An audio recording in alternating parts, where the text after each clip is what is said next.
Hi, I'm Sasha from Florida. Please don't forget to like and subscribe. My mom always told me that when I was born, I came like a ray of sunshine in their lives. My parents were struggling financially and were the poorest in their families, but I was a special kid. They could tell from the start that I was super bright, and I could read and count when I was only 3. This made them so proud, especially since my brother Damien, who was 2 years older than me, was just a troublemaker.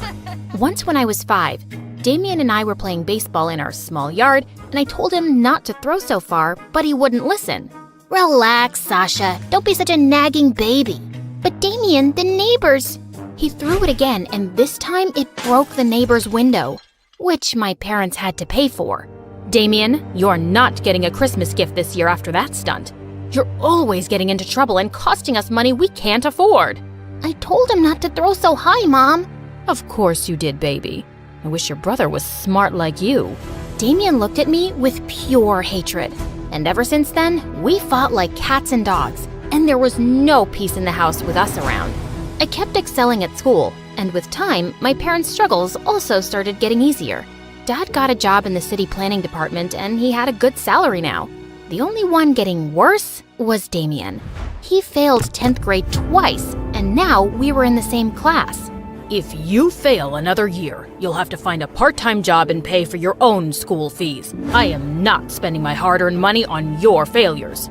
Sasha, why don't you help Damien with his math? Heck no, I don't want any help from Little Miss Perfect. It's not like I'm dying to teach you, but this is just getting embarrassing, bro. Take my help if you ever want to leave high school. I tried my best to help Damien, but he was such a thick-headed student. How could someone's IQ be this low? One day, while we were sitting at the local ice cream shop going through his homework, this fancy, overdressed girl sitting at a table opposite us started yelling at the waiter for accidentally spilling a milkshake on her. You stupid fool! Look at what you did to my Gucci top!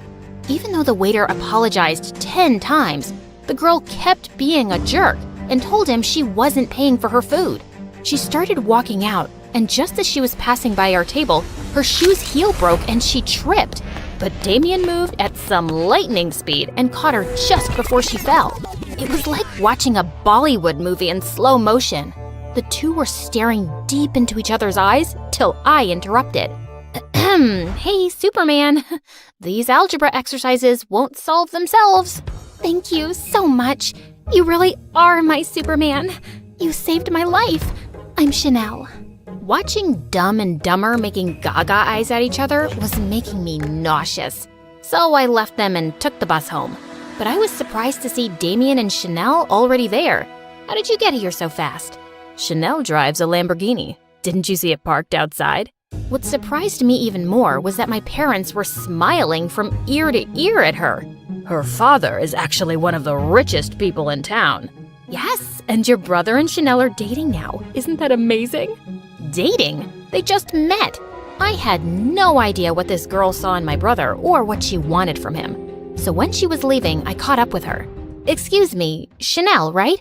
Yes, and you're Sasha. Your parents tell me you're so smart. Yeah, and I love my family very much. And even though my brother's dumb, I don't want to see him get hurt. So what's your deal? What do you mean? I just like him, and I'm gonna ask my daddy to transfer him to my school. I didn't think Chanel was serious, but a month later, Damien was going to her school, and she was coming over to our house for Sunday lunches. My parents started giving Damien all their attention, and I stopped existing. Damien, my darling, we're so proud of you. We always knew that there was something special about you. Hey guys, I got selected to participate in the international math competition. Oh, that's nice, dear. Oh, and Chanel, thank you for speaking to your father. Because of you, I now have a good job at the bank. But Mom, you don't even have any banking qualifications. Who needs qualifications when you know people in high places? My house was turning into a fake zone, and everything was about Chanel and Damien now. I wasn't used to this at all. When I was in 11th grade, Chanel invited us to her mansion for her birthday party. We were welcomed warmly by her mother, but her father was forever on a phone call. While my family were busy mingling with the rich, I found a quiet place on a balcony. Just then, this tall Superman-type guy appeared beside me, and I immediately felt nervous. The view is beautiful from here. I'm Clinton, by the way. I haven't seen you at any of Chanel's parties before. I'm her boyfriend's sister, not really a close friend. How are you related? Oh, I'm her ex-boyfriend. Why would you come to her party? Her father and I are very close, and he still wants me and his daughter back together. What? But she's with my brother. Chanel's father has helped me and my family a lot, so I'd do anything to help him out. Like, break up my brother and Chanel? Is that what her dad wants? And you'd do it? That's just crazy. They've been together for a year now, and they're in love. That's what you think. Sasha, what are you doing here with this jerk? He's obsessed with Chanel and keeps asking me to break up with her because he wants her back. You are such a fool. I'm just trying to help you, dude. Damien lunged forward to punch Clinton, who pushed him away roughly to defend himself. Just then, Damien tripped on a rug and landed hard on the floor. Damien! He was unconscious, and we quickly called an ambulance. While my parents and I sat in the hospital waiting room, I went to get some water when I found Chanel in Clinton's arms. You lying, cheating snake! My brother's seriously hurt, and you're here playing makeup with your stupid ex. You can't talk to me like that, Sasha. Oh, drop the act, you witch. Sasha, why are you making such a commotion? Because your son is in the hospital, and it's all because of this stupid girl you adore. Just then, I spotted Grandma's pearl necklace around Chanel's neck. Hey, what are you doing with that necklace? It was a gift from your mother. Mom, why would you give her that? You always said it was mine. Sasha, please calm down. Chanel has done so much for our family since she came into our lives. You need to be more thankful. Chanel is fooling all of you. She is not who she seems. Enough of your jealousy. Not everything is about you, Sasha. After my dad said that, I suddenly lost it and pulled the pearls off Chanel's neck, sending them flying everywhere. I ran away before my blind, foolish family could say more. When I went to see Damien later, he did not look great. You bruised like a peach, bro. But I'm glad you're awake. Where's Chanel? Listen, there's something I need to tell. I'm right here, Damien. Oh, you had me really scared, babe. Damien, don't trust anything she says. Just hear me out first. Sasha, just mind your business, okay? Chanel is the love of my life. Now please, get out. I saw that I was just wasting my time with my family, so I stopped talking to everyone and minded my own business. But a week later, everything came crashing down. Damien came home looking devastated because Chanel had broken up with him without any explanation. And when Mom returned, she said she'd also lost her banking job. I should have listened to you, Sasha. Chanel just threw me away like a toy she got bored of. And now, I'm back to being nothing. But you were never nothing, Damien. Yes, I was. I was always a disappointment next to you. But once I started dating Chanel, they finally noticed me. I was worth something. It was true. I'd enjoyed all their attention without ever thinking about how he felt. And for the first time, I hugged him. Just then, Dad appeared, looking frantic. Chanel is a bigger traitor than we could have imagined. She stole some important work documents from my study, which proved that our entire neighborhood was built on some illegal land decades ago. Her father has those documents now, and he's planning to demolish the whole neighborhood to set up his factory here. Son, I think this is why she was dating you all along. And now we'll lose our house, and I'll definitely lose my job. I couldn't believe how far Chanel had gone to deceive us all, and I had to do something. I was sitting at the local cafe wondering what could be done when I spotted Clinton in the corner looking upset. Why do you look like you've been crying? Aren't you back with Chanel? No, I'm not. That day at the hospital, I was only hugging her because she was really upset about your brother. Whose heart she broke, by the way. Upset my butt. She totally used him. You don't know everything. It's all because of her dad. Anyway, I told him I didn't want to get back with Chanel because I don't love her, and he fired me from his company. Well, I'm sorry to hear that. But right now, I have to figure out how to save our entire neighborhood from getting bulldozed by Chanel's dad. I know how you can stop him. Look, I still don't really trust you, but I'm listening. Clinton told me that Chanel's father had some important documents in his safe at home, which proved he'd committed fraud to steal people's lands. I still have the access card to his home office, and the whole family goes to the golf course every Saturday morning. That's when we can get in. If we expose him, he'll be ruined. I was very nervous about this whole plan, but a lot of people were about to lose their homes, so I had to try. When the day arrived, we managed to get into his office and get the documents from the safe when suddenly Chanel walked in.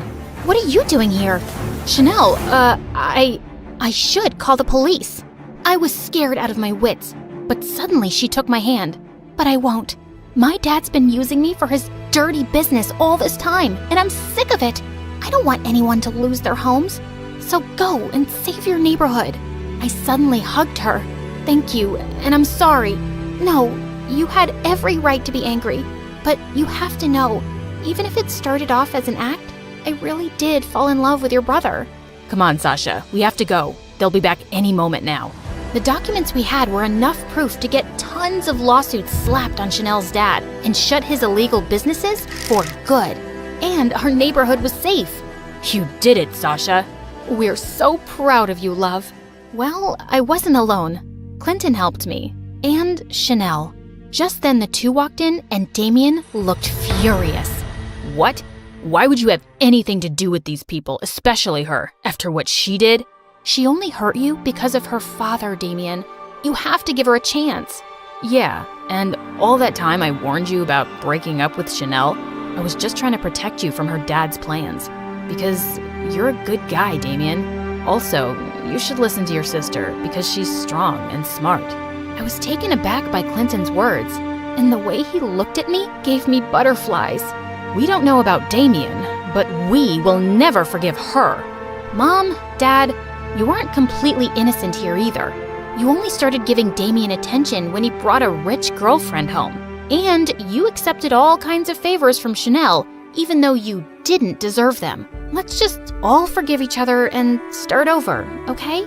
We left Damien and Chanel to talk things over, and I was certain things would be right between them because they truly loved each other. We make a good team, don't we? I guess you could say that. We should, team up more often. Okay, I'll contact you next time there's another neighborhood that needs to be saved. Or how about you try to understand what I'm saying and realize I'm asking you out? Yeah, I understood that the first time. And sure, why not?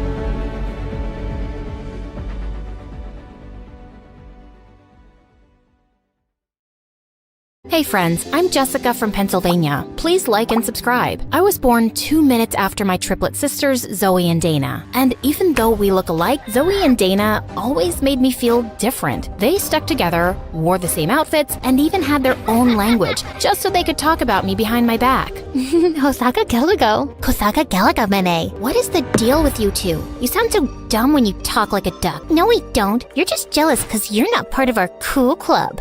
Whatever. They were right. I hated being the odd one out. I think my sisters were jealous because I was prettier, taller, and smarter. And when I turned 13, I landed my first modeling gig for an international teen magazine, and we just grew more distant. They begged Mom and Dad to get them into modeling too, and my parents went out on a limb to get Zoe to walk a fashion show, but she kept throwing tantrums. OMG, this color makes my eyes look small. Is this Diet Coke? No? Get lost then and get me one. This makeup artist looks like a homeless person. Get me a prettier one. It was so bad, they kicked her out and she never got a call back. I don't get it. We're dressed up better, obviously prettier, and yet somehow you get all these great gigs. Ugh, don't whine if you can't get what's mine. And I'll let you in on my secret, but you have to promise me never to tell Mom.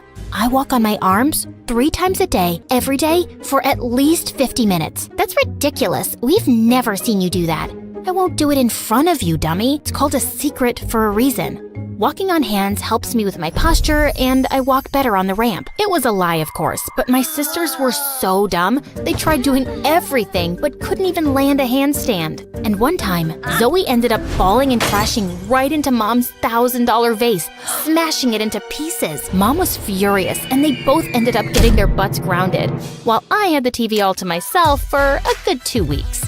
Absolute bliss. But after that day, they never trusted me, but I couldn't care less. Eventually, they gave up on their dream of ever becoming a model. As for me, I continued being the professional that I was, and I only got more famous. One day while working on an ad, I was a bit confused about my lines. It makes me look hot. Excuse me, this is supposed to be a winter wear commercial, right? The lines are all wrong. Let me see. I turned around and saw Peyton walking in my direction. He was modeling royalty with over 10 million followers on Instagram. I was doing this commercial with him? How did I miss the memo? Say it like this. I feel so hot when I'm wearing these, I can barely feel the cold. You try. I feel cold, hot. No, wait, I can get this right. It's okay. I have that effect on girls. I'm Peyton, by the way. I'm sure you've heard of me. Who hasn't? It's such an honor working with you. Peyton and I absolutely nailed that winter wear ad, and our chemistry was so good, we ended up doing a lot of ads together. We started hanging out more and more, and soon became good friends. The more I got to know him, the closer to him I felt. You know, apart from good looks and almost perfect body, I also happen to be an amazing singer. Oh, how cool. I've always wanted to be a model, but... Do you want me to sing for you? Oh, yes. I'd love to. Before I could even finish my sentence, Peyton started singing, and it was so bad. I could feel my eardrums cry. But despite that horrible singing, when Peyton asked me out that evening, I happily said yes. And when my sisters found out, they burned with rage. Seriously? You think I won't know you're talking about me and Peyton? Guess your secret language doesn't make you cool enough to be with someone like him, so I'm just gonna ignore you. Ignore us all you want, but you can't ignore the fact that Peyton is too good for you, and you'll never be able to keep him happy. Say what you want, I'm late for my meeting with my super hot boyfriend. It felt so good to rub it in their faces. The next few weeks were bliss. The news about me and Peyton being an item skyrocketed our reputation, and everyone wanted to sign us up. Life was perfect, until my agent booked us for a Christmas ad, and this time, they wanted to use my whole family, including Zoe and Dana. I begged my agent not to go through with it, but she didn't give a rat's butt about it. The press is big on this, Jess. If you guys crack this, people will run to get in line for your autographs. Come on, I'm sure your sisters are not that bad. They're horrible! But if this brings more work, then I'll try and give it a shot. I tried to make peace with it, but the next day when the photographers came, Zoe plopped her butt right next to Peyton, and I felt my insides explode. Every time Dana gave Zoe a look, Zoe whispered something in Peyton's ear, and they burst out laughing. What? What's so funny? Tell me too. Forget it. Your boring brain wouldn't get our jokes. It's okay, Jess. I'll just tell you everything later. And with that, Zoe whispered another joke to him. The photo turned out great and did a fab job at making us look like a perfect family. If only they could see my inner rage. As the photographer was packing up, I had some final paperwork to sign. When I looked up, Zoe and Peyton were nowhere to be found. I went to look for them outside when I found the two of them hugging. You know you can tell me anything, right? Thanks, Zoe. Feels like I can talk about anything with you. Thanks for being the perfect friend. Excuse me? I thought I was your perfect friend. Jess, that's not what I meant. Then what did you mean? Can you stop being so pushy? Jeez, poor Peyton is going through so much in life. Did you even know that he has a sensitive throat? He can't sing anymore. Oh, wow. Really? Newsflash, he could never sing. He sang like a toad with a throat infection. You want to be friends so bad? Then go ahead. But I'm done with all of you. Jess, wait. Oh, just leave her. You're better off without her. Peyton kept shouting at me, but I was super mad. The next morning, I was feeling a bit better, so I called Peyton, but he didn't answer. Instead, my agent called me up and gave me the shock of my life. The company we did the Christmas ad for loved Zoe and Peyton's flawless chemistry, and they want to go ahead with them. They want you off the project. Are you kidding me? She's the worst model ever. I'm really sorry, Jess. I was devastated beyond words and rushed to give Zoe a piece of my mind. But when I went to her room, I saw something interesting. Zoe and Dana were arguing over Peyton. You shouldn't keep him all to yourself, okay? We decided I'll get a fair chance to impress Peyton too. Really now? I don't think he's interested in anyone. I mean, look what happened to Jess. She's prettier than both of us combined, and he chose me over her. You don't stand a chance. We'll just see about that. Just stop stay away from him till I ask him out on a date, okay? Wow, at least they accepted I was better than them. But this was the first time ever I'd seen them argue. I thought this was the worst they could do. But a few days later at the success party of our Christmas ad campaign, Dana walked up to me asking if I'd seen Zoe, and the perfect idea struck me. I think I saw her go upstairs in the study. Oh, Dana, I think she's with Peyton. If I were you, I'd let them be. She's what? I'm gonna kill that witch! Dana looked like a raging bull as she ran upstairs, and of course, I followed. She opened the door dramatically, just as Zoe was about to kiss Peyton. Get your filthy hands off him. Oh my god, Dana, are you crazy? Get out! Not before you tell me what's happening. What do you think is happening? We're making out? And then Dana jumped on Zoe, and the two broke out in a huge fight. Peyton and I tried to separate them, but suddenly Zoe lost her mind and somehow ended up smacking Peyton across the face. Oh my god, perfect! Peyton left angrily and Zoe followed him, while Dana ran and locked herself in the room. I celebrated with the team alone and managed to impress them so well, they gave me another individual project. That evening, as I went onto the porch to get some fresh air, I saw Dana sobbing silently. Here, drink this. It's vanilla milkshake, your favorite. What? Suddenly, she hugged me tightly and started sobbing inconsolably. I'm so sorry.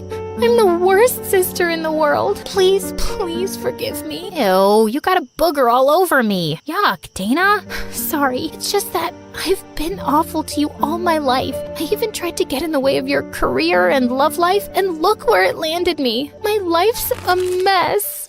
No, it's not. Get a grip, girl. And why are you sorry now? Did you not think about the time you left me alone while you gossiped in Egyptian with Zoe? What? Your dumb secret language? Oh, that was actually nothing. We just said some nonsense to piss you off. It was Zoe's idea. So you're telling me there's no language at all? Man, you guys are evil. Wait, Jess, I know we've been really bad to you, but how about we join forces and get some good old-fashioned revenge on Zoe? You know you want it, and God knows she deserves it. And how am I supposed to trust you? You have to take your chances, but I won't let you down, I promise. I had to admit, that sounded pretty tempting, but I wasn't a spiteful person. Or maybe I was. Either way, I wanted Zoe to pay for butting into my life and stealing Peyton from me. So I agreed. The plan was simple. Every time Peyton and Zoe went out on a date, Dana and I would follow them and tip off the paparazzi to take the weirdest pictures, till one of them eventually got annoyed. It went on for days, till one day Peyton got so fed up that he turned to one of the photographers with a snarl. Come on, Peyton, how about a smile for the camera? How about this instead? Peyton punching the reporter and Zoe's smirking face was all over the papers and tabloids. He lost most of his contracts, and so did Zoe, since she only worked on his recommendation. Once their professional relationship was over, their personal one soon followed. Dana and I watched as Peyton came over to see Zoe. I can't get any work since that terrible night. Why couldn't you control yourself? It wasn't such a big deal. Of course it's not a big deal to you. You like the attention. I don't. What do you mean? I mean that a small-time dumb model like you would want cameras to follow you everywhere. Wait a minute, maybe it's you who keeps tipping them off. This makes no sense. Oh, it makes perfect sense. Getting photographed with someone as famous as me would be a dream come true for someone like you. Shut up, Peyton. You can't talk to Zoe like that. Why are you jumping to her defense? Did you forget how she took over your life and your boyfriend? Seems like she did me a favor there, because I can do a lot better than a bug-eating idiot like you. And so can Zoe. Now do us both a favor and get out before I knock your teeth in. Peyton pouted and left, and Zoe turned to me. Why did you do that? I clearly don't deserve your sympathy. You're my sister, Zoe. The only person who can talk down to you is me. But I hope you learned a lesson. I did, and I'm sorry for everything. All the times I've been mean to you. Yeah, we're sorry too. We're the ones who tipped off the paparazzi. It's okay. I kinda deserved it, so we're good? Might take me a little while, but I'll get there. Even if it takes us years, we're gonna prove to you that we've always got your back. Triplets. To the end. A few days later, my agent told me that due to bad publicity, Peyton got dropped from his modeling agency. Zoe and Dana worked non-stop to get back into business, and I helped my sisters in every way I could, till they were eventually good enough to land their own gigs. Working together brought us closer. But I think the best part was when we got to go on vacation and just relax and do little things together like chatting and even learning new languages. Agana binagutke, amugachukadu. And I really don't like to be the center of attention. until I decided to make myself the center of the whole world's attention, and now my life is totally destroyed. As far back as I can remember, I've loved taking photos. The hidden stories they tell, the raw honesty in a single frame, and, most importantly, it keeps me behind the lens and never in front of it. Achoo! Now, I know what you're thinking. Fancy rich girl gets a fancy camera and can coast through life while spending her time taking photos of fancy things. But that's not really the case. Sure, my dad is one of the wealthiest people in town, but you'd never know it from the way he treats me. He's never bought me any branded clothes, never spoiled me at a 5-star restaurant. He's never even given me a birthday present, come to think of it. He'd rather use his money on his fat cat clients so they can keep making each other richer and richer. In fact, he didn't even buy me this camera. That was a gift from my best friend Taylor's mom, Miss Margulis. Wow, thanks, Miss Margulis. Are you kidding? Thank you for coloring our lives with such wonderful photography. And please, call me Regina. Miss Margulis? Regina, was like the mother I never had. My mom left us when I was 4.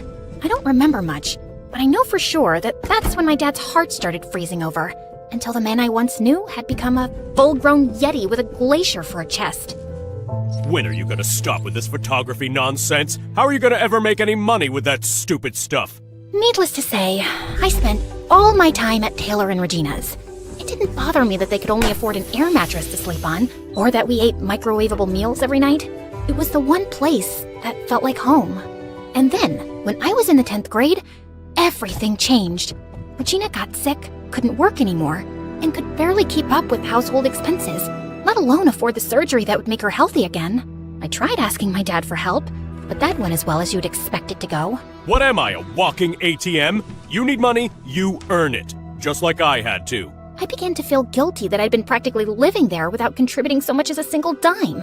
I even offered to sell my camera. Absolutely not. You don't owe us anything, Lucy. You've already given me plenty by spending all these years with us. I didn't know what to do. But just when all hope seemed lost, Taylor found an advertisement from the billion-dollar brand Floriful saying they were looking for photography submissions for their Be Real campaign. The chosen winner would win a huge cash prize. I knew it was a long shot, but being real is kinda my thing. If you ever want to see the realness of how messy life is behind the glitz and glamour, my dad is a masterclass in how not to live your life. I walked around for hours combing the town, capturing life in its rawest form. Candid smiles of couples in love, faded graffiti on old brick walls, anything that told a real story. Then I submitted them to Floriful, and after 3 agonizing days of waiting, my heart exploded with excitement. I won! Or at least, I must have won. Those were my photos, front and center on Floriful's website homepage. But why hadn't I been notified? As I clicked on the article and looked closer, what I saw nearly crushed me to pieces. Someone else had taken credit for my work. I'm so humbled to know that my vision, my passion, my soul touched Floriful so deeply, they just had to pick me and didn't just settle for something amateurish. As I looked deeper, I found out that Fiona was the niece of Floriful's CEO. What a scam!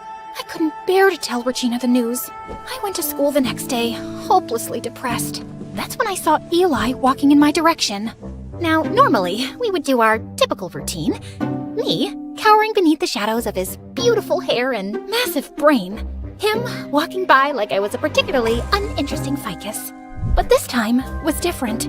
This time, he was walking straight towards me. Hey, you're Lucy, right?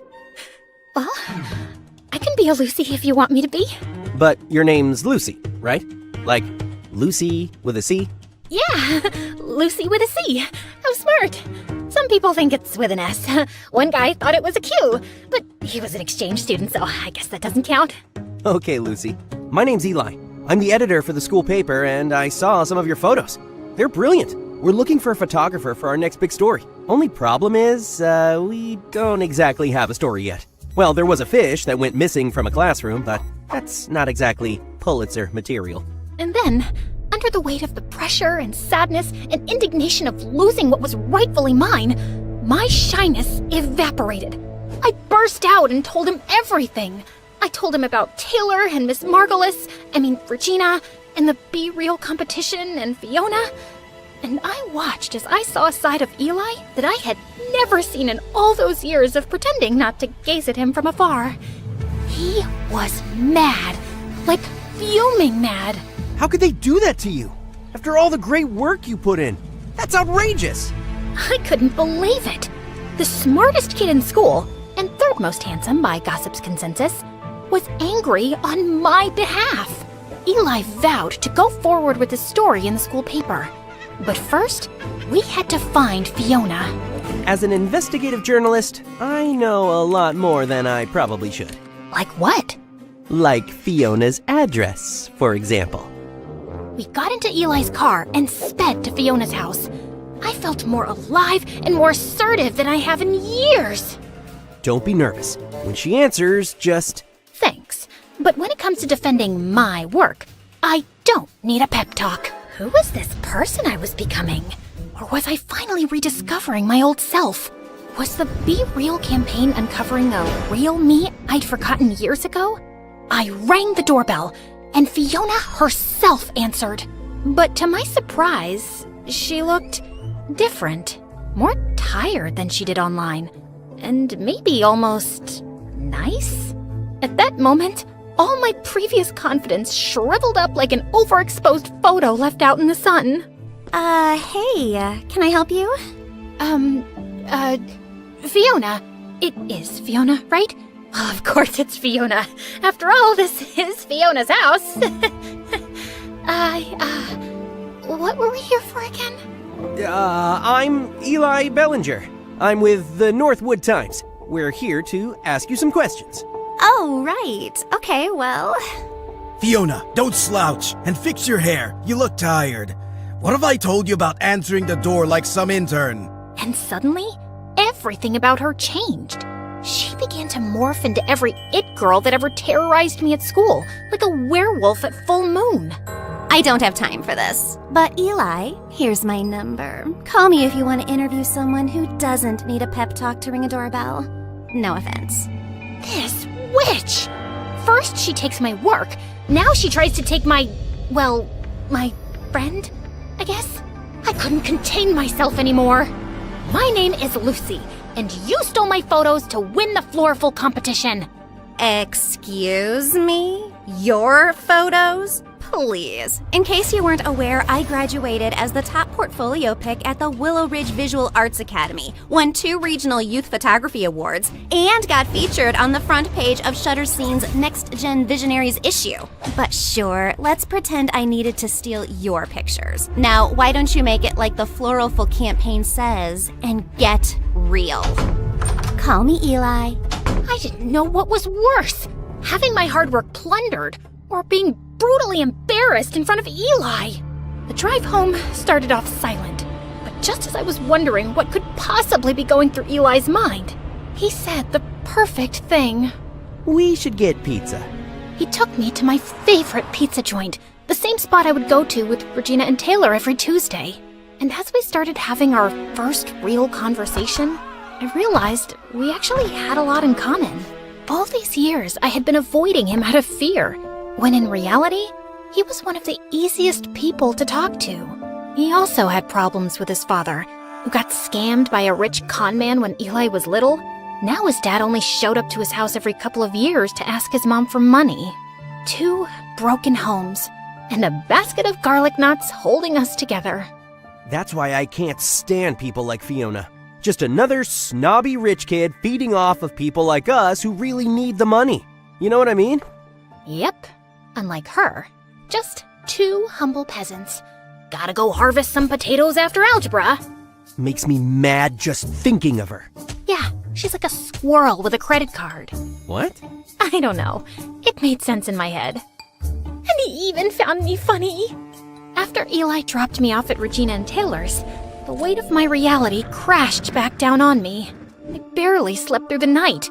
I just kept refreshing Florful's homepage over and over again.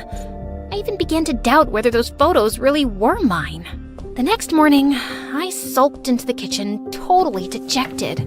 But that's when I saw Regina cheerily making us her special secret pancake recipe. And I remembered, this wasn't about me or Fiona at all.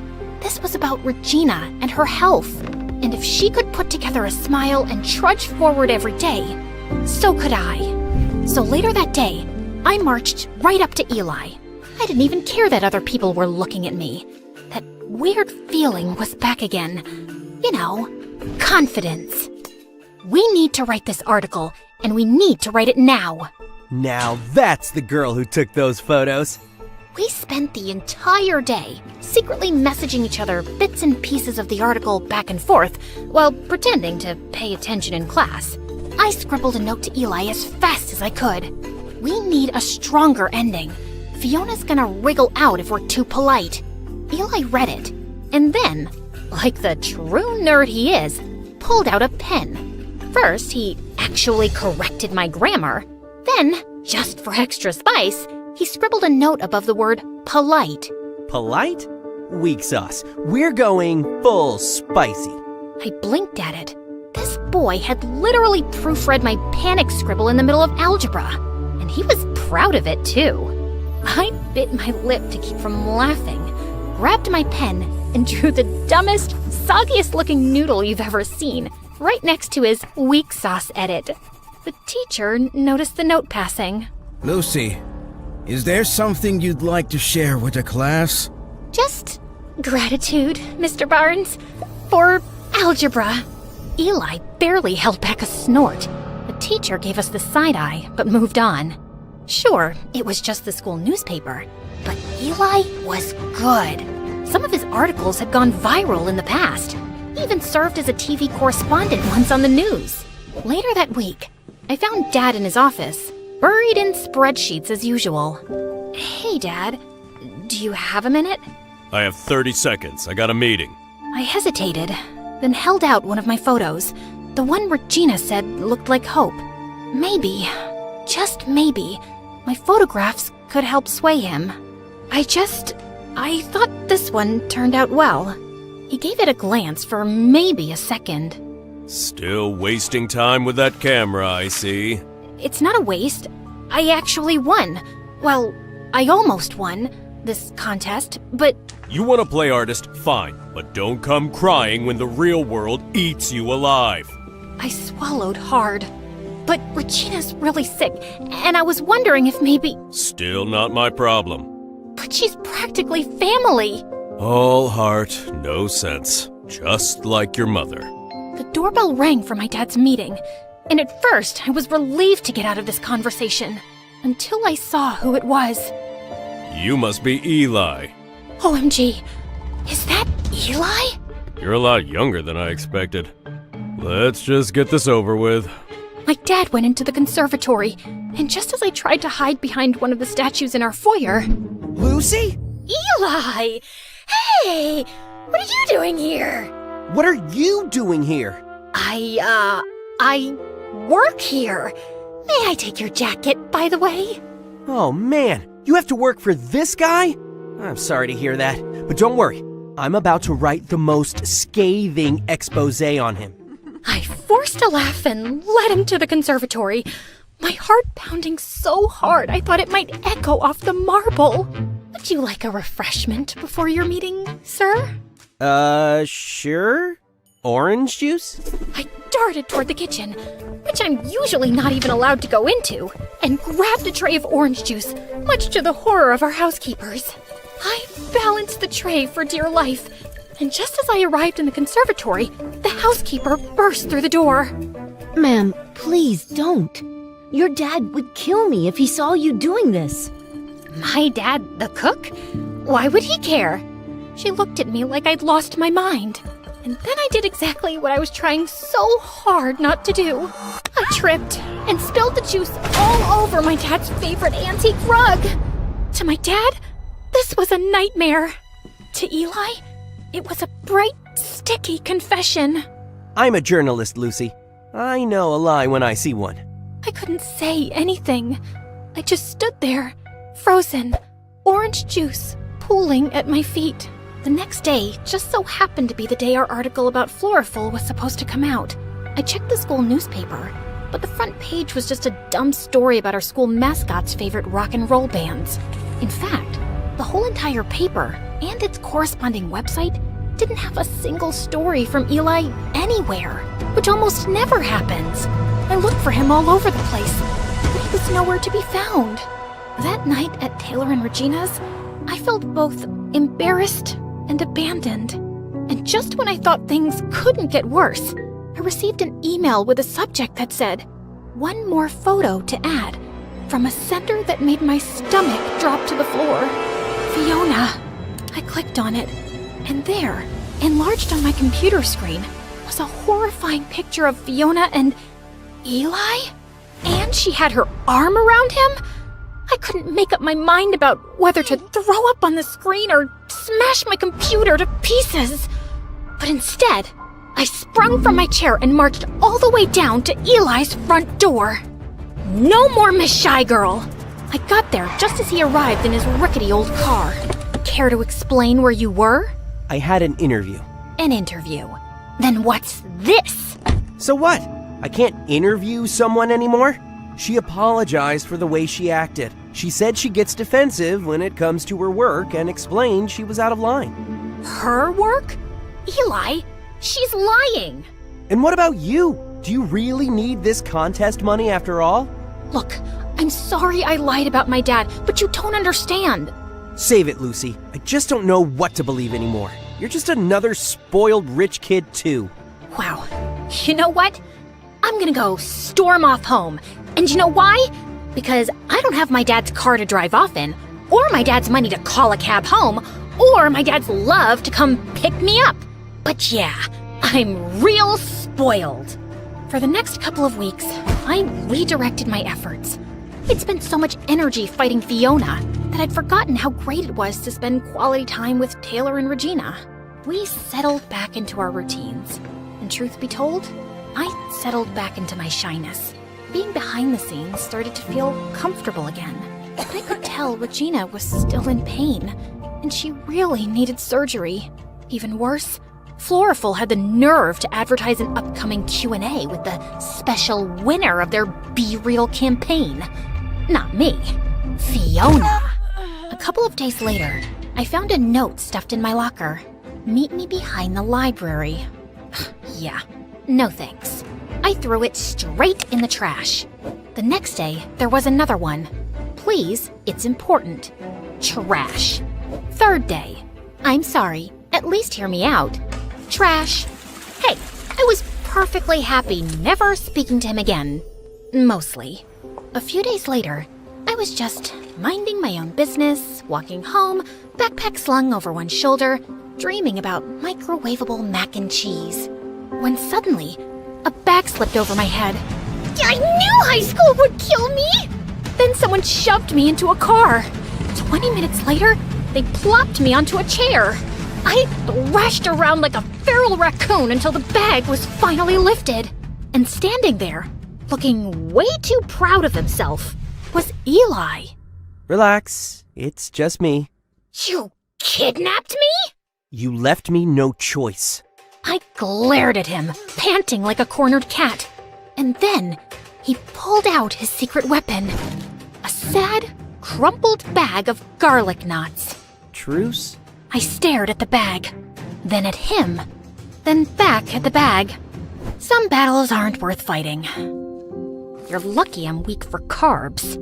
I'm so sorry. I know it'll be impossible to make up for what I said to you, but I have a surprise that might help. I braced myself for, I don't know, a heartfelt speech. Instead, he pulled out his laptop, and front and center was that same disgusting photo of him cuddling up with Fiona. Eli, if this is some sort of twisted joke, it is not funny. No, Lucy, seriously. Look closer.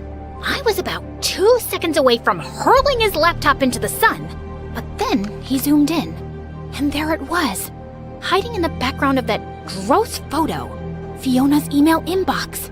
A whole page of messages, including one that said, "Like and subscribe to MSA, or I steal your work." Just kidding. But seriously, you should.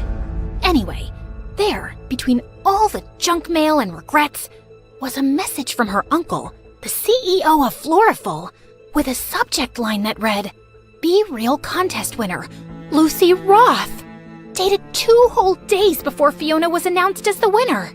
As much as I tried to stay mad, a tiny, smug grin betrayed me.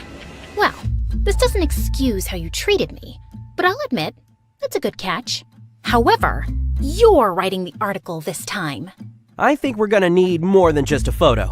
Otherwise, she'll be able to say it's fake. We need to catch her off guard. Well, lucky for you, your bestie Fiona is making a public appearance soon at the Floriful Q&A.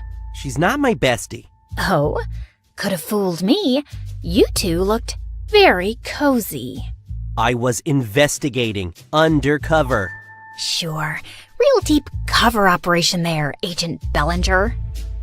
Focus, Roth. This Q&A might be our shot. Perfect.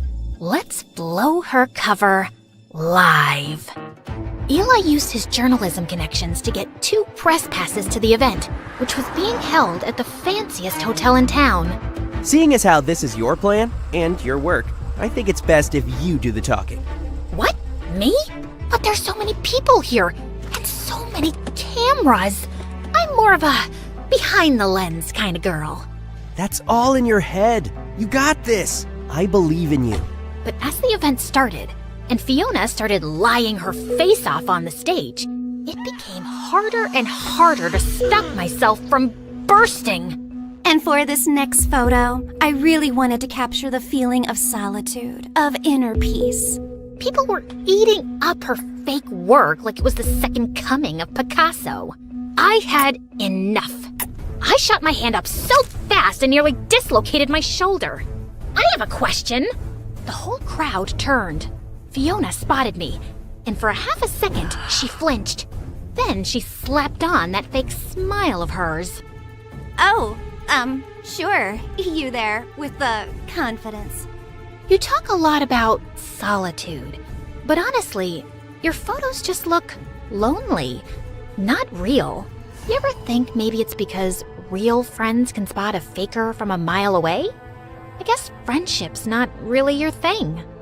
Oh, please. I have loads of friends. In fact, some of us are practically family. Right, Eli? I stood up fully, striding toward the front, feeling a fire I hadn't felt in, well, maybe ever. The rest? All mine. Lucy Roth. Hi. Nice to meet you. Gasp. Somewhere, someone actually dropped a wine glass. That's a lie! She's obsessed with me. She is like my biggest fan. Probably has a shrine to me in her closet made out of my Instagram stories. People started snickering. Fiona straightened up like someone had just pulled her strings. You know what? Maybe I did inspire her. Maybe if she spent more time working on her talent instead of obsessing over me, she wouldn't be crying in public like a little crybaby.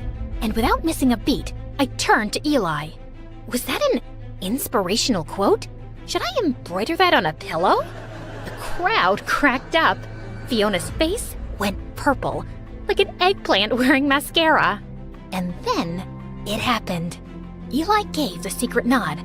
For our plan, it was go time.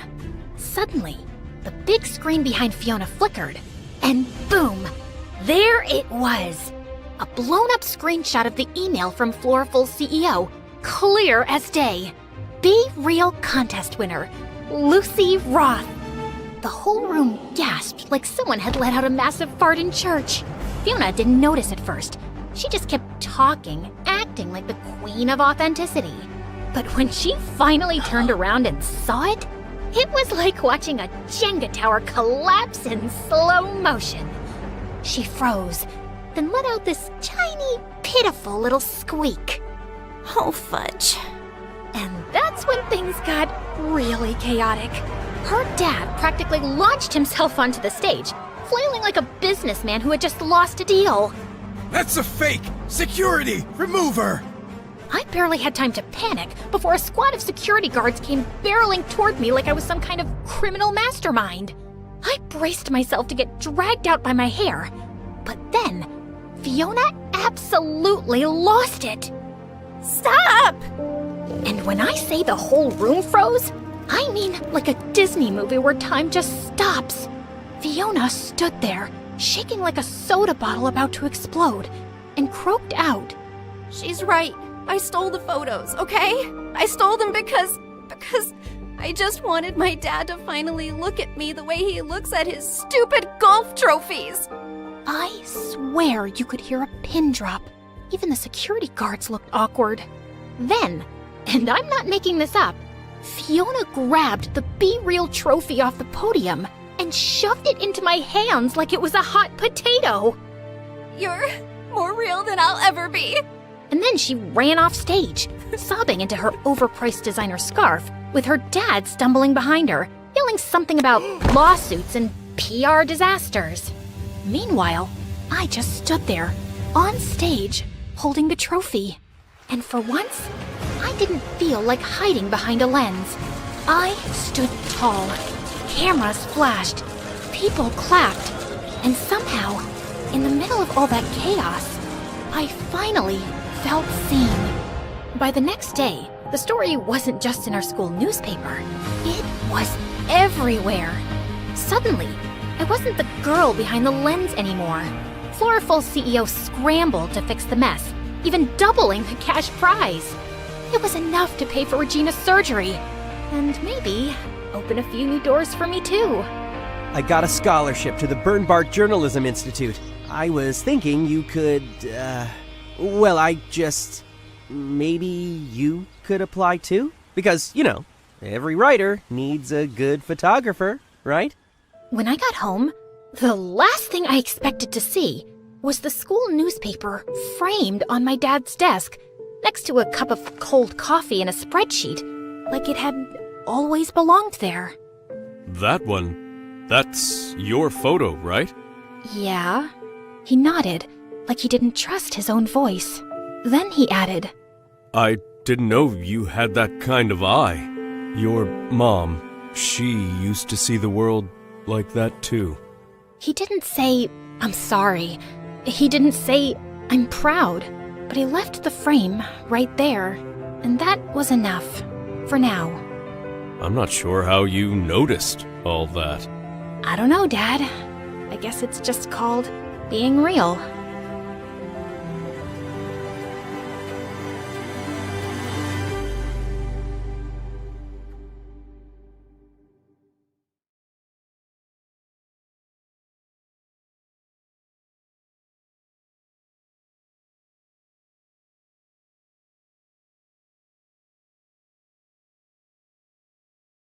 I was in my room catching up on MSA when my parents had their 100th argument of the day. You bought a neck cream for $1,000? Yeah, so? You know how delicate the skin around the neck is? Staying in this stupid village stresses me out. I have wrinkles now. I'm officially unlovable. I still love you. Like that matters. Outer beauty is just a lie, Mother. It's what's inside that counts. If you really want to be loved, you need to fix your personality. And while you're at it, please fix your posture too, or you'll have a hunchback soon. Mom stared at me before bursting into tears and running away. Okay, maybe it was a bit harsh, but hey, that was me trying to help Mom become lovable. It was a good deed. Hi, I'm Julia, and I'm about to tell you how my parents ruined my life. But before I do, please hit like and subscribe. I knew very early on that I wasn't an ordinary kid. By 3, I could use a knife and a fork to cut apples to perfection. By 10, I could recite Shakespeare word for word. By 13, I could bake pastries that could give a French baker a run for his money. I've always wondered how I turned out to be so amazing. Maybe my great-great-grandma or grandpa was an extremely responsible, talented, sophisticated person, and I got my unique genes from there, because my parents were a total mess. Dad owned a vineyard, and every year he would struggle to create a new wine variety, and every year he'd fail. Mom was a self-involved ex-beauty queen who kept complaining about how she gave up everything for her marriage. Now, her only talent was blowing up money we didn't even have on makeup and skincare. Like this one time when I was 16, Mom bought some anti-aging cream off the internet that gave her a bad reaction, and Dad had to pay a lot for her skin treatment. My face looks like a swollen monkey's butt. This is all your fault. If only you were rich and I could afford plastic surgery. If only you were smart enough to read the label, darling. Did you just call me dumb? If you keep screeching like a banshee, Mom, We'll have to get you new vocal cords too. But before I could finish, she picked up a tray next to her bed and flung it at Dad. Dad ducked, the tray hit the TV screen on the wall, and he ended up paying more to the hospital. Even though Dad was pissed, he went home early and arranged a surprise welcome home party for Mom. But she decided to surprise him instead by packing her bags and leaving for good. And divorce papers soon followed. How could she leave me like that? I've done nothing but love her. Please compose yourself, Dad, and let's not cry over spilled milk. What? You'll get over it. I'm not some stone-hearted witch, trust me. I missed my mom too, but I wasn't gonna bawl my eyes out like a silly baby with no self-control. One of those in the house is enough. Dad threw himself into work after that, while I focused on school and picked up baking full-time. By 18, I got a job at a small cafe, and life went back to normal. Then one evening, Dad told me excitedly that he'd finally found an investor, Mr. Sharman, for his new wine batch, and he had invited us over for dinner to talk further. That evening, we were welcomed warmly by Mr. Sharman. He was showing us around his mansion, when suddenly, my world kind of stopped. This really gorgeous guy walked in, sadly with the prettiest girl on his arm. Apparently, he was Mr. Sharman's nephew and financial manager, Darren, and it was hard to keep my eyes off of him. At one point, he was feeding her grapes when one fell down. He bent to pick it up, and I saw the girl staring at me, staring at his butt. I got so flustered that I stepped back and knocked over a huge bowl of punch, getting plenty all over myself. So humiliating. As I cleaned myself up and walked out of the bathroom, I crashed into Darren in the hallway. Wow, are you always this clumsy? Or do I have this effect on you? I am not clumsy. I am the very picture of grace, and you have no effect on me. My date said you were staring at my butt when the accident happened. That's a false accusation, a blatant lie. Why would I be staring at your rear end? It's okay, I don't blame you. I work out a lot. Yes, it shows, and your behind is perfectly sculpted like a Georgia peach. But what does that have to do with me? Your girlfriend sounds like an insecure lady just making up nonsense. I doubt that you would make her insecure. She's a model and you, well, you look and talk like you're Mary Poppins' daughter. No offense. With that, he grinned and just walked off. I loved Mary Poppins, but it didn't feel like a compliment coming from him. I joined Dad and Mr. Sharman, but minutes later, someone tapped on my shoulder, and I nearly passed out when I saw Mom? Surprise! What is happening? Mom told us how she'd met Mr. Sharman on a cruise and they'd fallen in love. They'd been dating for a few months and she only recently moved back to the city.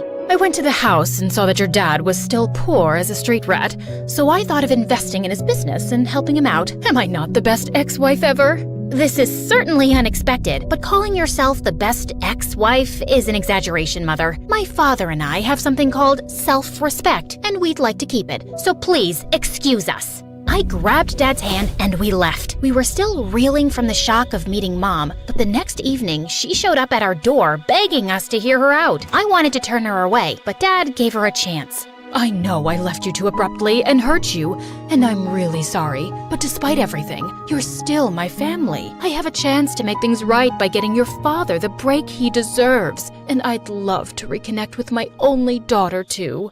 I wanted to be less cynical and believe this was an unselfish act, but I wasn't convinced. Dad, however, was staring at her with stars in his eyes, and he agreed to take Mr. Sharman's investment. After she left, I turned to Dad. I know you want to succeed, but is this really a good idea? Trust me, I know it is. Also, I think your mother's still in love with me, and I have another shot. What? Dad, no, she's happy with her rich boyfriend. We'll see. Good Lord, was this gonna end up with Dad as a weeping disaster again, and I'd be picking up the pieces again? But I couldn't do anything to stop it. Soon, Dad and Mr. Sharman were meeting regularly and getting to know each other before making the deal, while Mom wanted me to hang out with her so we could bond, which meant I had to see a lot more of Darren every time I went over to their house, or when Mom took me to some fancy party. And to my dismay, he even started visiting the coffee shop I was working at every time with a new girl. Can't you find another cafe as your saliva-exchanging rendezvous spot? Your mom told me you're the baker here, and I thought I was doing you a favor by bringing you business. But I get it. Seeing me with all those girls makes you jealous. Do you wish you were one of them, Julia? You can be, you know. I've got 20 minutes before my date turns up. As if I'd ever want to date an insufferable Neanderthal who thinks he's God's gift to women. One kiss from me, and you think I'm God's gift to women too. I'm curious, have you ever kissed anyone? I mean a boy, not your cat or your grandma. Of course I have. I have a very steady boyfriend of 2 years, and I'm wildly in love with him. Wow, does he also talk like he has a stick up his butt? I'm dying to meet him now. Let's have a double date tomorrow. How about a movie and dinner? I'll text you the details. Just then, his date of the day turned up, and I walked off. I had to find myself a boyfriend by tomorrow. I asked one of the newest interns at the cafe to be my date and showed up at the movie theater the next evening. After I'd introduced my boyfriend happily, we took our seats and the movie started. But Darren and his date kept giggling and whispering like teenagers. Sorry to disturb you guys, but my boyfriend Billy— Actually, it's Bobby. Billy, Bobby, tomato, tomato. Anyway, Barry and I are trying to watch the movie and would appreciate it if you guys could keep it down. Darren simply smirked and looked away, but minutes later he started making out with his date. You're still noisy. You're still annoying. Cut it out. Bite me. I grabbed Darren's soda and spilled it on his head. He got angry and knocked down my tub of popcorn, and we got into a huge argument. Soon enough, we were thrown out by security. Wow, this was a terrible date. I'm so sorry. Let's part ways with these two and grab some burgers? Sure, if you can tell me my name. You're so funny. Baby? It's Bobby. My date stormed off angrily, and I caught one look at Darren's smug face and fled the scene. But the next morning, as I was walking to school, a car slowed down by me, and I saw it was Darren. Hop in, I'll drop you. No thank you. I do not need you to rub last night in my face. You're clearly troubled if you can't manage to have a real boyfriend. But I don't have time for that right now. I need to talk to you about your mom.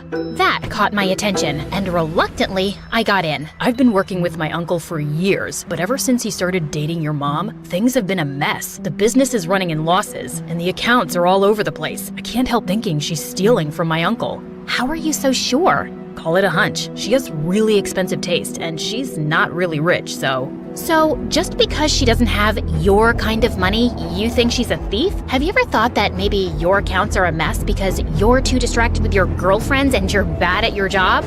Julia, This conversation is over. Stop the car. He did, and I got off. I was so annoyed at Darren for accusing Mom, but I couldn't shake off the nagging feeling that he might be right. Mom had always valued money more than relationships. Could it be true? I didn't have to wait too long for an answer, because late that night, I woke up from my sleep when I heard a car pull up in my driveway. I looked outside and spotted Mom and Dad talking in the garden. I went out the back door and crawled behind a bush close to them. Darling, I was a fool to let you go, but now everything will be perfect. Once we have the money, we can leave this place and go anywhere. But what if we get caught? My boyfriend's an idiot. I've been stealing money from him for months now, and he has no idea. By the time he realizes it's me, we'll be long gone. And baby, don't you want Julia to have a better life? Dad nodded, and then they kissed. Mom left, and as soon as Dad walked in, I cornered him. Hello, Dad. Oh my God, Julia, you scared me. You can't cheat Darren's uncle. He's willing to invest in your business, and you're just gonna take off with his money? Why are you ruining this amazing business opportunity? Because your mother and I love each other, and that matters more than anything else. Once we have the money, we can start over and be together anywhere we want. It's still illegal and criminal. This isn't who you are, Dad. And what makes you so sure she won't leave you again? Because she's changed, and I know things will be different this time. She really loves me. The only two things Mom loves are money and herself. I have a big day tomorrow, Julia, and I would like you to stay out of it. I tried talking to Dad again the next day, but he just blew me off. So I went to Darren's place and told him everything. We needed proof, and I started with searching Mom's room. I was going through her stuff when I found a bunch of fake passports and IDs at the back of the drawer. I shoved everything into my pocket and was leaving when my foot got caught in the carpet and I fell flat on my face. Just then, Mom walked in. Julia, what are you doing in my room? I came to see you, and I was just admiring this carpet. The thread count is amazing. The embroidery is exquisite. So elegant. Your taste is so chic, and you passed it all to me. I am so thankful to you for making me the lady I am today. I kissed Mom's hands, hugged her tight, and ran out. Right outside the room, I caught Darren snickering and pulled him into an empty room. Admiring the carpet? How'd you come up with that? Quick thinking, and I found something. But before I give anything against my mom, promise me that Dad will not face any criminal charges. I know he's at fault too, and I'm asking a lot here, but he's just an innocent man who is blindly in love with the wrong woman. And he's the only family I have left. Darren touched my cheek gently, and suddenly I felt hot tears rolling down my face. I get it, Julia. My dad left when I was really young, and it's not easy dealing with something like that. I promise you, I'll keep your dad safe.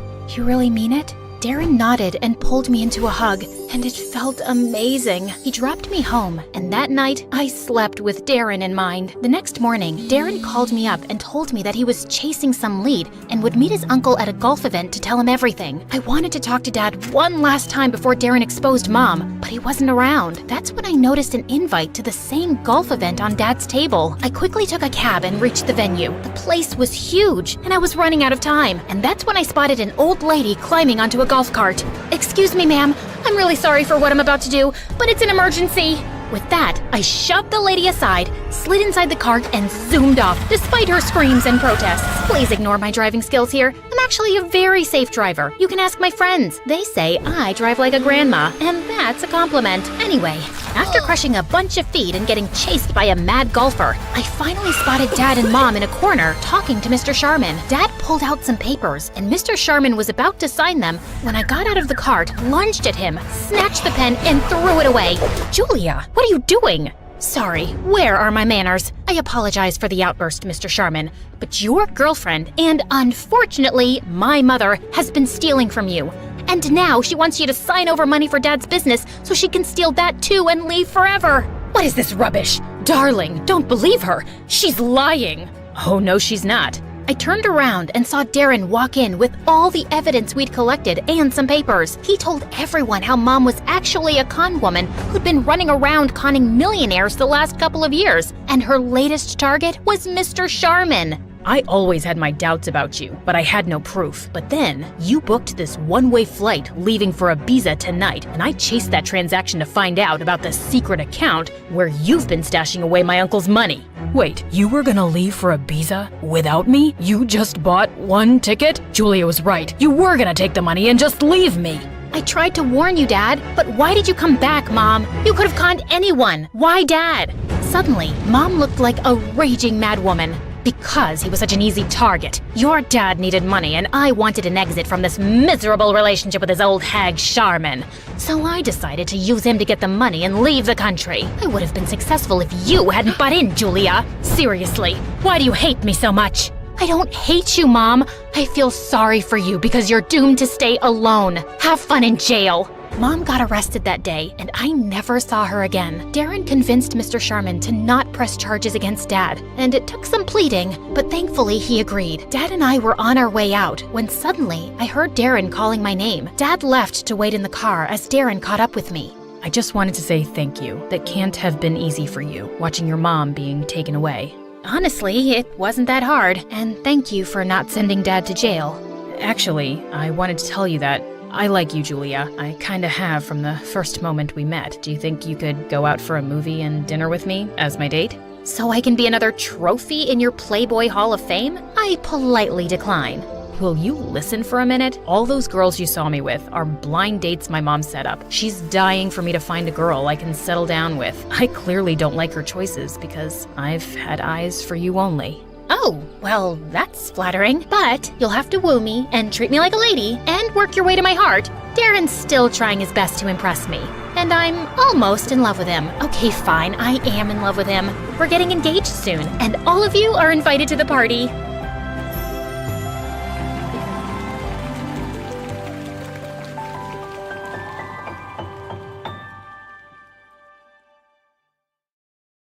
Hi, I'm Hope from Honolulu. Please like and subscribe to 4Eve. My parents always said I was born beautiful. I received so many compliments and modeling offers for baby products that they launched my modeling career when I was just 3. But I never really knew my parents. When I was 6, they started a clothing line named after me and got really busy with it. So they mostly left my older sister Leilani in charge, and she hated me. You promised we'd play with the dolls. You can't always be the center of the universe. I have to take this call. Fashion Kids magazine wants you again. She'd always lie and say we'd do one thing, but we'd do another thing instead, and I'd suffer. You said after my fashion show, we'd go home. I'm tired. Just sign a few more autographs and don't be so ungrateful. Sometimes I wondered if she was so mean to me because she was jealous of my fame. Once when I was 12, I was at a signing event and I escaped from the crowd. I stumbled into an alley where a girl my age was looking through the trash with her mom. I offered them some snacks from my bag, and their reaction was so wonderful. Just then, Leilani found me and dragged me away. And later, when we were on a video call with our parents, she told them what had happened. Hope, it's not okay to sneak off like that. And that poor family could have robbed you. Or taken a lock of your hair to sell on eBay. No, they were nice, and I liked helping them. Nonsense. You're too busy and famous to be doing anything else. Anyway, we heard your sister booked you on a morning show for the launch of your new toy line. Little Hope dolls. They're gonna sell like hotcakes. Sometimes it felt like my parents just used me for money. In fact, I felt people were friends with me for the same selfish reasons. But I never gave up on the idea of using my wealth for good. When I turned 14, I held my first fundraising event for homeless people, and it was a big success. But my second fundraiser turned into a complete nightmare, because the day after it, my face was all over the news with the words teen thief. Hope, they're saying you kept all the funds for your business. What? Why would they think I took all that money? The news is saying they got an anonymous tip. This can't be good for your career. It's all over social media. They're calling it the biggest scandal of the year. You need to stop all this charity nonsense. We need to work on saving your reputation so you won't lose out on any modeling contracts. I didn't care if I never modeled again. I didn't understand how anyone could think I'd steal charity money. I was too embarrassed to even leave the mansion. Soon after, I was about to join a new high school, and I went to Leilani with an odd request. Help me make a disguise for high school. You're my makeup artist. If anyone can do it, it's you. Look, it's hard for me to trust people. They'll probably use me for my money and fame or spread more lies. I'd rather just go as a regular kid so I can be active in the school's charity clubs. You don't think you could just go as yourself? Doubtful. I always become the center of attention without meaning to. And because of that scandal, the charity clubs might not trust me. I just want to fade into the background and do the things I care about. Please. To my shock, she agreed to the makeover. She gave me cute short hair as part of my disguise. I decided to keep my disguise a secret from my parents. They were not happy about my short hair, but my agent had advised me to take a break from modeling and stay out of the public eye anyway till the scandal died down. At home, I was Hope, the supermodel on a break. But at school, I was Minnie, the humanitarian. I joined the charity club, and the volunteer work I was doing felt amazing. And I was making friends pretty easily. But one day at school, I was lifting a heavy box of canned food donations when I suddenly threw out my back. Whoa, are you okay? I suddenly noticed there were two really cute guys watching me struggle to stand up straight. Guess I'm an old lady who's not used to heavy lifting. Ouch. Let's take you to the school nurse, Granny. I'm Kai. And I'm Crane. Here, let me take your bag. What was in that box? Canned stuff for a food drive. Crane immediately dropped my bag to the floor. You're part of a food drive? Not gonna help you. What? Come on, Nan. Let's just take her to the nurse. She's hurt. Whatever. Not my problem. And then he just left. What was that about? Are you seriously doing a stupid food drive, Granny? My name is Minnie, and what's wrong with food drives? Minnie? Minnie. Everything about them is wrong, Minnie. If the poor just got off their butts and worked, they wouldn't be poor. Why should we treat them like babies and take money from people who do work? Wow. Sometimes it's hard for people to find work or earn enough, and they need help. Maybe lame losers do. Well, Minnie, here you are. Kai winked at me as he left. What a jerk. But I wasn't going to let his arrogant opinion stop me. I organized a school dance to raise funds for the food drive, and it was a hit. But just as I was dancing with some friends, Kai and Crane busted through the gym doors with crowns on their heads. To the rich, stand with the rich. What are you doing, Kai? We're here to tell everyone the poor are pathetic and charities are scams. Don't be fooled. Just then, Crane started kicking down the display of food donations like a maniac. Luckily, the teachers there kicked them both out before they could do more damage. What planet were these jerks from? But I forgot all about them when I got home that afternoon and saw Dad running out to me. Didn't you check your phone, Hope? I think the battery died. What's wrong? Your mom and sister got into a car accident, but the doctor said they'll be okay. they both had some broken bones and will need bed rest. I started to cry, and Dad hugged me. I couldn't remember the last time he'd done that, and I decided I'd stay home for the next few weeks to take care of Mom and Leilani. The next evening, my bodyguard drove me down to the food bank to drop off the school's donations. To my shock, I saw Kai step out of his car in front of us, and he was dropping off bags of donations. What the hot fudge? I snapped a picture of him, and I confronted Kai in the school hallway the next day. Saw you at the shelter last night. What are you talking about? This? How did you... Okay, please, listen. Crane is against charity work, not me. He convinced me to think that way a long time ago, but I don't agree with him anymore. Years ago, Crane's family fell into a big scam by some fake charity, and they lost a huge fortune. Oh no. Yeah, his dad had to work so hard just to get them back on their feet. Now, he talks trash about all charities, and he doesn't trust the poor. He actually enjoys shutting charity work down in public. He bullied me into crashing that dance. And well, I'm sorry I did, really. He looked really sincere. If that's the truth, I understand, but you gotta stand up to Crane sometime. You can't keep pretending to be someone you're not. Kai offered to walk me to class, but I explained I was just there to collect my books as I was homeschooling for a while. He asked for my number, and I kinda left with butterflies in my stomach. Kai and I texted every day for weeks, and he even started coming over. I kept saying it was best to give my mom and sister space to recover, so we'd always hang out in my backyard. Keeping Minnie away from my parents and Hope away from Kai was getting exhausting. I was also developing the biggest crush on the real Kai. He was nothing like the jerk I'd first met. Once I found him waiting for me in my backyard with the most amazing picnic laid out. Hey, what's all this? Just a little surprise for your big day. Happy birthday, Minnie. Kai, my birthday isn't for another 5 months. What? Really? I looked for you over social media, but I couldn't find you because you're apparently the world's most private person. Then I went to go check the school records, and I guess I got the wrong Minnie. I guess so. But thanks anyway. It's the nicest thing anyone's ever done for me. Just as I sat down, Kai opened a bottle of soda, and the cork went flying straight into my eye. Oh my god. I am so sorry, Minnie. Wait, stop rubbing your eye and let me see. He lifted my chin gently as he looked deep into my eyes. Your eyes, they're... Yes? They're what? They're not the same color. What? Suddenly I realized that my contact lens had fallen out. Oh, my lens must have popped out when I rubbed my eye. I wear them for my eyesight because I'm as blind as a bat. I see. But why would you wear those green lenses and hide your lovely blue eyes? His face was so close, and I didn't have an answer to his question, so I just kissed him. He looked really surprised, but then he kissed me back, and it felt wonderful. Soon after, Kai and I hosted a fundraising car wash for a soup kitchen, but suddenly a car honked at us angrily. Well, what do we have here? Crane, listen, buddy. I know how you feel about this stuff, but I'm asking you to back off. I want to do this. What? Support lying, dirty thieves? Did you forget what happened to my family? Of course not, but that was one bad experience. Not all charities are scams. It's this witch. Winnie's brainwashed you. It's Minnie, and Kai is free to do whatever he wants, but you need to leave. Just then, Crane went red. He threw a punch at Kai, but Kai blocked it brilliantly and stepped back. Crane, walk away right now. You better watch yourself, Winnie, or you'll end up like that stupid teen thief model who raised funds for her business. She got what she deserved. She's a forgotten fraud now, a nobody.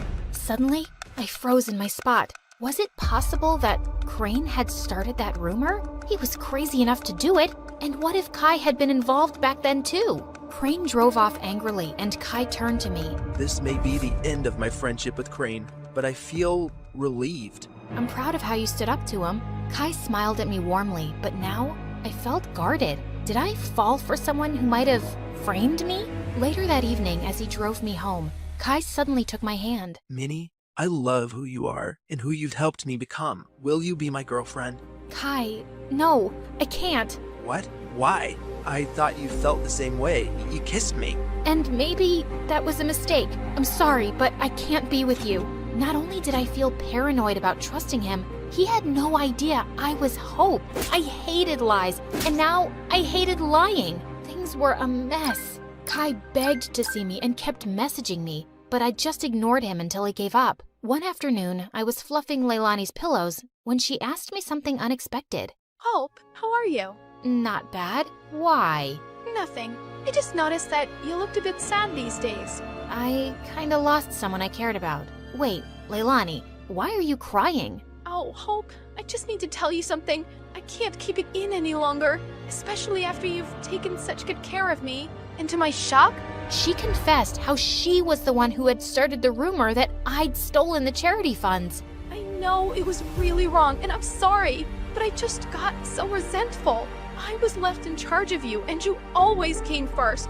And you were always in the limelight, while I never even got thanks for anything I did. I got carried away. Leilani, how could you? I really regret it. That's why I agreed to your makeover request, because I didn't want to stand in your way again. I know how good-hearted you really are. Do you know what you've done? I immediately thought of Kai, this great guy, and how I'd shut him out. I wanted to slap Leilani, but I just stormed off angrily. I told Mom what Leilani had done and said I couldn't stand to be around her right now. To my shock, Mom agreed that I should take a break from her. We arranged for me to stay at my bodyguard's house, and I found out that he lived close to Kai. On my first night there, I walked over to Kai's place. I needed to fix things between us, but his butler informed me that he'd gone to Tokyo for 2 weeks or longer. My heart sank. For 3 days, I texted and called Kai, but he never answered. I knew he was avoiding me, and I deserved it, but I wasn't giving up. I called Mom and explained everything about Kai to her, and she actually listened. Tokyo might be a nicer break for you. OMG, Mom, you'd let me go? Yes, sweetheart. Ever since the accident, your dad and I have been thinking how hard we've pushed you and your sister. We just wanted you girls to know success early on, but we've realized there are more important things than success and money, like happiness and family. You've been amazing during our recovery, honey, and you really deserve to go. Thanks, Mom. I love you.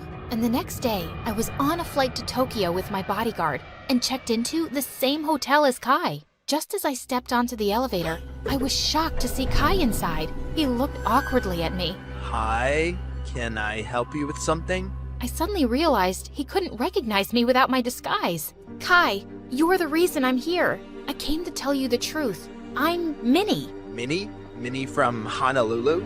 Yes, except my real name is Hope. What? I told him everything. My trust issues and my disguise and what my sister did, how awful I felt for abandoning him, and how I tried calling him. I'm using a different phone here, and I understand why you wanted to hide yourself, Hope. I've missed you. Do you think we could give us another chance? You flew all the way here to make things right? I'd be a jerk if I say no. But could you do just one thing? Give your sister another chance. Come on, charity starts at home. I will. I promise. Hi, I'm Isla from Turkey. The night I was born, Dad held me close and said tearfully, God, she's so beautiful. I will name her Isla, my moonlight. Just then, the doctor came in with a grim face and told my parents that they couldn't have any more children. Dad immediately dumped me in Mom's arms. You mean this is all I get? I won't have any sons? Ever? This is the darkest moment of my life.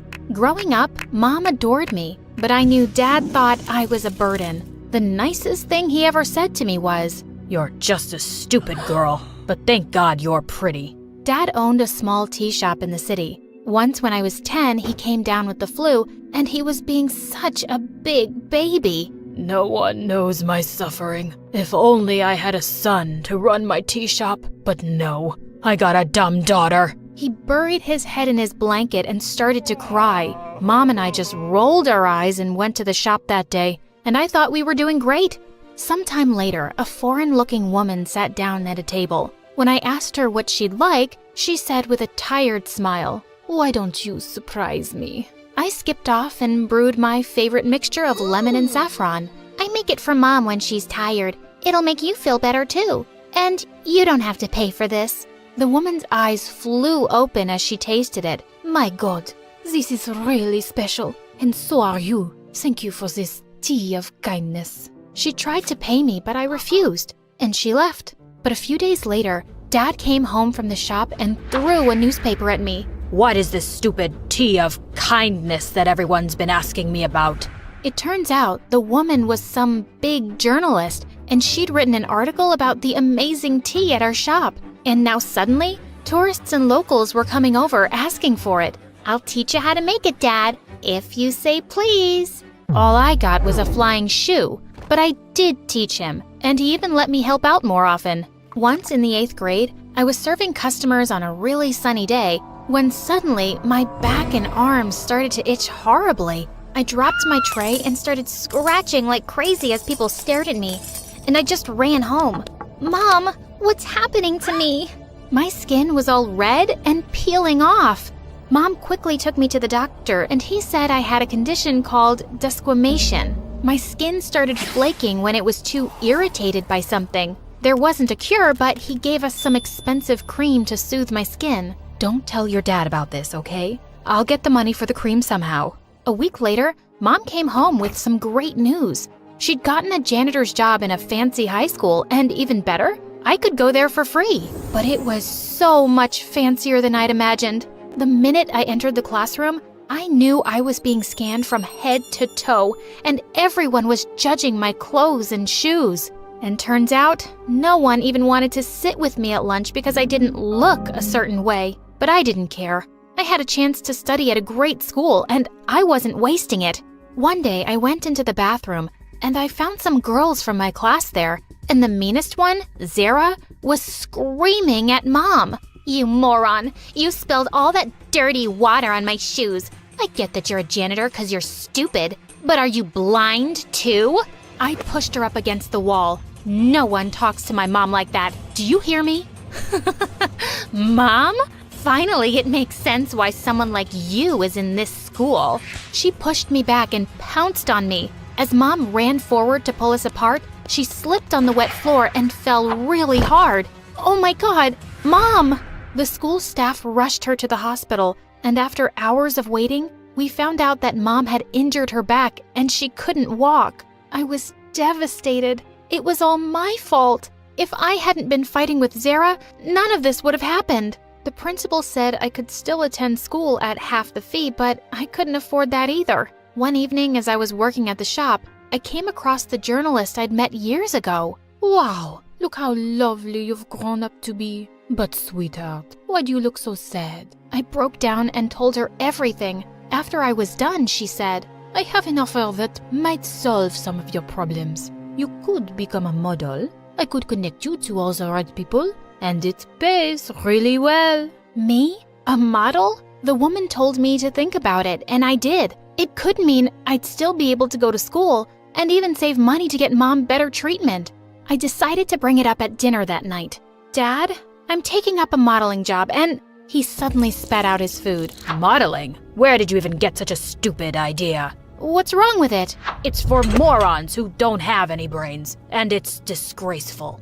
Well, I do have brains, so I'm not gonna be stupid enough to waste this chance. I can make our lives better, especially Mom's. I said no! I already said yes! And with that, I angrily smashed my plate on the floor. Dad looked shocked, and I stormed off. I called up the woman and said I was taking the job.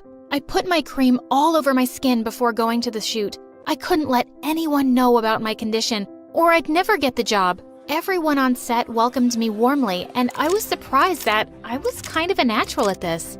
2 weeks later, I was on the front cover of a teen magazine, and Mom was delighted when I showed it to her. But of course, Dad still wasn't talking to me, and I found the magazine torn up in the trash later. But I'd been paid good money. I was able to buy some new clothes for Mom and myself, and I was back in school. And suddenly, it was a different place. People who acted like I hadn't existed before were smiling at me like we were best friends.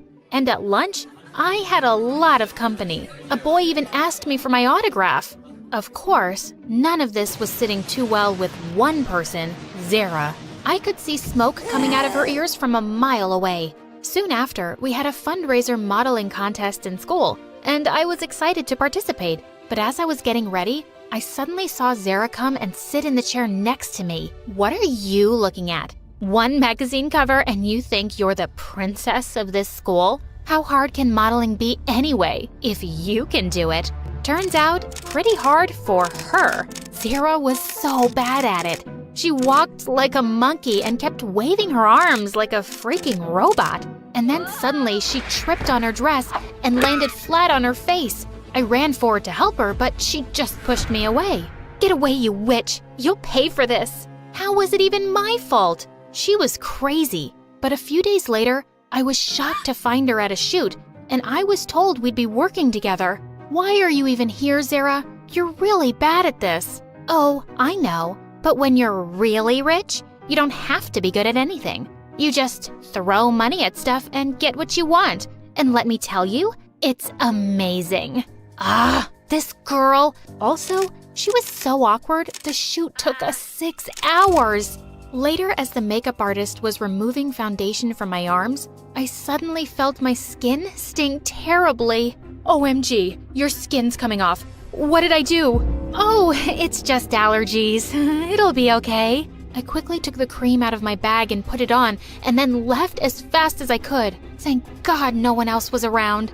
A few days later in the library, I was reading when someone pushed a note towards me. I looked up to see a cute, nerdy guy everyone knew as a math genius care to be my date at the spring dance. I didn't even know him, but just then I spotted Zara frowning at me like a creep.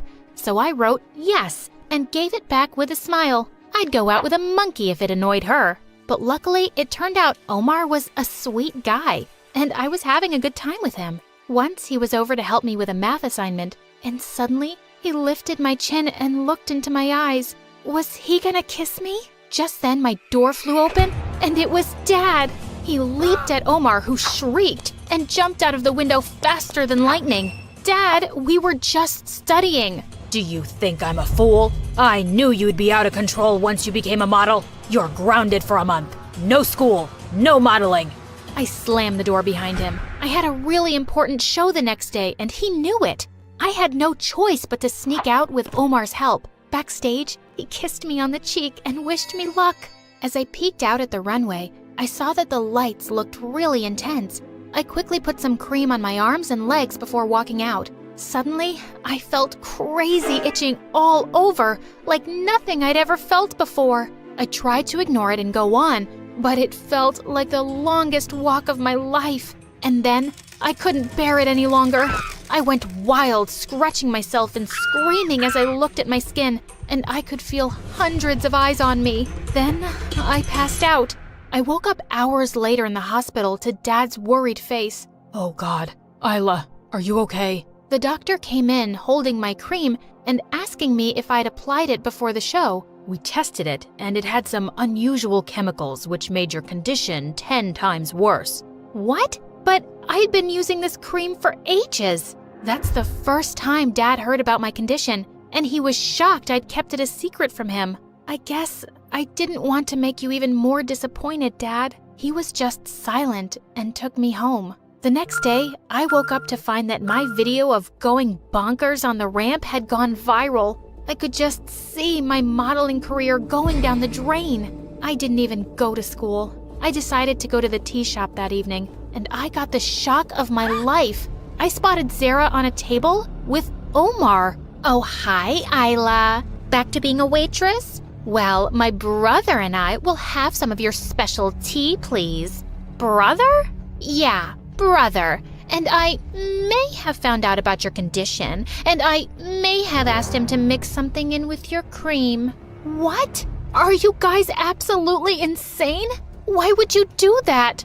Because someone needs to show you your place. Let me tell you something I discovered. Our dads are brothers. Yeah, we're cousins. Ugh, yuck. Cousins? You're making that up. I wish. But there's a big difference between us. I'm the daughter of a millionaire businessman, and you need to remember that you're the daughter of a loser tea seller and a crippled janitor. I was about to leap forward and attack her, but suddenly some of our customers jumped in. Hey, we love this place and the owners. You can't treat them like trash.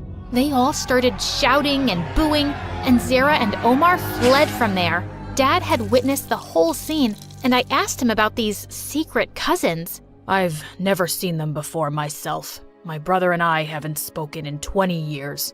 He cheated me out of all my wealth and left me penniless. I had to start from scratch with this tea shop. That's family for you.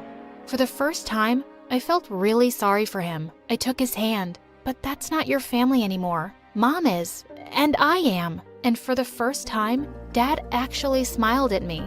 I thought my modeling days were numbered, but none of my agents cared about what had happened at the show. They said I was one of the best models they'd worked with, and I'd never let my condition hold me back before. So why should it matter now? Hi, my name is Akira, and I'm the daughter of our tribe's chief. My entire tribe fawned over me, and not just because I was beautiful. I was born with a perfect memory. I remember every single moment of my life in crystal clarity since I was a toddler. I remember each tree of the endless jungle where I lived with my people. At only 5 years old, I could point the way home through our forest, and all the adults were amazed. She has an amazing mind. Let's take her foraging with us. Foraging meant collecting mushrooms and plants for everyone to eat. I was an instant hit in my mother's group. I could remember the name, shape, and smell of every plant perfectly. And by the time I was 11, the entire tribe relied on me to check the food. Poisonous, not poisonous, not poisonous, poisonous. Akira is a gift from God. She should be our next leader. Ha! The next leader? This weakling? Please. That's my older sister, Misa. She was only a few years older than me, but we were complete opposites. Misa was a goddess with a bow and arrow, as strong and fierce as our father. And me? Well, I was clumsy, noisy, and I could barely lift her bow. When father tried to make me hunt, I just fell in love with the little rabbits. I ended up adopting 3. I was brave during the day where I was safe under the sun. But at night, I cowered in my mother's arms while Misa ran around scaring any animals that came close. You are such a wuss. Am not. To be chief, you have to beat me, your elder sister, and the best hunter in the jungle. I'm the best forager. So, plants are easy to catch. They just sit on the ground. I dare you to go hunting with us. Akira's mind is special. We can't let her be in danger. So, I should be the one in danger? Misa truly disliked me, and honestly, I couldn't blame her. I spent years in our hut, getting fanned as I tasted mushrooms, while she came home covered in scratches and bruises. One time, when I was 14, I snuck away from Mother with a bag full of meat and bread. I was gonna have a jungle picnic with Misa and make her like me, but my plan backfired big time. You brought meat? The smell is gonna attract bears, you loser! Then eat it fast! I'd barely said that when crazy loud roars started echoing in the jungle. What is that? That doesn't sound like a bear. Everyone, fan out and follow the sound. Why aren't we running away? We need to see what we're running from. Just shut up and don't trip over something. We crossed the river to reach the nonstop roars, and that's when we saw it. It wasn't animals. It was people I'd never seen before, cutting down trees with a weird, roaring metal saw. No! They're cutting our trees! We have to stop them! I launched myself forward, but Misa pulled me down into the bushes. Don't call attention to us. They have weapons. We have to tell Father. Come on. We all raced home together, but when we told everyone what happened, the adults didn't look surprised. We know they're cutting the forest. They're going to build a town here. What? But where will we live? We can live with them. They promised we would get to keep all our land. They can give us better medicine, better houses, and a better life. I like our life and our home. And what about the animals? Where will they live without the jungle? Akira, we're worried about us, not the animals. So they'll have nowhere to go? Nothing to eat? They just didn't care. They kept talking about the benefits of inviting these people in. I thought I was gonna have to stop them single-handedly, but Misa pulled me aside. We're not letting them do this. Really? You wanna stop them with me? No, you are gonna stop them with me. For the first time in our lives, Misa and I were on the same side. We made a pact to spy on these newcomers, find their weaknesses, and get rid of them. We sneaked beyond the river till we reached the edge of the jungle. I hid in a tree, watching the men brutally cut down my home. Suddenly, a strange boy jumped in front of me and put his hand on my mouth. Don't say anything. For a moment, all I could think about was how handsome he was. Then fear kicked in and I pushed him. He grabbed my leg as he fell and we both tumbled out of the tree. Ow! I looked up to see the tree cutters staring at us with rage. Who's this girl? And Jack! He's here! Get him! Run! Run! Run! The boy grabbed my hand and we started running away. We'd almost reached the river when my clumsy feet sent me flying to the ground. Wait! Help me! Sorry, princess. Gotta go. I twisted my foot. Behind me, the men were still chasing us. If you go into the jungle without me, you won't make it. There's a million tigers there. He growled and threw me over his shoulder like I weighed nothing. I told him the way into the thickest trees where I knew the men wouldn't chase us. Why are you running away from them? I stole a bunch of food back home and they were going to put me in prison. So I escaped on this ship. Now these people want to send me back. All that just for stealing food? And gold. And this fancy crown. Oh, you're awful. Sure I am, princess. Now, are there any tigers near us? I lied about that. He dropped me right away. I'll be going now. Bye. He tried to run away, but just then a ghostly figure jumped on him and pinned him to the ground. It was Misa. She almost hurt him before I stopped her and told her who he was. You stole from those invaders? That's amazing. He is not amazing, but we can use what he knows to beat his people. What do I get for helping you? Your life. Oh, jeez. We tied up Jack's wrists and snuck him into an empty hut back home. We acted normal in front of the elders, and at night, Misa and I took turns interrogating Jack. He told us all about his hometown and all the crazy things he used to steal from his people.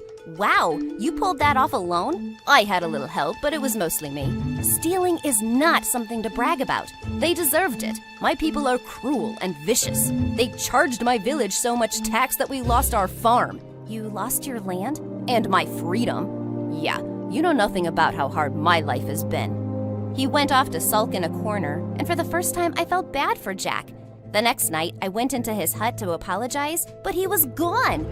I called Misa over right away. He ran into the forest. Look, I see his footprints. We chased after his tracks through the thick jungle, and I was scared. We were out in the dark during bear season. Our worst fears came true when we heard a scream from inside the jungle. We ran towards the sound and found Jack hiding from a huge bear behind a boulder. Misa jumped to action immediately and climbed on top of the rock. She made herself look big and scary and let out deep growls till the bear fled. When Misa came down, Jack grabbed her in a hug. That was incredible! You're like a bear goddess. Thank you? Why would you run away alone? I don't want to be anyone's servant, not even yours.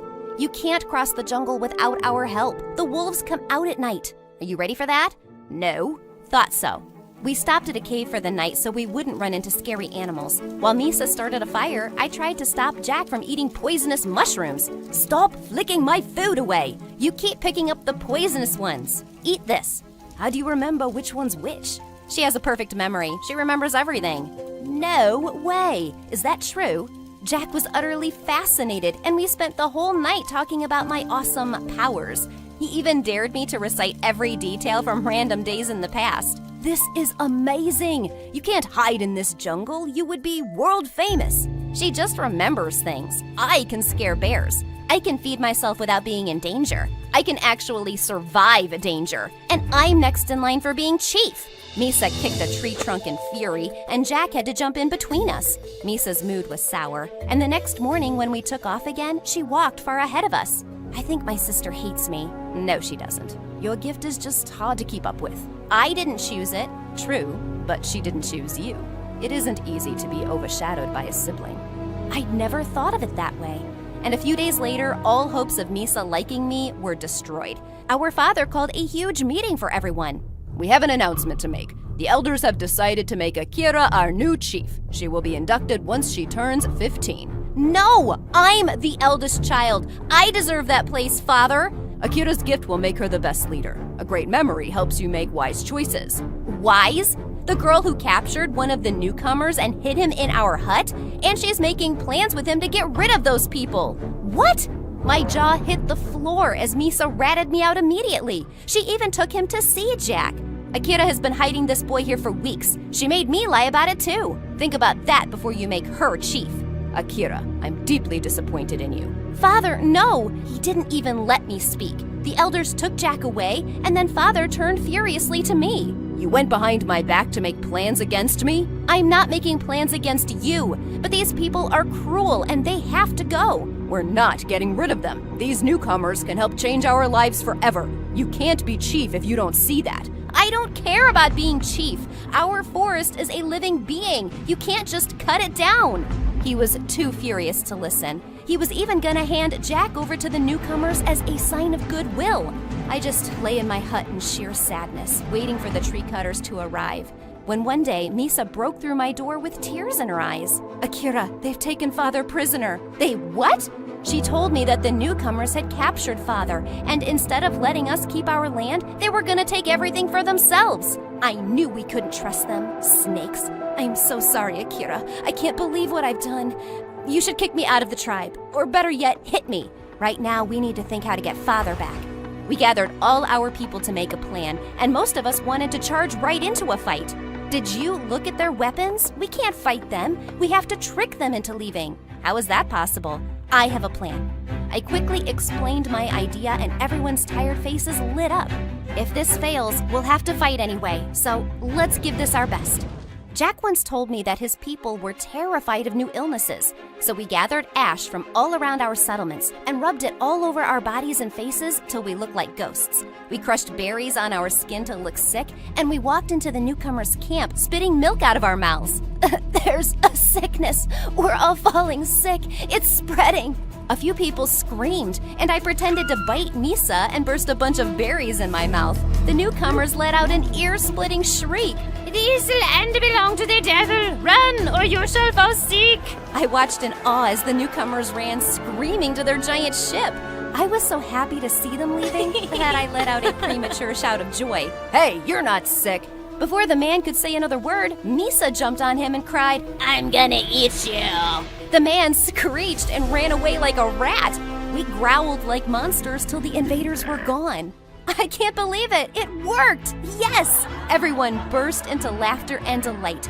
Misa and I ran to their makeshift prison and tapped me on the shoulder and pointed at Jack. I believe your friend is having a breakdown. Since his people have left without him, he can stay with us. Good, because Akira likes him. No, I don't. Liar. I ignored her and ran over to Jack. Are you crying? Is it because your people left without you? These are tears of joy. I finally got rid of them. And I get to keep all of the gold. You know, if you live with us, you can't be stealing anymore. Wait, I can live with you? Only if you want to. You're not a prisoner anymore. He took me by surprise and grabbed me in a tight hug. A new life. This will be fun. Yes, it will.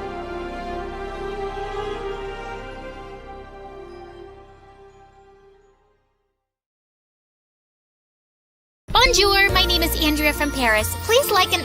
Nah, I'm just kidding, guys. It's me again. Gotcha. You didn't know I spoke multiple languages, Verdado. So, where were we? Oh yeah, my band almost broke up. My manager tried to take control of my life. My father was in an accident. My boyfriend was keeping a huge secret from me. And my mom had come back into my life after almost 10 years. Am I forgetting some other misery? Yeah, I'm also really hungry. Oh, right. I hadn't eaten anything since before the concert. But at that time, we had more important things on our plate. Alice, I told you to get away from him. Who does she think she is to tell me what to do? No. First, you owe me an explanation. Why have you left? Where have you been all these 10 years? Why have you never called? Why are you coming back now? Why? Well, I guess she owed more than one explanation. Maybe we should leave. And miss the showdown? Yeah, let's give them some privacy. Yes, better. What are you even doing here in the first place?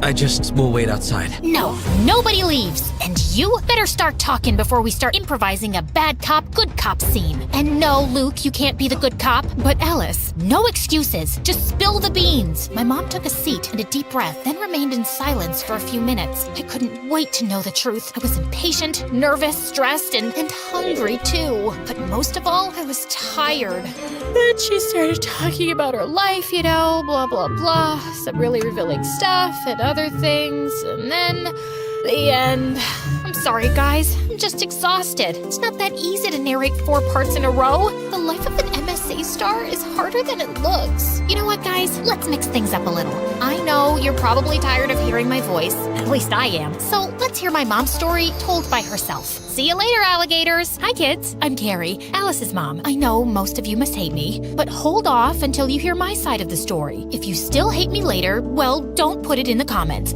I don't think I can handle having my own haters. Let's start from the beginning. After I got married and had Alice, My life was practically perfect. Lovely family, a career climbing. Life was looking up. When Alice was finishing elementary school, my big shot arrived. Carrie, we want you to lead the case against the Siri clan. Oh, yes, I'll do it. Their time has come. Justice will be served. The Siri clan was one of the largest and most dangerous criminal groups in the country. They were the worst of the worst, fixing sports events, moving narcotics, blackmailing politicians, and even kidnapping kittens in their spare time. You name it, they did it. Get ready. This is gonna change your life. And boy, it did. I couldn't imagine at the time how much it would cost me. I couldn't tell anyone about my involvement with the case, not even my family. Still, the clan found out pretty much everything about me. I soon started receiving threatening phone calls, menacing letters, and gifts of dubious taste. The prosecution put security on us. The suit guys followed us all around without Alice and her father knowing. But that didn't stop the Siri clan. Oh no. A few days before the trial, I received an envelope in my office. Inside, there were pictures of Alice at school, in the park, coming in and out of the house, everywhere. I thought about calling the police, but it was too dangerous. I had to do something. So, I went to see the head of the clan, ready to put my career aside and my principles in exchange for the safety of my family. But he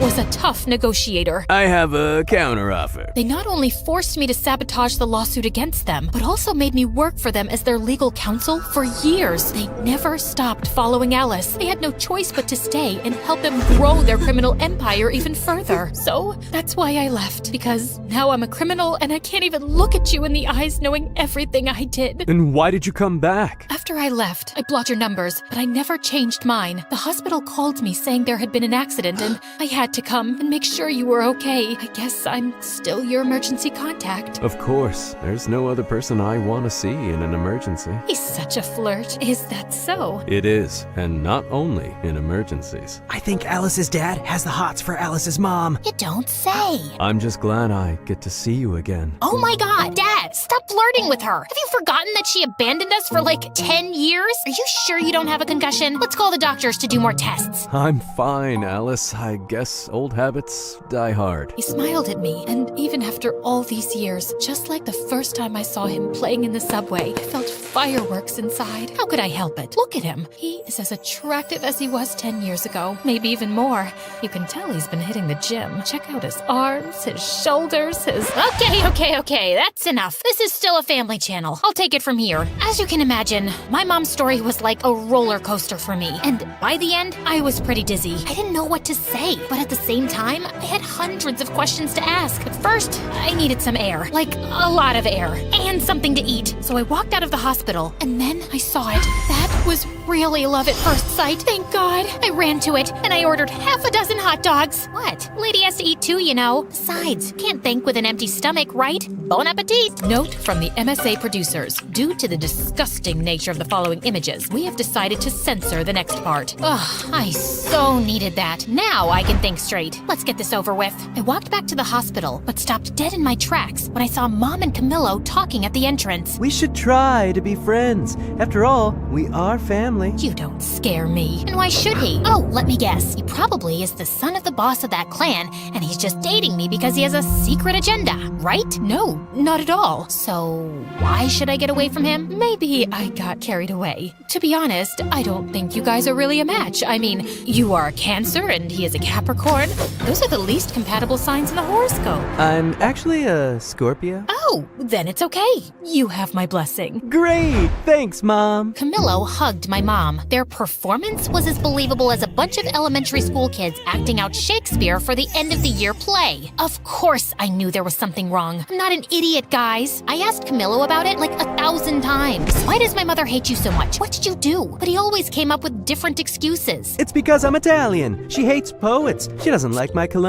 I think she must be in love with me. Eventually, I stopped asking. I know it sounds crazy, but after so much time, things were somehow in order and part of me didn't want anything to change. Sure, I knew that things sooner or later were gonna bite me, and trust me, when they did, it hurt like a dog bite. The next few days were truly bizarre. My mom came back into our lives as suddenly as she had left. Every time I went to visit my dad, she was there, and the two of them together were absolutely unbearable. You guys know I'm a sucker for love, but they were too much even for me. Here comes the plane. Can I have a bite of the pilot too? Oh, don't start. Last time things got out of hand. Yikes! When my dad was discharged, she took care of him at home. They even urged me to come back and live with them so we could be a happy family. Before saying no, I actually considered it for like half a millisecond. But Mom was determined to get back into my life by hook or by crook. Like some regular mom and her teenage daughter, we spent all of our time together fighting. The thing was that I was not a teenager anymore, and she wasn't like a regular mom, which made things really weird. Where are you going? With whom? What time will you be back? I want my lawyer here. I am your lawyer. Talk. To a club with Moon and Luke around 2. That's too late. You can go till 12. But Mom! No buts, Missy. It was kind of fun to make up for lost time. You're so mean. I hate you. I always wanted to yell at my mom that I hate her for some stupid thing, like a normal teenager. Although I would never admit it then, having Mom back was amazing. But still, she really had it in for Camillo. And it wasn't, of course, just because of our zodiac signs. She started playing detective, attempting to sabotage our relationship. She tailed us in secret to our dates. Remind you of anyone? I guess the apple doesn't fall that far from the tree. Of course, she didn't know about my successful career as a matchmaker. Table 5 said you would take care of their check. Since when is bread so expensive? After that, she sent me flowers and gifts from a mysterious secret admirer. Free chocolate. But that was nothing. It got to the point where she tried to kill Camillo. I didn't know he was allergic to nuts. I told you like yesterday.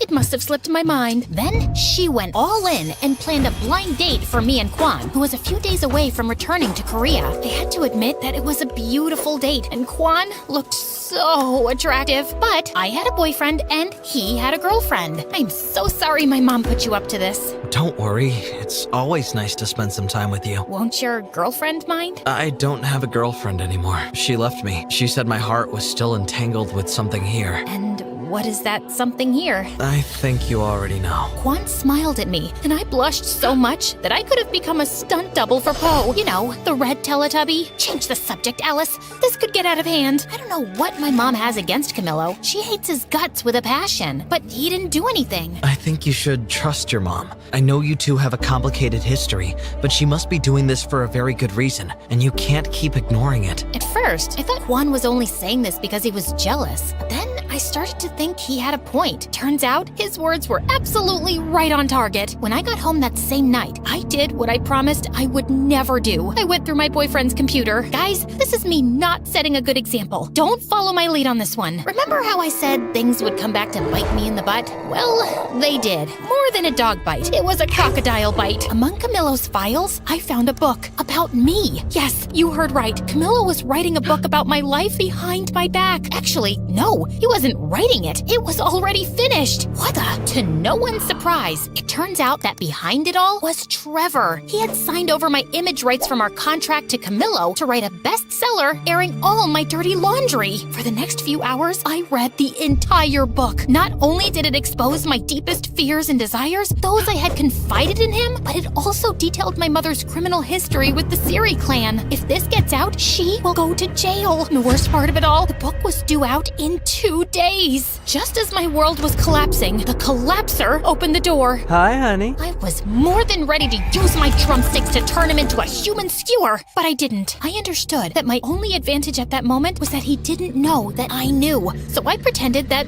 everything was fine and took the first opportunity to get the hell out of there. We're out of milk. I'm gonna go buy some. We have milk. But not almond milk. Since when do you like almond milk? Since forever? You don't know every single detail about me. Well, maybe I lost it for a moment. Once I escaped from there, I met with my mother. She confessed to me that she knew about Camillo's book. A few weeks ago, my boss told me that someone was snooping about my past and the trial. They thought they were the prosecutors, but when I saw the photo, I recognized Camillo immediately. I'd seen him in every photo and interview of you two. You follow my career? Of course I do. I'm your biggest fan. My mom found out he was writing a book, but when she tried to warn me, he threatened to reveal another big secret. My mother was betraying the clan. She was preparing a case with the prosecution, taking advantage of her inside knowledge to bring down the Siri clan once and for all. If that came out, not only would the case collapse, but we would be in grave danger. The release of the book would have the same result. So we soon regrouped with my dad, Moon, Luke, and Kwan to shut down the release of my unauthorized biography. That's a sentence I never thought I'd say. We split up and went to different districts to buy all the copies of the book that were ready to circulate. Yeah, we spent a lot of money on books. In the meantime, my mom managed to get a legal order to stop the printing of new copies, arguing that they did not have my authorization. Amazingly, we managed to stop the book from coming out. We gathered all the copies and made a huge campfire. Not great for the environment, I know. Again, don't follow my lead on this one, guys. Anyone want a marshmallow? You're still leaving tomorrow? Maybe you can stick around for a bit. I'd love to, but I have to go home. But you should visit me. Maybe I will. Sadly,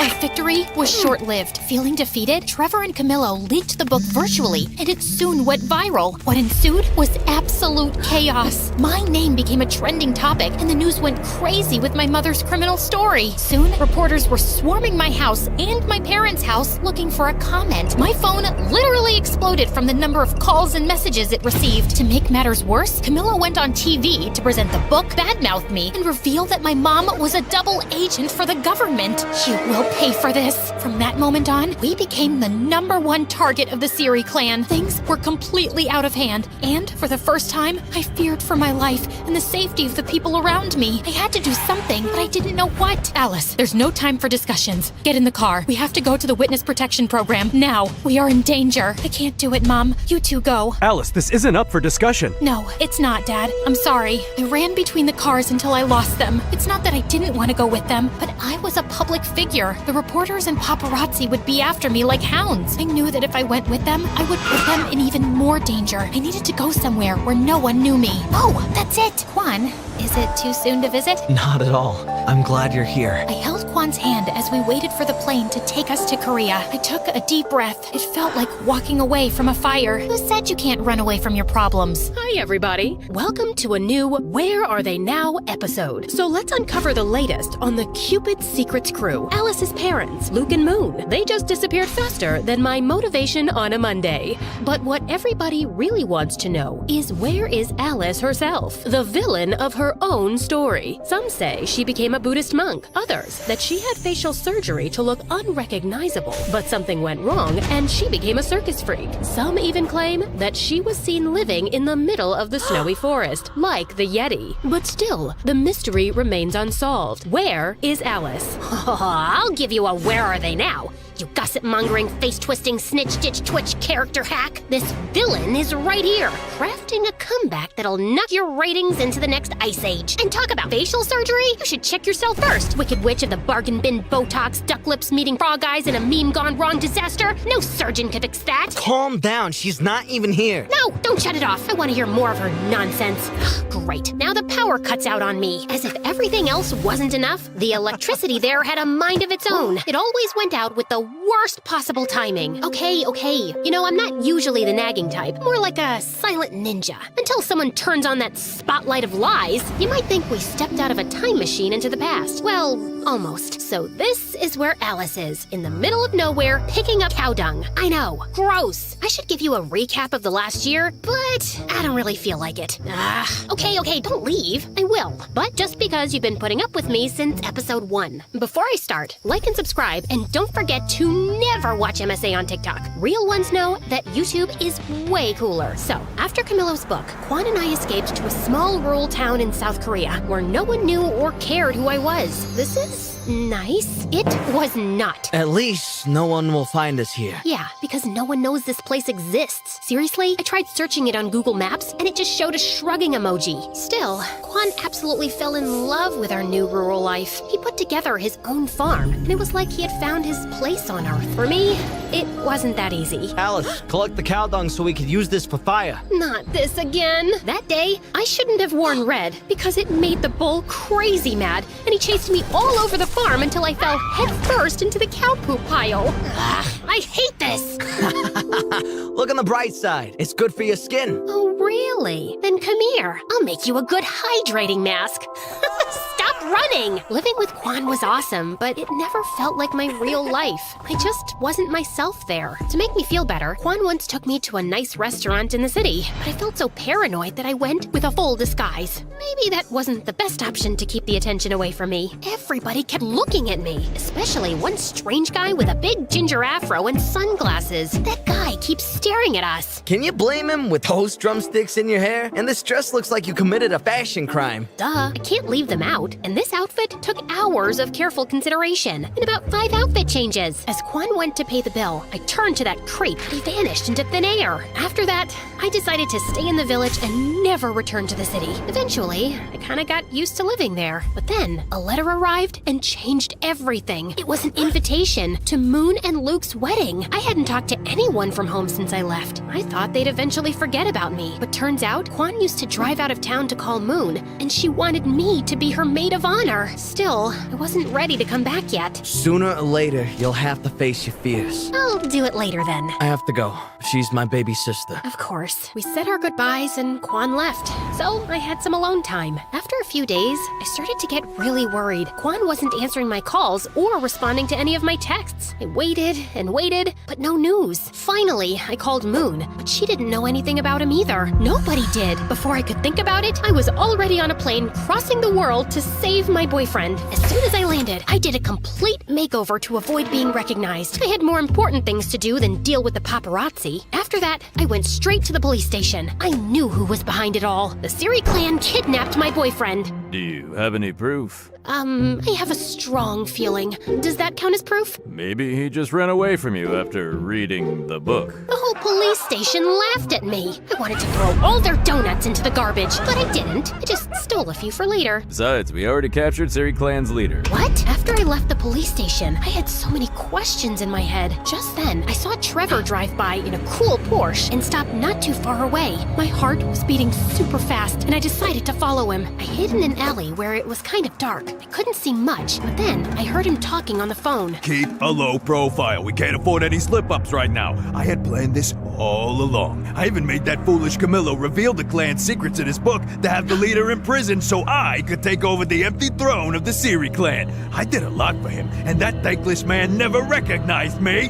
Now, see who the boss is? Me, Trevor, only Trevor. The terror! He went inside, and I crept closer to the building's window and peeked inside. There he was, stood before a group of exhausted kids. Kids, if you don't do it my way, you'll be swimming with the fish. Yes, you heard me right. You'll be forced to clean my aquarium again. Get ready. 1, 2, 3, go! Come on! Don't make me get the snorkel gear. Trevor not only carried on with the clan's illegal affairs, but also used his power to create an academy for young talents to build his own musical empire. The police weren't helpful, so it was up to me to stop him and save Quan. Time to bring down his criminal empire. Still, I needed help with that. I needed my friends back. I'm sorry for leaving and ghosting you guys, but I really need you. It's okay. We understand. And we've got to find Quan. And destroy Trevor. Don't forget about that. They told me that over the last year, Trevor blocked all their contracts and concerts, sending his army of little singing robots to replace them. He kidnapped my boyfriend and also ruined my band? This time, it's personal. Yeah, I know. That sounded so cool. Like an action movie star. So, I told Moon and Luke about my master plan. So, your plan is to just break into the headquarters of a criminal group and steal illegal stuff? Yeah, pretty much it. Great, sounds bulletproof. That night, we snuck over to their lair. At the entrance, there were 2 security guards. Okay, we made it pretty far. Call it a night? No,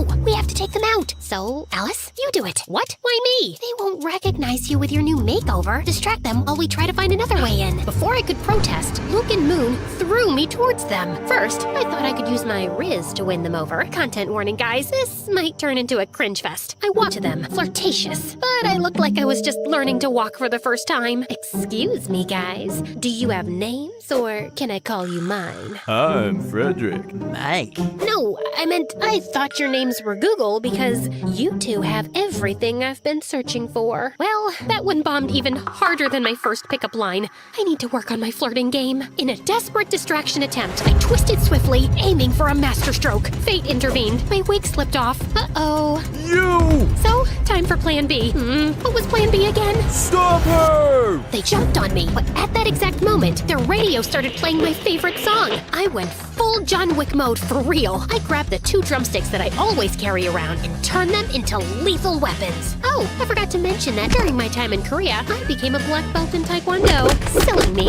After beating up those 2, I tried to find Moon and Luke, but I got to Trevor's office. I turned it inside out, but found nothing about Quan. I was about to give up when I came across something mind-blowing. A manuscript from Camillo, Cupid's Secrets Part 2. A sequel to my story. Yeah, my head exploded. Quite literally. It detailed with amazing precision my life in that little town in Korea. Every little part of it. How the heck did he know all this? Then, as James Bond's villains, they appeared. Oh, look who's here. So good to see you, babe. I love your new style, but ew, you smell like cow poop. Trevor and Camillo were at the door of the studio. I lunged at them. You fuck! But an army of guards appeared out of nowhere and held me. No dear, this is not a kung fu movie. Guards, just take this little rat away. Trevor, wait. Don't be so hard. She is my ex, after all.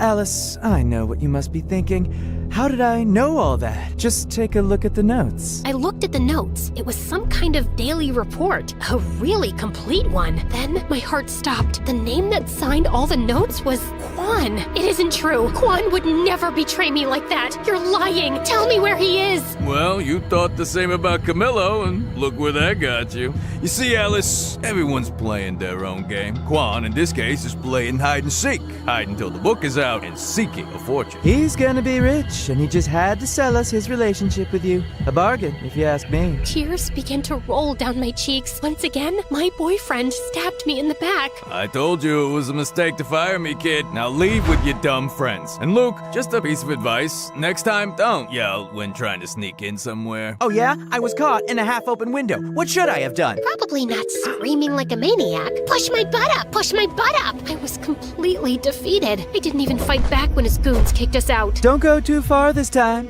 I need good material for our next book. Remember, all good things come in threes. Luke and Moon kept asking me what happened inside, but I didn't say a word. I just said goodbye and went straight to the airport to disappear once again, and this time for good. Just as I was about to board the plane, I got an audio message from Moon. So, remember that our wedding was supposed to take place today, but got canceled after Quan disappeared? Well, surprise, it's happening, because Quan is back. What? We couldn't find another date available for over a month, so we're gonna get married now. We're just waiting for you. Hurry! Furiously, I rushed out of the airport to confront him. Still, I did a quick pit stop at the hairdresser. Then I did my makeup and put on my dress. What? I was still furious, but it was a wedding. I had to look great, and I did. I burst into the ceremony, and I saw him next to Luke, who was waiting for Moon at the altar. I dashed toward him like lightning. Alice, you look... Wonderful? Beautiful? Yeah, I know. What's wrong? What's wrong? Are you for real? Let's see. Where should I begin? Maybe by the fact that you disappeared from the face of the planet for days? You told me to do that! I did what? Yeah, we were being really loud in a church, and everybody was staring at us. Guys, maybe we can discuss this later. When did I tell you to disappear? You sent me a message saying that I should hide and get rid of my phone because the Siri clan was after me. So, stayed locked in a hotel all this time. It was quite boring, by the way. I even learned how to walk on walls. I'll show you later. But I couldn't miss Moon's wedding, so I'm here. I'm so glad you're here today too, by the way. That didn't make any sense. I hadn't sent any message. He was lying again. What about the book? Yeah, I found your little report notes. But how? You wrote everything. All our private moments and secrets just to sell them to Trevor and Camillo?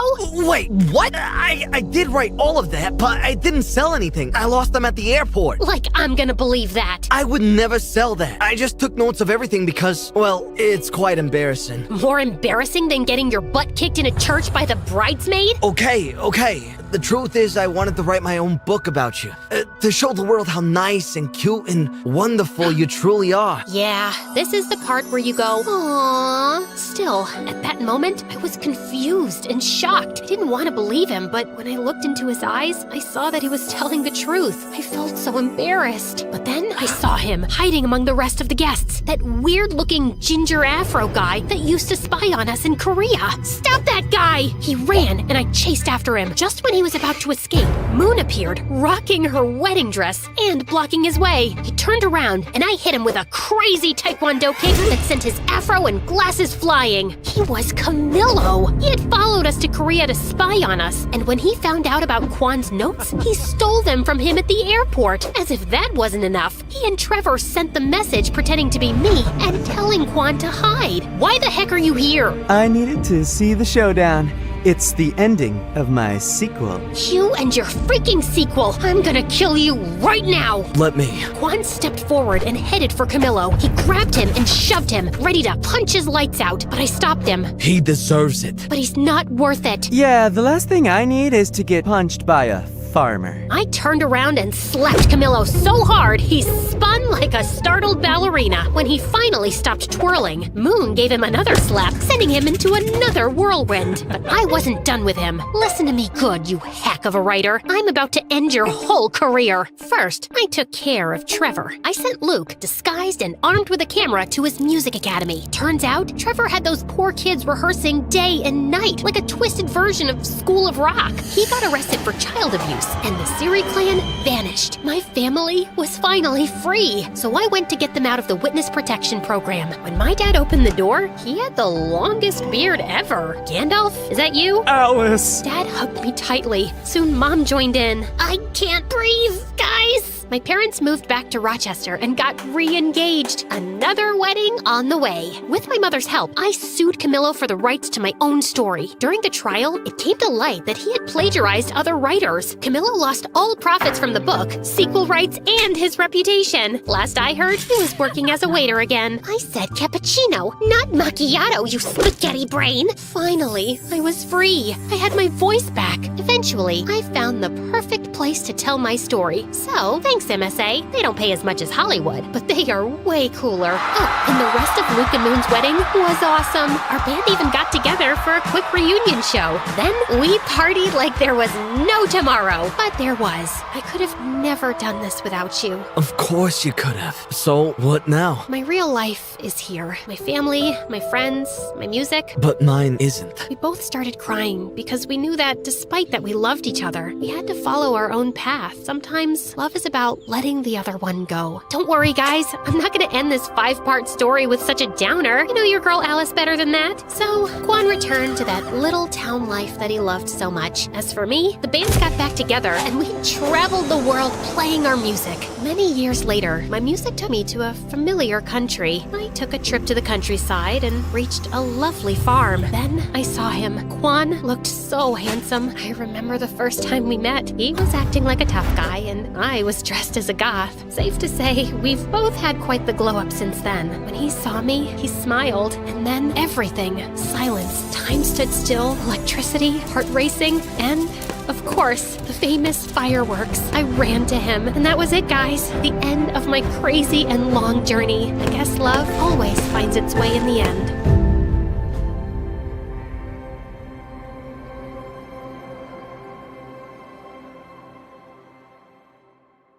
Hi, I'm Grace from Vermont. Before I continue, hit the like and subscribe button. If you do, you'll meet the love of your life while on vacation near a pool. My parents were billionaires, so I got whatever I wanted growing up. Dad was the head of a huge fashion company that my mom helped him run. Dad was ruthless in the boardroom, like an ancient warrior. But when it came to me and my mom, he was a total pushover. He gave us everything we could ever want. Just one island? Anything for my girls. I'd give you the moon if you asked for it. Even though my life was practically perfect, I had a bad stutter, which made me a laughing stock at school. Wow, that's a pretty skirt. Where did you get it from? Shouldn't it? It's cool. I'll just check some stores. It was awkward, and my parents took me to the best doctors, tried speech therapy, medication, and even hypnotism, but nothing helped. I started to lose confidence, but my parents were always supportive and inspired me to accept myself, just as I am. It doesn't matter if it takes you 1 try or 100. Never stop speaking your mind. Your voice is just as important as anyone else's. As I grew older, I became more comfortable with my condition and even made friends at school. But my favorite thing in the world was being the princess of my house. Life was good, till I turned 13 and everything changed. My parents told me they were adopting from the orphanage, but it wasn't just 1 girl, but 5. I wasn't as thrilled as they were, but I didn't show it to my parents. Besides, it could be fun to have so many sisters. So I got on board. The day they were supposed to come home, I decked up the whole place and must have tried 100 dresses before finding the perfect one. I wanted to make a good impression. The oldest one, Olivia, was my age, and from the looks of it, she loved fashion just as much as I did. I'm Grace. Pleased to meet you. Olivia was so busy sizing up my outfit, I don't think she even heard me. I like your dress, but the ribbons are so tacky. And what's with those shoes? You know what? You look so cute with braids in this outfit, even though it's a little, weird. I think she looks nice. Ignore Olivia. She's just jealous. It was clear from the beginning that Olivia had an issue with me for some odd reason, but at least the other four were gentle. Margot and Beatrice didn't care about fashion, but they were easy to talk to. We became friends in no time, gossiping about boys and school and fighting over the best spot by the pool. Harper and Quinn were younger and stuck to themselves. Harper was obsessed with insects and was always collecting ladybugs and other creepy crawlies. Quinn was like her sister's shadow, silently following her everywhere. A week after my sister's arrival, my parents took us on a shopping spree so they wouldn't have to wear the same clothes from the orphanage. And Olivia bought everything I did. At first, she just wore the same belt or hat, but soon she was copying my whole outfit. Why are you copying me? I think you're copying me. But it's cool. I know I have a great eye for fashion, so it's a compliment. Oh my god, the new Gucci bag! I didn't care if Olivia wanted to dress like me. It just bugged me that she was lying about it. So one day, I pretended I was gonna wear the ugliest outfit, but then I changed at the last second. Olivia showed up to breakfast looking like a clown. Wow, Olivia, you look so good. Yeah, right? I saw Gummy Hadid wearing this. You mean Gigi? And I don't think that she would ever wear something this funny. The only thing funny here is the way you talk. Olivia, apologize this minute. Why? It's just harmless jokes between sisters, Dad. Whatever. Sorry, Grace. Please don't cry now. After that day, Olivia stopped copying my outfits, but we just couldn't see eye to eye. I tried to be friendly, but she was just a mean witch. So after a while, I stopped being nice and just ignored her. While Olivia was a pain in my butt at home, in school, I had Pearl. She was the head cheerleader and a total bully. One day, my sisters and I were eating in the food court at the mall when Pearl swooped in like a vulture. How are you doing, Grace? Just leave me alone. What? I didn't quite catch that. Were you trying to say something? Zip it, moron. Don't you have something else to do? Like bore people with your dumb cheerleading moves? Oh, but I'm getting bored. And you're so entertaining. Did I do that right? That was perfect. Before I could say anything, Harper pulled out a jar of ladybugs from her backpack and dumped them on Pearl's hair. What have you done, you moron? Pearl screamed and ran off. Instead of staying with us, Olivia took off to help her. Thanks for sticking up for me, you guys. Of course, we sisters need to have each other's backs. I just wish Olivia wasn't such a blind duck. Oh, she'll come around. Only she didn't. She started getting weird around me. And then one day, something unbelievable happened. Pearl turned into Olivia's evil minion. She followed her around like a shadow. If Olivia made a dumb joke, Pearl laughed. If Olivia wanted a cookie, Pearl brought her one. Pearl would have helped Olivia make a monster in a lab if she asked. This was so weird and fishy. I tried to find out what Pearl's deal was, but then I got busy with school assignments and forgot all about it. They were a match made in hell anyway. A week later, Mom and Dad called us into the study for a big announcement. It's my dream that my girls join the family business one day. And with Fashion Week coming up, I want all my girls to help with their brilliant ideas. The best ones will end up on the ramp, so give it your best shot. Oh, my God, Dad! This is such an amazing opportunity! I won't let you down. Yes, Dad, you'll love our designs. Olivia smiled at me, but the moment Mom and Dad left, she went back to her devilish smirk. Ugh, dramatic much? This opportunity is mine, and I will own it. You can relax and watch me work if you'd like. Think of it as a learning experience. Say what you want, but I know Dad will pick my designs, so watch out. I stayed up late every night working on my dress. My other sisters made their own dresses for fun, but everyone knew Olivia and I were the only ones taking it seriously. We both really wanted to impress Dad. The night before Dad judged the dresses, Olivia snuck into the studio and destroyed my dress. Luckily for me, Harper and Quinn saw her sneaking out and told me what happened. I knew she was jealous of me, but this was an all-new low. How was I supposed to make a new dress overnight? That's when an idea struck me. If I couldn't beat Olivia fair and square, I'd just have to play tricks with her. So, I swapped her dress for my ruined one. The next day, when Dad walked into the studio to judge our dresses, we both took the sheets off of our mannequins, and Olivia's mouth dropped open in shock to see what I'd done. But obviously, she couldn't tell Dad that the dress was really hers without admitting that she'd destroyed mine. Grace, I pick you. This isn't your usual style, but it's certainly beautiful. Olivia, it's a shame you gave up on your dress. It looks like it could have been something special. I know, Dad. Wonder what happened. Oh, don't be a sore loser, Ollie. I'm sure you'll do just as good as the next time, if there is a next time. I wasn't one to gloat usually, but the look on Olivia's face was so satisfying. A few days later, we were all on a flight to Paris for Fashion Week, and Olivia couldn't stop glaring at me. That's my dress that's about to go down the runway. You shouldn't steal credit, and you shouldn't sabotage people. Olivia, why can't we leave this stupid fight and just be friends? Friends? With you? No thank you. And I know you hate me, so please stop pretending. I don't. Stop talking. You're giving me a headache. Olivia then got up, and for the rest of Fashion Week, she totally ignored me. Pin that hem. Olivia, hand me that hat. Olivia! What? Can't you see I'm on the phone?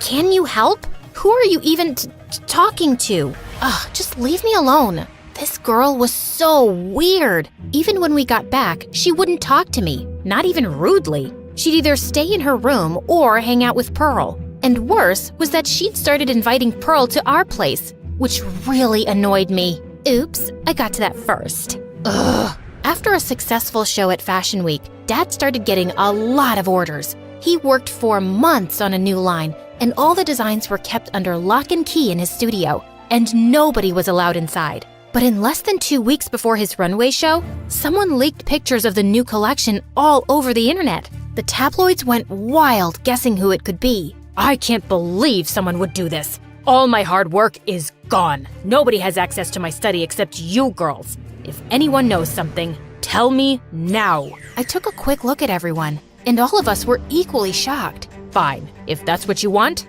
you're all grounded with no phone privilege or allowance. But we didn't do anything. That's not fair. But Dad simply frowned and left. We all know you did it, Olivia. Just admit it. It wasn't me. I would never do that to Dad. Relax, guys. This is not the time to turn on each other. Dad didn't talk to us for days, and it really hurt me to watch all my sisters so sad and depressed. But Olivia looked extra worried. She would stay in her room, refusing to talk to anyone. One day, I was taking an evening stroll in the garden when I noticed Olivia slipping out of the house, and she looked really anxious. I wanted to stop her, but then I decided to follow her, and she stopped in front of Pearl's house. Ugh, what do you want now? I know you're the one who stole my keycard and then stole Dad's designs and leaked them, Pearl. I should have never taken you into the study that day. Yeah, that was kinda dumb. Especially since you know my mom's company is your #1 competitor.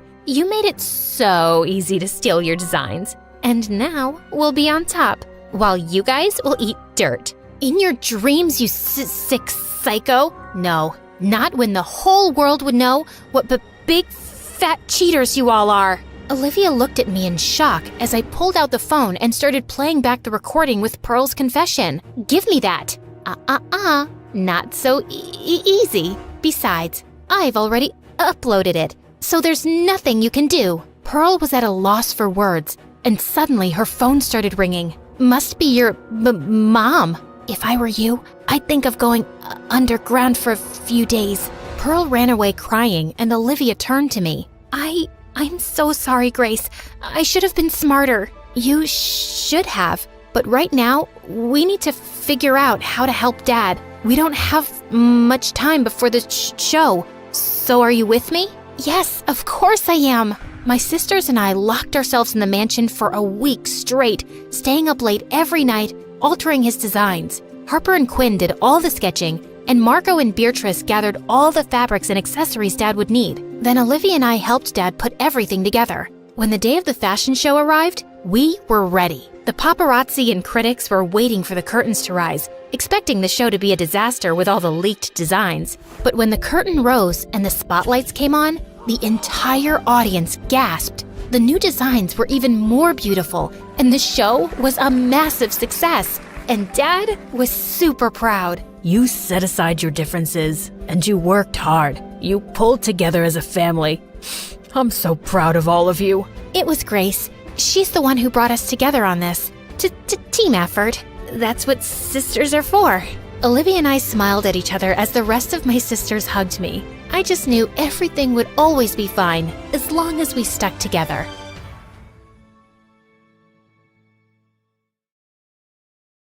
Hi, my name is Rosalind, and I'm from Scotland. My parents passed away when I was a kid, and ever since I used to live with my granny, who ran a hot dogs food truck. And even though she was an old lady, she was a fierce creature. Once, when I was 8, I saw a man stealing some hot dogs, and as I started shouting, he ran for his life. Just then, Granny threw a big corn dog that hit him right in the head, and he fell to the ground face flat. And then she went and sat on him until the cops came. She was my superhero. After the rush hours, I'd often accompany her to homeless shelters, where she'd give away leftover food to poor kids. I'm afraid I don't have any more for you, little one. But here, I got this chocolate for you. Suddenly, Granny turned to me and hugged me.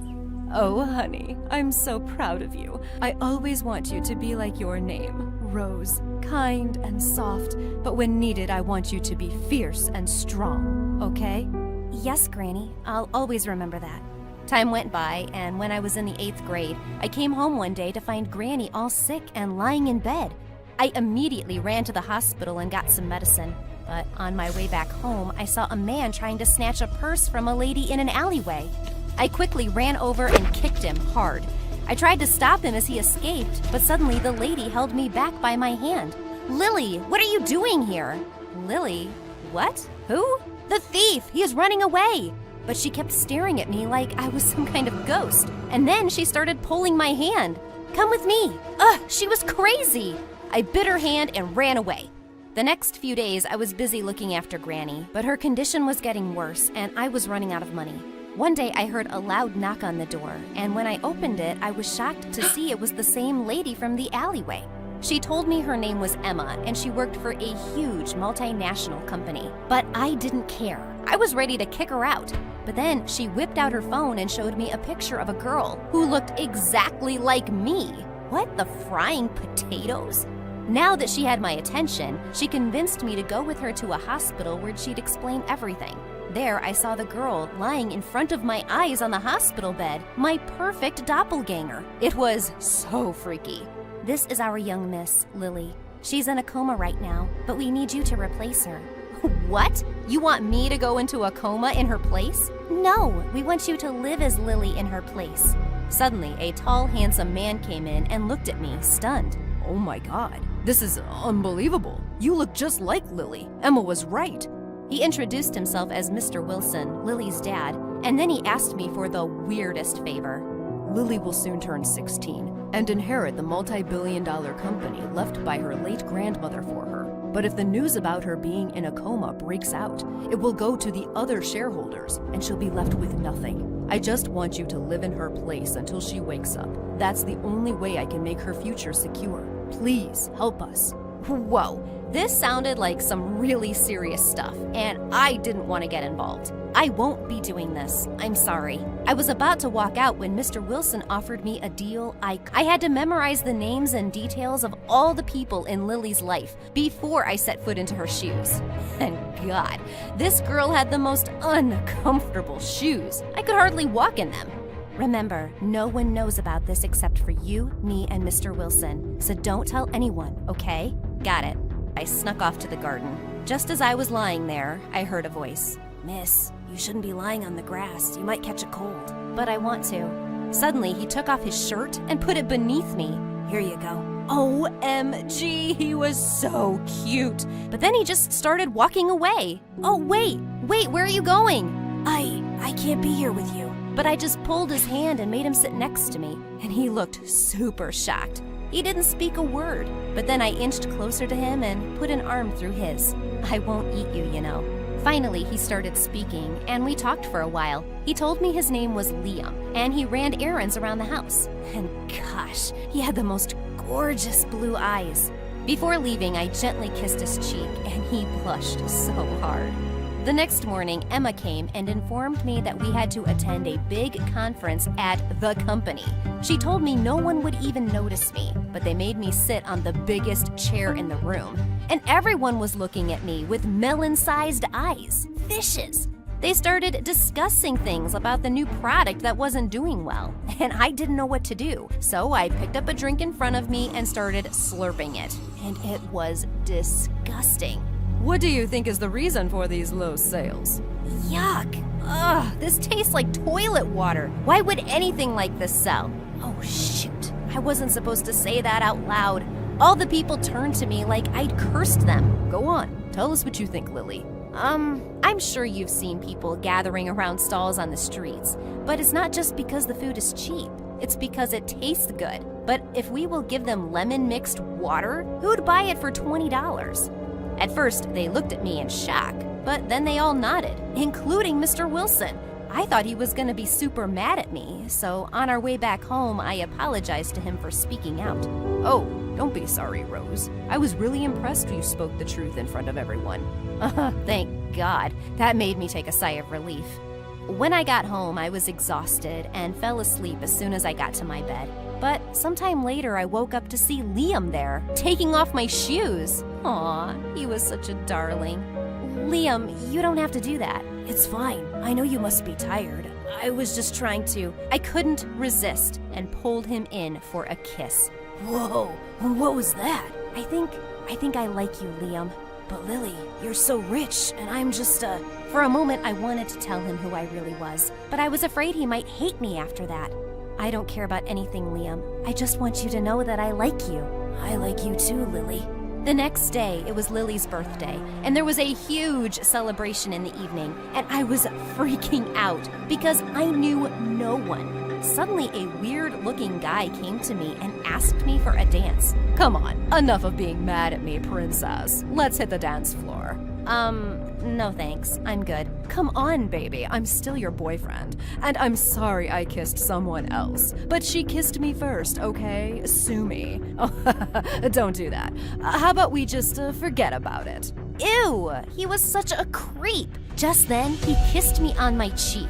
And Jesus, Liam saw him doing that, and he looked pissed. I pushed the jerk away and ran after Liam, but this Romeo guy pulled me back by my hand. Let go of me, you moron. I slapped him hard in the face. But just then, Lily's stepmom came to me and went all bonkers. Lily, what the heck are you doing? Why are you creating such a scene in front of everyone we know and running after that servant boy? But I saw you with Liam the other night as well, but I didn't say anything. Don't get any stupid ideas, Lily. And get back to the party, now! Ugh, I really didn't like this woman. Later at night, I decided to sneak out and go see Liam. But just as I was climbing down the windows, I heard Lily's stepmom talking over a phone. I told you to get rid of Lily, and she's still here, roaming around. Don't you get it? I become a major stakeholder once she's gone, and then I'll have all the money and the company to myself, you idiot! OMG. I couldn't believe what I was hearing. I tried to take my phone out and record it, but I lost my balance and fell in the bushes. But now that I knew what an evil witch she was, I had to unmask her at all costs. The next day, there was a big event where everyone was gathered to sign over the company documents, and I was gonna be a freaking billionaire for a while. But just then, something bizarre happened. Stop this nonsense right now. This girl's a fraud. She's not Lily. I am. Holy moly. Lily was standing right in front of my eyes, all fine and well. Oh, Lily, it's not what you think. Suddenly, she slapped me hard on the face. You fraud! You thought you could take over my life and my place just like that? Just then, Mr. Wilson stepped in. No, Lily, it's not her fault. Oh God, I can't believe you're awake, honey. Now calm down, and let me tell you everything. Mr. Wilson and Emma took Lily away to another room, and her stepmom glared at me. Oh, so you're some con artist, huh? I just didn't have a good feeling about you. Oh, and what about you? Trying to get rid of Lily to get all the money for yourself, you old cow. She looked at me, super shocked, and then she started screaming furiously. Security! Throw this girl out, now, or I'm gonna have to call the police. Suddenly, the security guards came running in and threw me out of the house. No, let me go! Mr. Wilson, Emma! But they didn't hear me, and I was kicked out. I wasn't a fraud. I didn't do anything wrong. This was insane. I was just about to go back home to Granny when I remembered how she taught me to be strong and fight for what's right. So I sneaked in through the back door and went straight to where everyone was gathered. Oh, I forgot to give you a little parting gift, Mommy. What's this?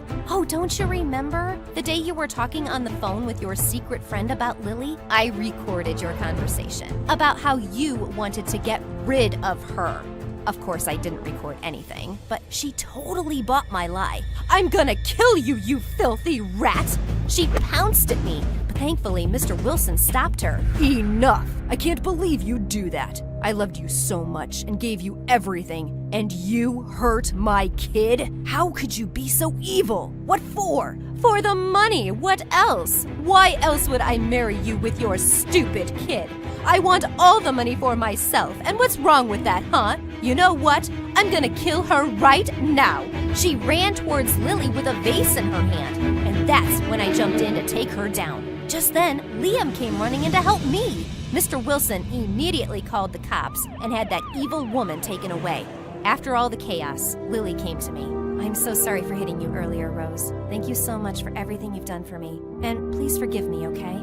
It's fine, Lily. You don't have to. No, I really owe you everything, Rose. I will make sure you are rewarded very generously. And if there's anything you ever want, you only have to ask. And I'll make sure your granny gets the best care. This was amazing. But there was still one person I had to talk to, Liam. He was standing in a corner in complete shock, and I took his hand and led him outside. I'm sorry I couldn't tell you who I really was, but I never lied to you about my feelings, Liam. I thought he was gonna be mad, but he winked at me and said, I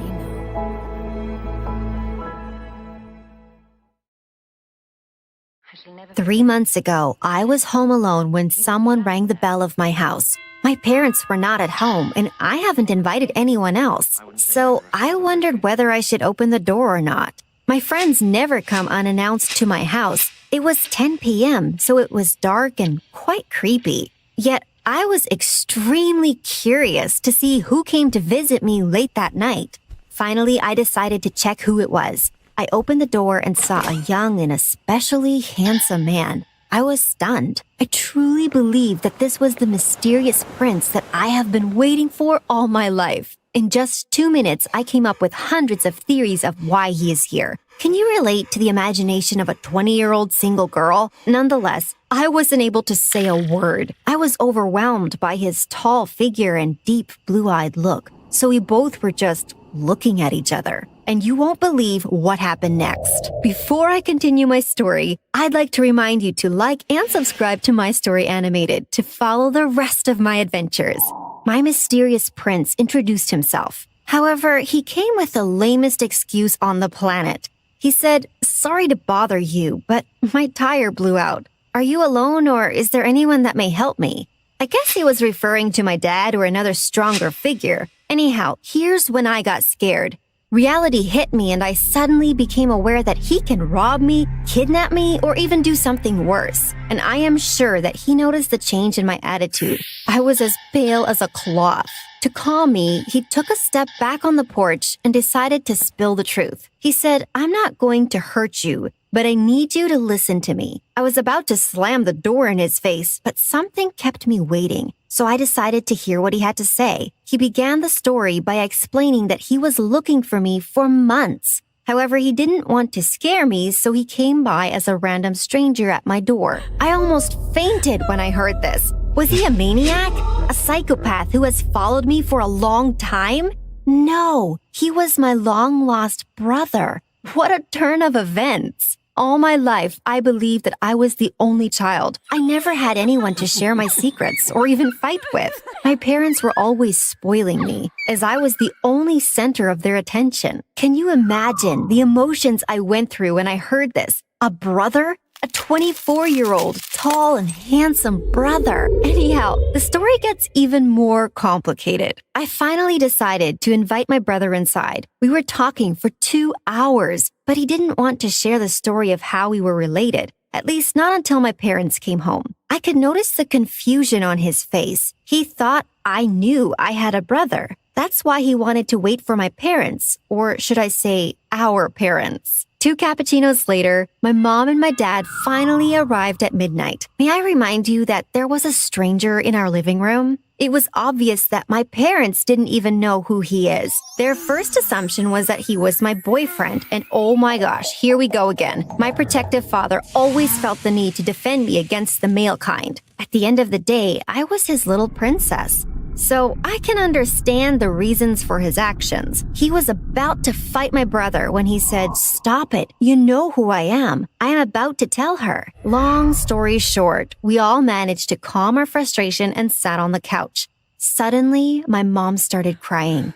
I have never been more confused in my entire life. She said, "I hope that what we are about to tell you won't make you love or appreciate us less." I assumed that they gave my brother for adoption and they didn't want me to judge them. I instantly developed my theory that they were young and panicked. Apparently, I was about to forgive them. But believe me, when I say I was far from the truth. My mom was stuttering. Still, she wanted to be the one that reveals the whole story. She began by telling me about her pregnancy with me. She didn't even mention my long-lost brother. When I asked her why she is skipping that part, she answered, "You will understand." Apparently, there was an earthquake on the day when I was born. Can you guess how this justifies my newly discovered brother? Well, neither could I. To be more specific, I was born in our local hospital. My mother was struggling for days before I decided to come out. Obviously, I was indecisive even in the womb. It's a characteristic of mine that explains many actions I have taken in my life. Anyway, I was born in June. On this particular day, 16 other babies were born in the same hospital. It's not many, but as I said, it's a small town. And I should be lucky that there weren't more babies at the moment. I know it sounds confusing, but you will understand when I finish the story. During the conversation, my mom told me, as you already know, all babies look alike. Can you imagine my shock at the moment? My own mother couldn't tell me apart. Did they switch me with another baby in the hospital? And does this explain my long-lost brother? Well, I wish it did, but the reality was far worse. When my mother gave birth to me, she held me in her hands. Like any other mother, she wanted to smell me, to hug me and hold me tight. My father was right beside her during the whole journey. They were thrilled that they had a daughter. All their lives, they dreamed of having a girl. That's why I am as spoiled as I am. They truly gave me everything I ever wished for, from the fanciest clothes to the most expensive toys. But that's not what makes my parents special. They have always listened to me, dedicated their time and full attention to my concerns. And my mom and dad love me unconditionally, and they always will. So what could have happened on my birthday to make my mother so anxious? Is there anything that can stop me from loving them for a lifetime? Back to the story. My mother had to give me to the medical nurses. Then I was placed together with the other babies. This is the usual hospital procedure, so I still couldn't spot the problem. But as I mentioned before, there was an earthquake at the hospital. The important fact is that everyone survived this disaster. There were no victims in the accident. Well, except the sacrifice of the truth. I and the rest of the 16 babies were tangled together and transferred to a safe place. The issue is that the hospital didn't keep good track of our identities. There weren't any available DNA tests at the moment, so they decided to keep this as a secret. For years, the parents weren't aware of this issue. All that time, they believed that the hospital gave them their baby. More specifically, there were 10 female and 7 male newborn babies. After a few years, the truth came out. But it was already too late. The parents have developed strong relationships with their children. My parents didn't want to put me through such a stressful situation from a young age. After all, they loved me as I am their own blood, even if I was not. As shocking as it sounds, I was then made aware that I have 10 mothers. Both my mom and my dad burst into tears. My mother started cursing my new brother. She started yelling and asking why he came. She was 100% convinced that I will blame them or even leave them as complete strangers, but she was wrong. I didn't blame my parents, not even for a second. I was just shocked by this new information. Can you imagine finding out that you have 9 more mothers, 9 more fathers, and a whole bunch of brothers and sisters? Of course, I am speaking hypothetically. I know that I can only have 1 mother and 1 father. But who are they? Are they the people I have been living with my whole life? Or are they people from a different culture? Individuals with other values and daily habits? No matter the case, I wanted to meet them. I cannot imagine what my mom and dad were feeling at that moment. Maybe they thought that I would leave them for my real parents. Little did they know, I have always seen them as my only family.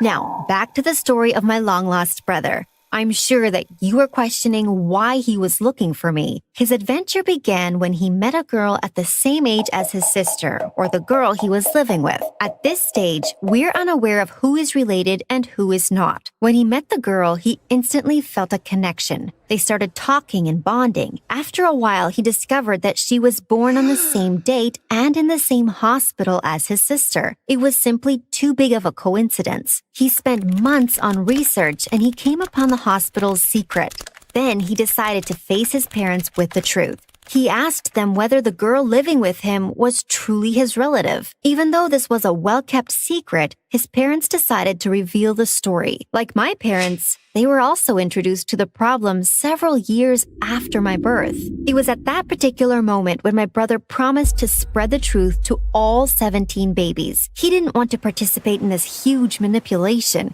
so instead of keeping us in the dark, he was dedicated to uniting us all. Allegedly, I was the 8th girl baby on his list. He tracked us all and had this difficult conversation with each family. It is little to say that he was our hero. However, I cannot explain how I felt at the moment. It was honestly chaos of emotions. I felt anger, sadness, happiness, but ultimately I was thankful for the truth. But what path should I have chosen? I couldn't decide whether to ignore the facts or go looking for my biological parents. I was 20 years old, and I had no idea who I was, where I come from, and who are my parents. These past 3 months have been a roller coaster of emotions. Now, you're asking yourself why I didn't immediately take a DNA test. It sounds really simple, but you wouldn't feel that way if you were in my shoes. My parents weren't the only ones who were frightened of the truth. I thought that once they discovered that I'm not their child, they would abandon me. At the moment, I was scared of reality. It was easier to ignore the issue and live in a world of my own. However, there is an end to every fantasy. The ultimate question that determined my destiny was, what if I fell in love with a relative?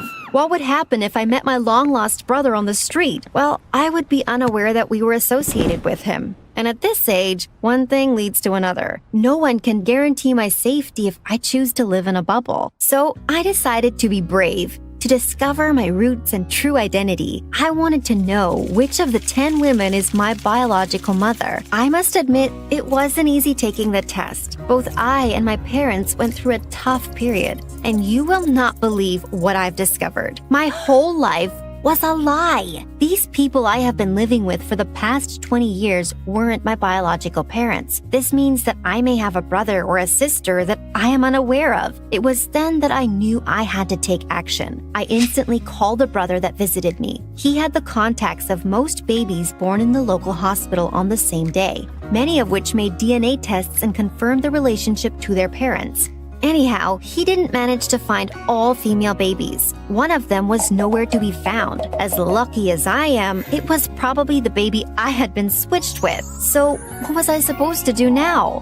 My parents were supportive of my actions. They wanted to meet their child as well. But as I mentioned before, my mother took this worse than I thought. She started struggling with anxiety and depression. Each day when I left the house to look for my biological mother, I felt that I was breaking her heart a little bit more. Each day that I came closer to the truth, I moved farther away from my mom. So once again, I had to choose. As people, we make numerous decisions each day. This is what makes us different. This is what builds our personality and overall image. Everyone says that as you age, you face more delicate decisions. As you age, your problems become bigger and your childhood concerns seem funny to you.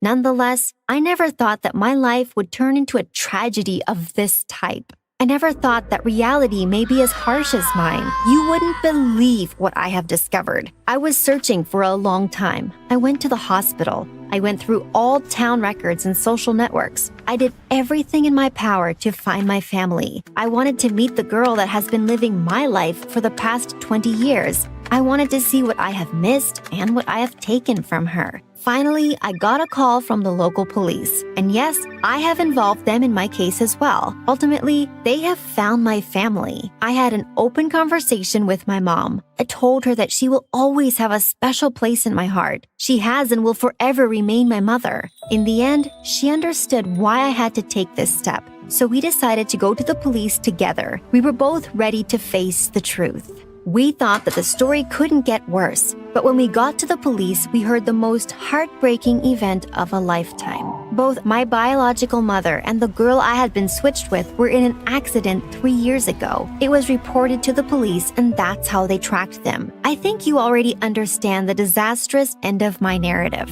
They were dead. The girl who has been living my life was no longer alive. I, the one that took her place, was living a fairy tale. My whole life, I got everything I wanted. I had the best parents and most supportive friends. Should I be grateful that I was switched in the hospital? Or should I blame myself for taking her place? Both I and my mother lost a part of ourselves when we heard the news. We got home and told everything to my father. He couldn't accept the truth as well. After all, their daughter was dead. It will take years for us to return to our regular lives. We will never be able to forget about the family members we didn't get to meet. When it comes to my biological father, I will meet him in the future. At this moment, I'm not ready to reach out to him and his new family. After all, he may not even know that I exist. I will take the time to reconnect with the people who have raised me. At the end of the day, it doesn't matter if we have the same blood or not. They made me who I am. So, they are my family. Hi, I'm Abina, and I live in an orphanage in Ghana. And before you start feeling sorry for me and blah, blah, blah, relax, man. Everyone is super chill here. The coffee is bomb, and I have a little brother who worships me. So I guess that's why I've never wanted to get adopted. Before I continue, please like and subscribe. Ever since I could remember, rich, stupid foreigners would come every month to take one of us home with them. But I knew they were just using us to brag about how they'd done such a noble deed by adopting a poor orphan. So whenever those snobs would drop by with their camera phones and designer clothes, I'd convince my brother Kofi to help me mess with them. Come see our room. We just got new blankets. Sweetie, I'm taking a selfie with— Our new blankets smell like lavender. Ah! Is that pee? Silly me. I forgot. We have a bedwetting problem. A bedwetting problem. The woman ended up bursting into tears from the awful smell. So traumatic. But one day, the warden had had enough of my behavior. You're 14 years old now, and Kofi's 8. It's important for your development to have parents. So the next time a visitor arrives, you better behave yourself. I was about to refuse, but I wanted Kofi to be happy and healthy, so I gave in. Except when a couple finally decided to take us home, I immediately disliked them. Apparently, they were both philanthropists who loved doing charity work. They were just too sweet, and I had a bad feeling about these people. Just like that, they whisked us from our beloved home to some mansion in America. Who wants to see their new room? Do you want to see your big boy bed, my cutie-wootie widow mouse? Ew, gross. We hate mice. And don't talk to Kofi like he's a baby. Of course, dear. I'll try again. Yo, dudes. Who wants to see their $1 billion golden baller sleep in place? You hear me, bro? There's gotta be a cliff I can jump off of. At least I had a giant bed with a mattress from heaven. But the next day, things took an awful turn. I discovered that Kofi and I were all over the news, and the paparazzi were right outside our window. Were my new parents famous? How come you didn't tell us you guys were celebrity philanthropists? I don't want to live in the public eye, and I've got an 8-year-old brother. I don't want his picture everywhere online. Oh, come on. Being a celebrity is fun. You never have to wait in line. You get free stuff. Give it a chance, Abena. It's Abena. I've told you 3 times.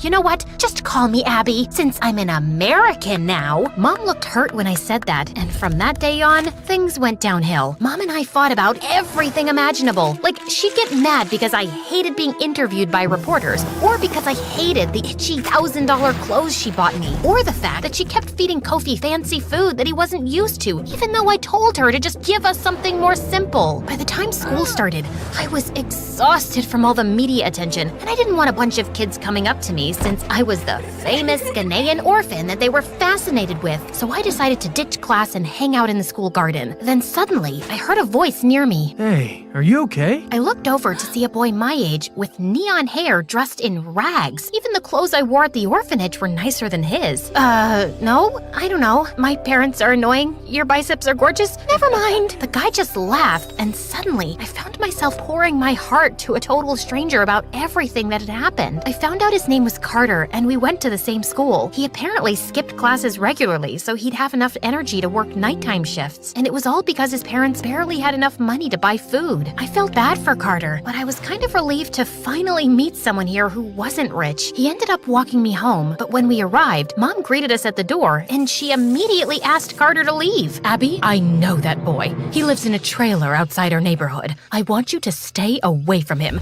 He's a criminal. You'll be in danger, and people will think my daughter's mixed up with a crook. Because your publicity image is all you care about, right? You don't actually care about my safety. Well, guess what? You're not my real mom, which means I don't have to listen to you. Mom grounded me after I said that, but I didn't let that stop me. Carter and I started hanging out all the time. Sometimes we'd ditch class together, and sometimes he'd sneak in through my window so we could watch MSA videos together on my TV. I'm so glad you watched these on YouTube instead of TikTok. Promise me you'll never watch MSA on TikTok and fry your brain, please? I didn't believe Mom about the criminal nonsense until one day I noticed Carter take off his baseball cap to reveal a clump of shiny jewelry. Please tell me he didn't steal all that. Abby, you know I have a family to support. Yeah, I feel bad for stealing, but a job washing dishes can only pay so much. Look, I get it, but you don't have to become a thief. No wonder Mom thinks you're a delinquent. Maybe I'll ask her to give you some money. She and my dad love bragging about how they give to charity. Then suddenly, Carter got this really serious look on his face, and then he told me something disturbing. My parents were known for being frauds. Kofi and I hadn't been the first kids they'd taken home. Apparently, they'd foster them for a year or two, use them to get publicity, and then they'd send them somewhere else. That makes no sense. They took me home and signed the papers. Are you sure? Because they've never adopted an actual kid before.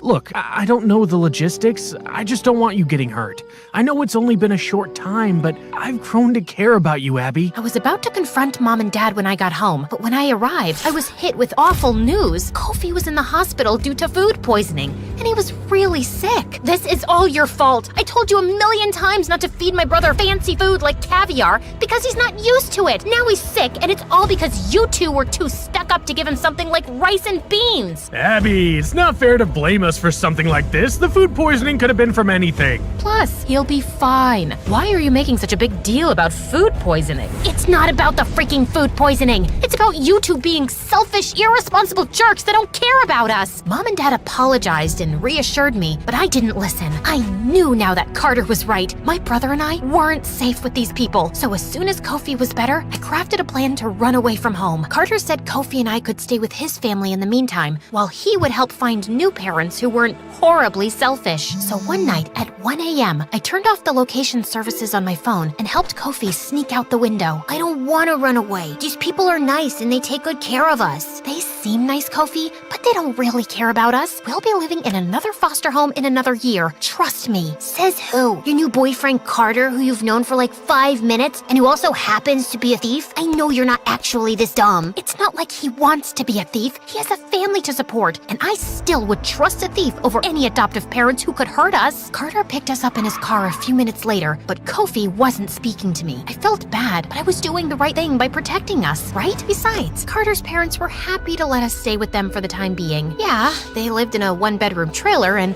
Kofi and I had to sleep on a floor mattress, but it was still so much better than staying with parents who didn't care about us. The next morning, Carter told me that he had disguises in case the cops came looking for us. No, I want to go back home. You can't do this to us. You can't take us away from Mom and Dad just because you heard some rumor to live in a one-bedroom trailer with your boyfriend. It's not like I have a choice. I'm doing this for you and your safety. Mom and Dad are frauds. Why? Because they like bragging to the media about how they adopted us? Big deal. They still care about us, and they're still giving us a great life. You're just trying to find excuses to run away because of what happened 6 years ago. Right then, Carter asked me what my brother was talking about, but I wanted to change the subject. I didn't tell Carter about how my parents had gone missing at work one day, and no one had ever been able to find them. And that's why we'd been at the freaking orphanage in the first place. You'll do anything to avoid being hurt again. You'd even rather live with your criminal boyfriend and believe a ridiculous rumor than let another family take care of us. I knew Kofi was right, and maybe staying with Carter wasn't the best option, especially because as days passed, I learned that he wasn't just poor, and he didn't just steal to support his family. I was drifting off to sleep one night when I heard laughing outside, and I opened the door to find him sitting with a bunch of guys and unwrapping towels filled with money. No, do not tell me you're in a gang. Well, we all have families to feed, and now that you and Kofi are staying with us, I want to make sure I can support you guys.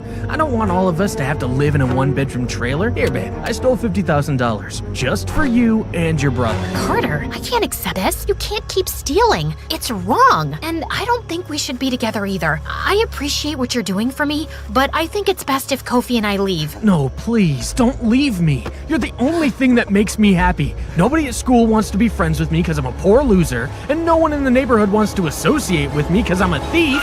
Before Carter could finish his sentence, I heard police cars, and that's when Mom and Dad came running over and crying. I guess they did care about us after all, and Kofi seemed overjoyed to see them. I started to warm up and apologize to my parents for running away. Then suddenly, a policeman handcuffed Carter and said he was taking him to juvie for 3 years. It's thanks to you two that we've been able to do an investigation and track down how much money this guy's stolen. And he dated my daughter and put both her and her brother at risk. My heart suddenly stopped as I saw Carter's parents beg and cry and apologize. I knew it was wrong what Carter had done, but did he really need to be away from his family for 3 years? I tried not to think about it as Mom and Dad drove us home and said we could do whatever we wanted. Watch movies, order in, go to Disneyland. They were good people, and I had been wrong all along. Instead, I'd put my brother in danger and got a boy taken away from his starving family, all because I was too traumatized to trust anyone to adopt me. I felt practically ill with guilt. The next day, I finally went to school for the first time without ditching class, and everyone was interested in being my friend since I'd been all over the news and I'd dated a known delinquent. So what's it like dating a real thief? Have you dated thieves before in Ghana? Is it true all of them have rock hard abs? I don't know. Why would I know that? By the time I got home, I felt like I was literally gonna die of guilt. And then things got even crazier. Mom and Dad called Kofi and I into their study because our old warden had called. She wanted to check in and see how things were going. We told her we loved fostering you two, and the truth is, we want to adopt you. What do you mean? I thought you already adopted us. Oh, no. Usually, we foster children for a few years and then we find them a home. Your warden sent you off with us because you'd have better living conditions. But we love you two so much that we want to keep you. So Carter had been right about the whole fostering thing, but he'd been wrong about them trying to hurt us. He'd just been looking out for Kofi and me. He was a good guy. I couldn't let him sit in juvie for 3 years. You guys can adopt us, but on one condition. You have to help out Carter's family. They don't have any money or food. That's the only reason why Carter formed a gang and became a crook in the first place. Yeah, he committed some bad crimes and I won't date him anymore, but he's a good person prison and shouldn't have to stay in juvie for 3 years. To my surprise, my parents actually agreed, and the four of us went together to talk to the police about Carter's situation. My new mom even insisted on buying his family a new house. Thanks, Mom. That means a lot. Did you just call me Mom? Well, you did agree to adopt me, and I've kind of been a jerk to you. We hugged at that moment, and it made me feel warm inside, but there was one more person I needed to talk to. I'm really sorry I got you into this mess. You might still have to go to a disciplinary school, but you won't have to stay here for 3 years. Don't apologize. That's what you get for forming a frickin' gang. Thanks for looking out for me, Abby. I know we need to break up, but I'm glad we're still friends. Actually, my real name is Abina. Why don't you call me that from now on? And yeah, of course we're friends. I've never had anyone look out for me the way you did. So, will I see you again soon, Abina? You sure will.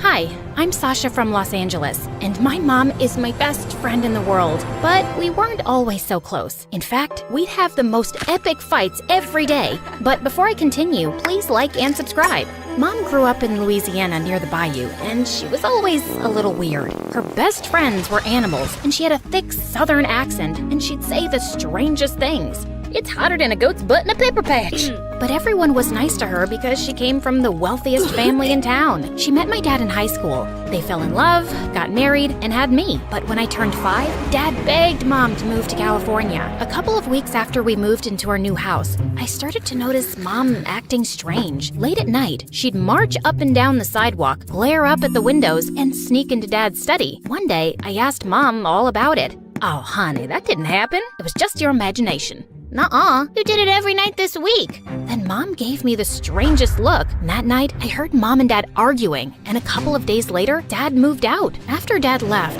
Mom tried to make me happy, but she only made things worse. On my 10th birthday, she threw me a huge party in our backyard with dozens of kids from school and their parents. But when my mom opened her mouth, it was a disaster. Well, butter my backside and call me a biscuit. Excuse me, what?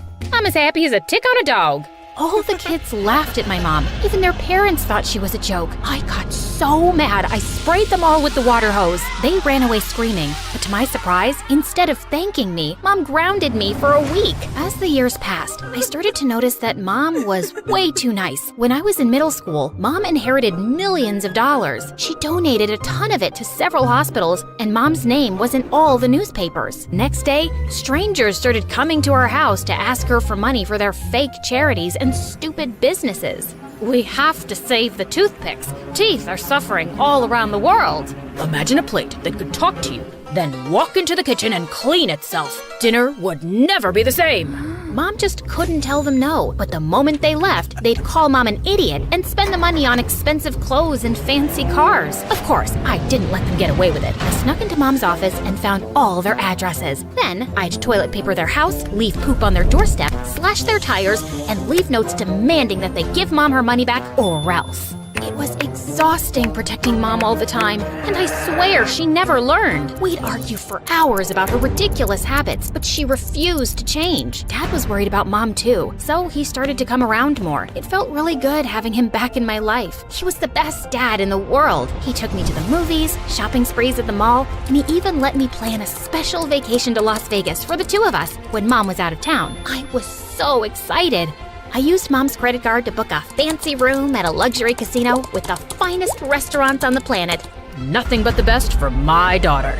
We'd just stepped into the airport when Mom showed up and ruined everything. She canceled the trip and dragged me back home. A week later, I called Dad to apologize for Mom's behavior. Your mom's crazy. I can't stand her anymore. Can we hang out this weekend? Sorry, I'm busy. Maybe another time. I kept calling, trying to make plans with Dad, but he always made up some excuse, and when he didn't call me for my 15th birthday, I was devastated. Mom caught me crying in my room. The next day, she told me someone special was here to see me. I raced down the stairs. I just knew it was Dad, but instead, it was a huge pig named Sam, and she said he'd be my new best friend. Sam followed me around the house. He ate my homework and pooped everywhere, but after a while, I learned to love him. We took long walks in the neighborhood every day. As you can imagine, everyone in town thought I was a crazy psycho, except for my neighbor Josh. Wow, cool. Is that a pig? No, Sherlock, he's a unicorn. Can I pet him? No. For weeks, every time Josh saw me walking Sam, he'd run up and try to talk to me. One time, he even bought me an ice cream cone. It's hot. I was thinking that you'd want one. I wasn't sure if you wanted a cone or a cup. Oh no, it's melting. Oh, now your fingers are all sticky. I'm fine. It's no big deal. I'm so sorry. That wasn't smart. I can do better, I promise. Hold on, I'll run and get you a cup. Another time, Josh bought me a hat, a popsicle, a sandwich, a whole pizza, and a t-shirt with our faces on it. Even though he was annoying and talked about the most random things, I started to enjoy his company and developed the tiniest crush. I even let him pet Sam. Can I really? Sure, but be careful. He's kinda shy. Josh rubbed Sam's head. Sam got mad and chased him into the bushes. Josh scraped his knee and started crying like a baby. Mom saw the whole thing and invited Josh inside. And as usual, she embarrassed me. Now aren't you as cute as a button? No wonder Sasha's been happy as a clam at high tide. Josh was totally confused. Mom, I'm just being honest, honey. You two go together like peas and carrots. Stop acting like a bump on a log. Ain't no secret that you got the hots for that boy. I was mortified. I wanted to fold myself into an envelope and mail myself to Siberia. Luckily, Mom finally left the room. Then Josh started smiling like a demented clown. Why are you looking at me like that? I've got a crush on you too. Soon, Josh and I started dating, but when his parents found out, they weren't very happy. It didn't help that my mom caught Josh's mom making fun of her at the grocery store. That woman has no class. Her clothes are a disaster, and that daughter of hers is a menace. Mom marched up to Josh's mom and started screaming like a maniac. Hold your horses, honey. If you keep talking about my daughter like that, I'm gonna slap you silly.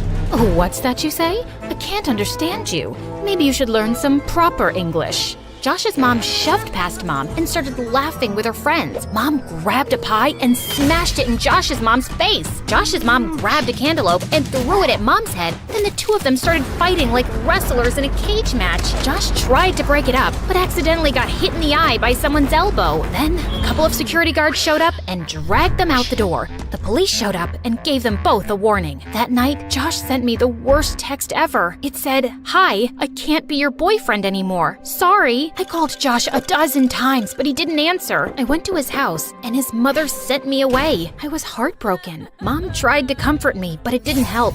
The truth was that my mom was ruining my life, and I started to really resent her. I wanted her to change, but I knew she never would. But things started looking up in the fall. I was accepted to a fancy private school across town, and since no one knew me, it was the perfect time to reinvent myself.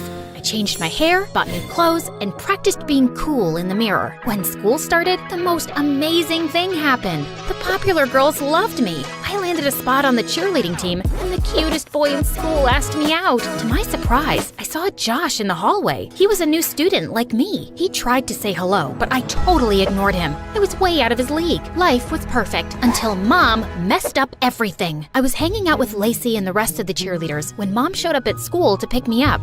Look at that lady. Is that a lizard on her shoulder? Oh, no way. Is she walking a pig? They started laughing at Mom, and I wanted to fit in, so I started laughing too. I know, right?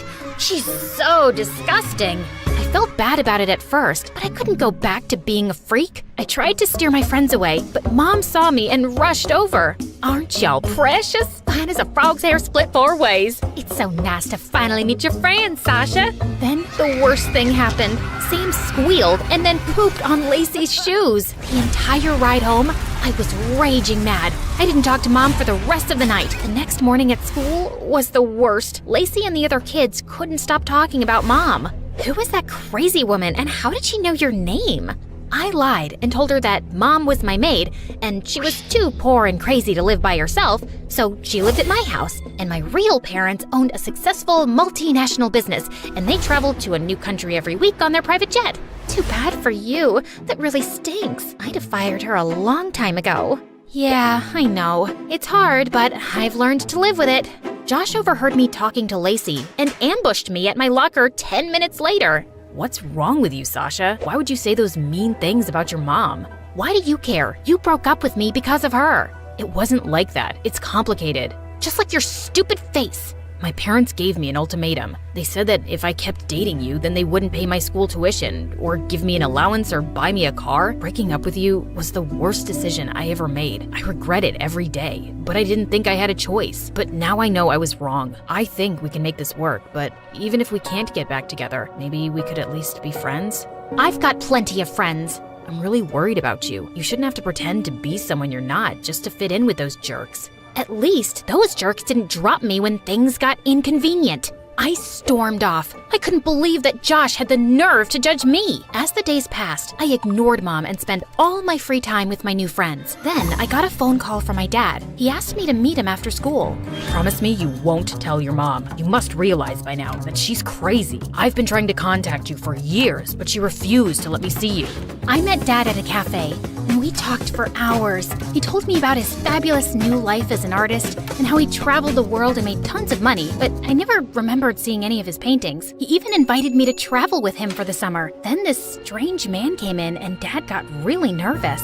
I love you, honey. I have to go, but I promise I'll make things up to you. Dad gave me a big hug and he left with the man. All of a sudden, I felt like I was 5 again, watching Dad leave. A typhoon of tears rolled down my cheeks. I was so angry that I'd missed out on having a dad for so many years because of Mom. By the time I got home, it was really late and Mom was upset with me. Honey, we need to talk. You don't walk Sam anymore. You hardly spend any time with me. And every time I try to talk to you, you're madder than a wet hen and tougher than a $2 steak.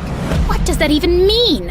You've been difficult and you used to be sweet as cherry pie. What's going on? It's you! You're weird and strange and everyone thinks you're a freak. You're embarrassing and you've been ruining my life since I was 5. Even Dad says you're crazy and I know you've been keeping him away from me. Mom looked at me like she'd seen a ghost. What are you talking about? Dad told me everything. He even invited me to travel with him for the summer. He's an artist now and he's awesome. Your father is lying like a dog on a rug. I should have told you earlier, but your dad has some problems. He's a thief and a con artist, and he owes a lot of money to some really bad men. I didn't believe her. I couldn't. My dad was a good guy. She was the crazy one. I was so angry, I screamed. I couldn't stand being in the same room with her for another second. I turned and ran out the front door. Then, the craziest thing happened. This van rolled up and the scary man from the cafe jumped out. He grabbed me and tried to pull me into his car. Mom and Sam appeared out of nowhere.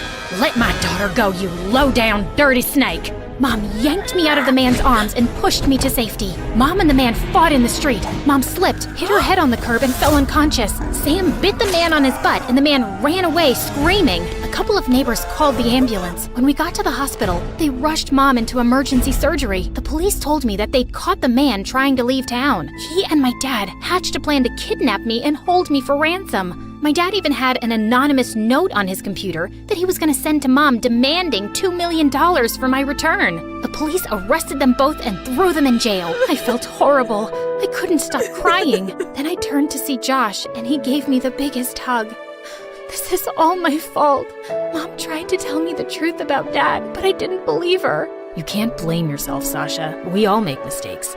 I'm sure your mother knows that you love her. What matters is you're here for her now. Then the most unexpected thing happened. Apparently, news of my mom's accident had spread, and dozens of people showed up in the waiting room. They told me stories about how Mom mentored them and changed their lives. Your mother is the smartest woman I know. She invested in my business when no one else would. She taught us to be ourselves. Now, we've got the most popular album in the country. I was amazed at how much of an impact Mom had on so many people. I told you your mom was special. Then the doctor came out and gave us the best news. The surgery was a success. Mom was released from the hospital a week later. When she came home, I was so happy. I hugged her as tight as I could. Heavens to Betsy, what's gotten into you? I'm just happy you're okay. I'm sorry about everything I said. I love you so much. I'm not ashamed of you, and I'm proud that you're my mother. I know you love me in your own way. Well, that just stills my pickle. I'm as happy as a clam at high tide. What does that mean? He's not the sharpest tool in the shed. The porch light's on, but no one's home. Huh? We're just kidding. You're the smartest kid I know. I pulled Josh close, and just as I was about to kiss him, Sam jumped between us and licked my face.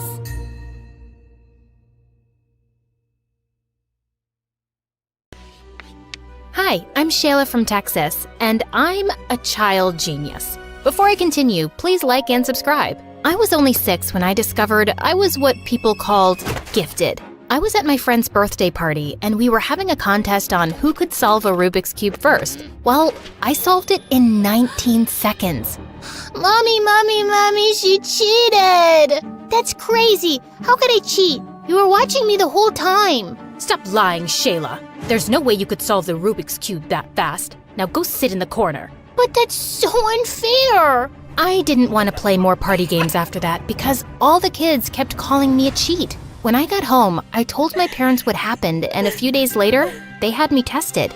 And it turned out I had an insanely high IQ, just like my mom, who was a respected neurologist. Cool, right? Well, not exactly. I got moved up 2 grades, which meant I was the youngest in the class. And no one wanted to be friends with a little 6-year-old who was every teacher's favorite. By the time I got to high school, I felt like a total outcast. One night in 9th grade, I was home alone even though it was Valentine's Day, and tons of kids at school were out on dates. Knock, knock. I have a Valentine's Day present for you, sweetie. Thanks.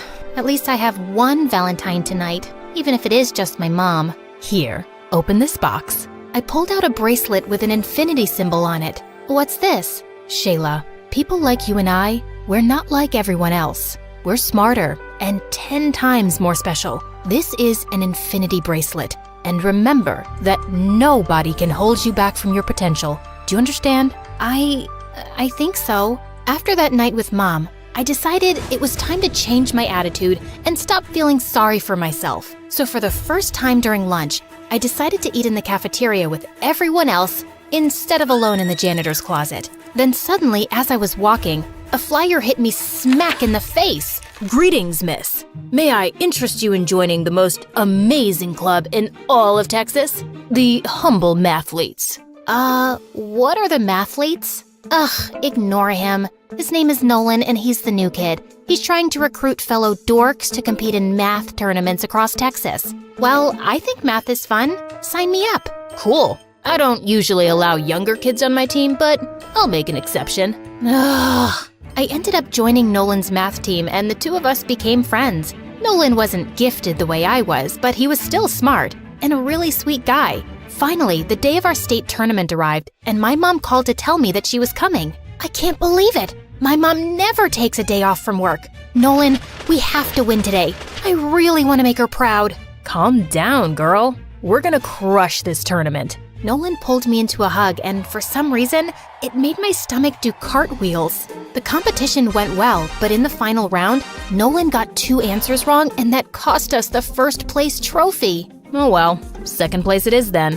How about we celebrate with milkshakes and an MSA marathon? I was about to agree when I saw Mom standing behind me with a very disappointed face. I excused myself to talk to her. Why were you so happy back there? You're not embarrassed that you got second place? Hey, second place is still really good. Shayla, why are you friends with someone like Nolan? He's obviously not very bright. It's his fault you didn't win. Mom, don't talk that way. Nolan is really smart and we've become good friends. Suddenly, Mom took my wrist and started to unclasp the infinity bracelet. What are you doing? I shouldn't have given this to you, Shayla. You don't seem to care much about unlocking your potential. I'll just have to live with the disappointment. No, stop! I do care. I'm gonna make things right. Just give me a chance. I ended up riding home with Dad without saying goodbye to Nolan. And the next day at school, I tried avoiding him until he showed up at my locker. Hey, sunshine. I thought we were gonna celebrate, but you left. Are you okay? Nolan, we can't be friends anymore. What? Why? You want me to be honest? Of course. You're not smart the way I am. You're average at best. And if we continue hanging out, you're just gonna hold me back. I'm so sorry. I ran away before Nolan could answer, feeling horrible. Nolan didn't speak to me again after that, and I didn't blame him. Then 2 months later, my life took a turn. Mom was offered a research position in China. So, does that mean we're moving to China? No, only I'm moving. And I'm divorcing your father. I just can't have anyone in my way right now. But don't worry, you and I will keep in touch. Mom kissed my cheek and tears filled my eyes. After Mom left, I tried to keep busy and comfort Dad, who wasn't taking the divorce too well. One afternoon, I was sitting on the porch when I saw a van pull into our driveway. A lady came out, and to my surprise, it was my first grade teacher. Mrs. Johnson? Is that you? Shayla? I haven't seen you since they pulled you out of my class to move you up 2 grades. Miss Johnson invited me to dinner that night, but while we were eating, she kept asking me if something was wrong, and I just couldn't hold it in. I told Miss Johnson all about Mom leaving and how hard school was and how much I missed Nolan. It doesn't matter though. I just need to focus on myself and my goals. I remember I was just like you, Shayla. My grades and my dreams meant everything to me. But I realized over time that part of success is also about being happy. No offense, but that sounds like a cheesy quote you'd read on Instagram. Maybe, but it's true. Try doing at least one thing that makes you happy this week, sweetheart. I was exhausted from finals, so that week, I decided to take Miss Johnson's advice. I went to the community pool to sunbathe when I tripped over a crack in the sidewalk. Whoa, easy.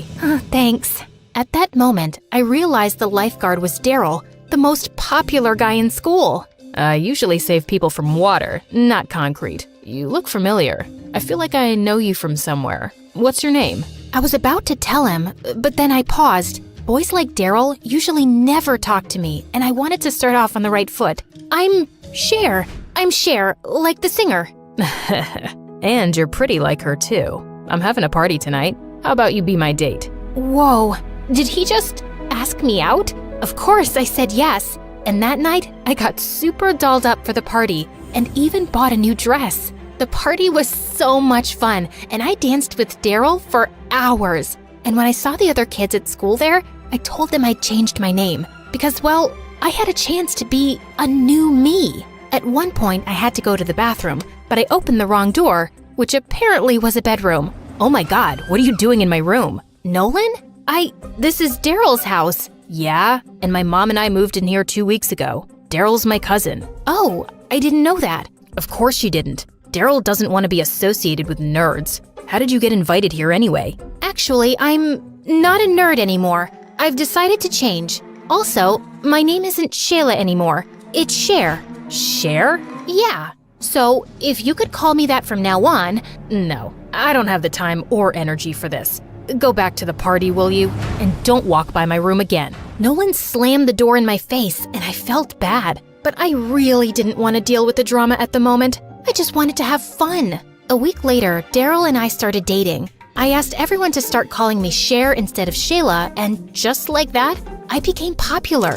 I started dressing differently, and I didn't wear my infinity bracelet anymore. One day at school, the teacher handed back last week's physics exam, and even though I hadn't studied as much, I got 100. I was grinning to myself during recess when Daryl took the paper out of my hand. What you got there, babe? Whoa, you got 100 on a physics test?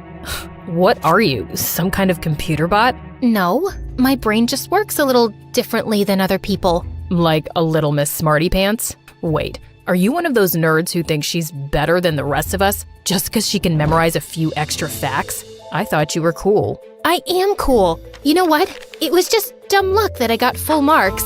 Whew, I thought we might have to break up.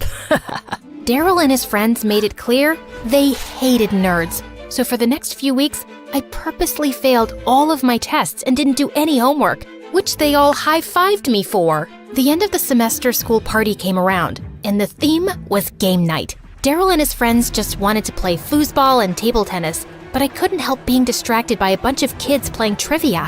What is a 5-pointed star called in geometry?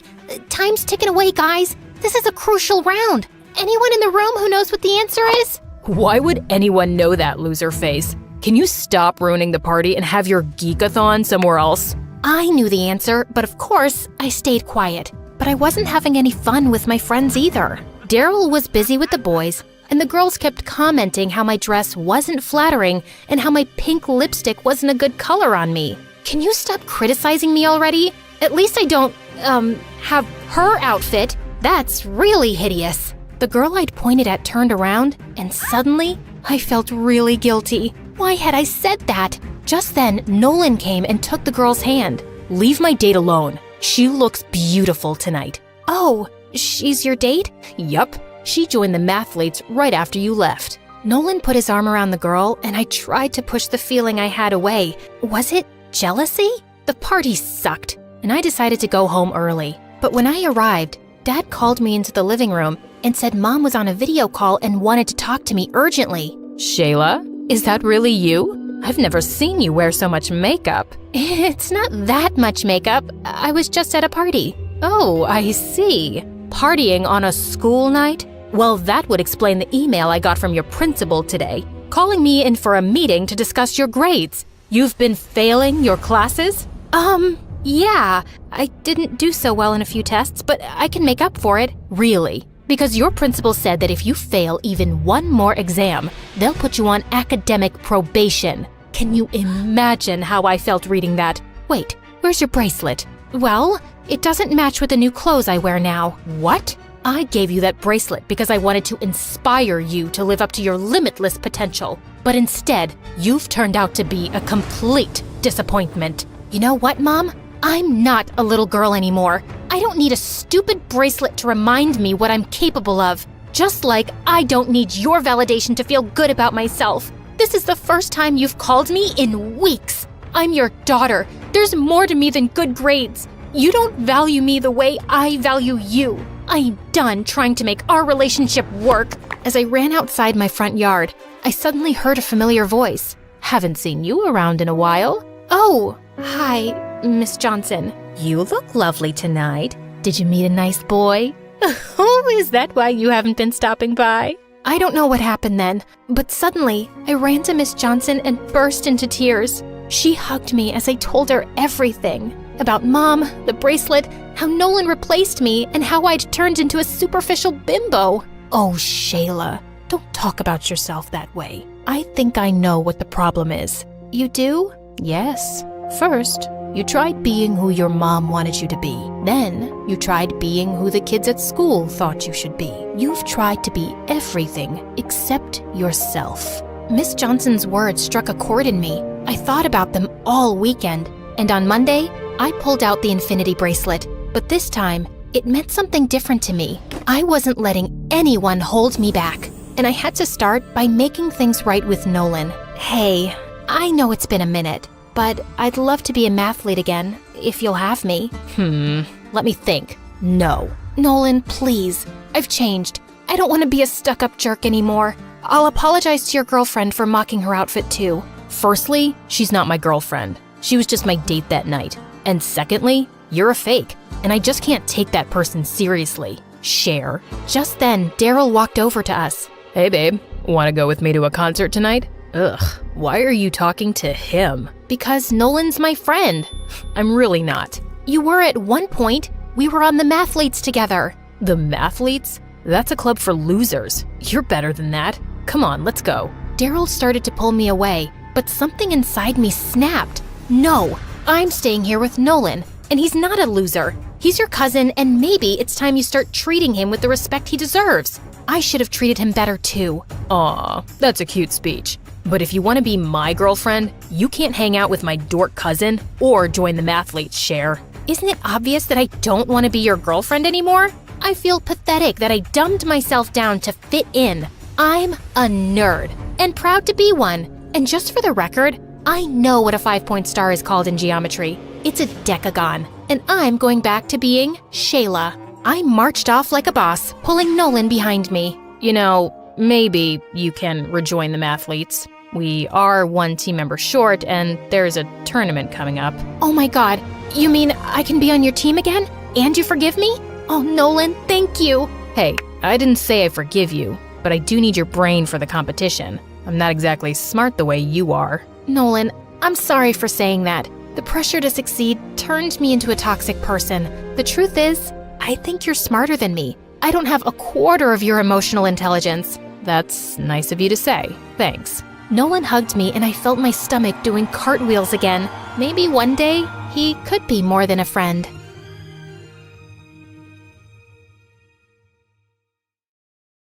Hi, I'm Kanya. And yes, this is me on top of a skyscraper in Chicago. And that is a massive storm coming in my direction. I was born in Thailand, and my parents divorced when I was just a few months old. Mom left, and Dad raised me on his own. He worked at a very fancy international hotel as part of the waitstaff, and it was a super fun place for a small kid to hang out. I spent days playing in the pool, learning to say hello in a million different languages, and every time I was hungry, I just had to turn my puppy eyes to the cook. Here, the clients didn't even touch it. They said the salad was too green. When it was too warm, Dad and I would go to the roof, eat khao-lam, and watch the stars. Wow, they're still bright. It almost looks like it's day. But the brightest star is sitting beside me. Aw, Dad. You'd think I'd miss Mom, but Dad was extra caring. Every morning, Dad made pancakes and braided my hair. He also fought Cook to have first dibs on the hotel's lost and found box. And if there was something super nice, like that shiny pink bag both Cook and I wanted, they ended up pulling each other's hair. I wanted to do something nice for Dad, so when his birthday came up, I broke my piggy bank to get him a present. But I barely had anything. Well, just enough to buy a cheap lottery ticket. It's okay if I don't win. It's the thought that counts. But as the announcer read the lottery numbers, Dad's eyes grew bigger and bigger, and then he let out a loud scream. We had actually won the freaking lottery! Dad knew his greedy relatives would come after him like bees to honey when they found out about his new wealth. So he decided to move to the US with me, and we settled in Chicago. I was 12, and my life had turned upside down overnight. America was cold, and I wasn't used to Western customs. The first time he took me to a fancy restaurant, there were so many knives, forks, and spoons. What do you mean I can't eat spaghetti with chopsticks? They're noodles! But the biggest change was my dad. He invested the money in very successful startups, and we went from being really rich to filthy rich, and we moved into a massive mansion. Anything you want, you let Sebastian know, and he'll get it for you. Sebastian was Dad's personal assistant, and he was glued to his side. Every time I wanted to spend time with Dad, Sebastian was there too, tall and serious like a scarecrow in an expensive suit. He even went with us to the amusement park and followed us on the roller coaster. Does he really have to be here? Yes, I need him to hold my tie down so it doesn't flap in the pictures. Gosh, just buy a tie clip.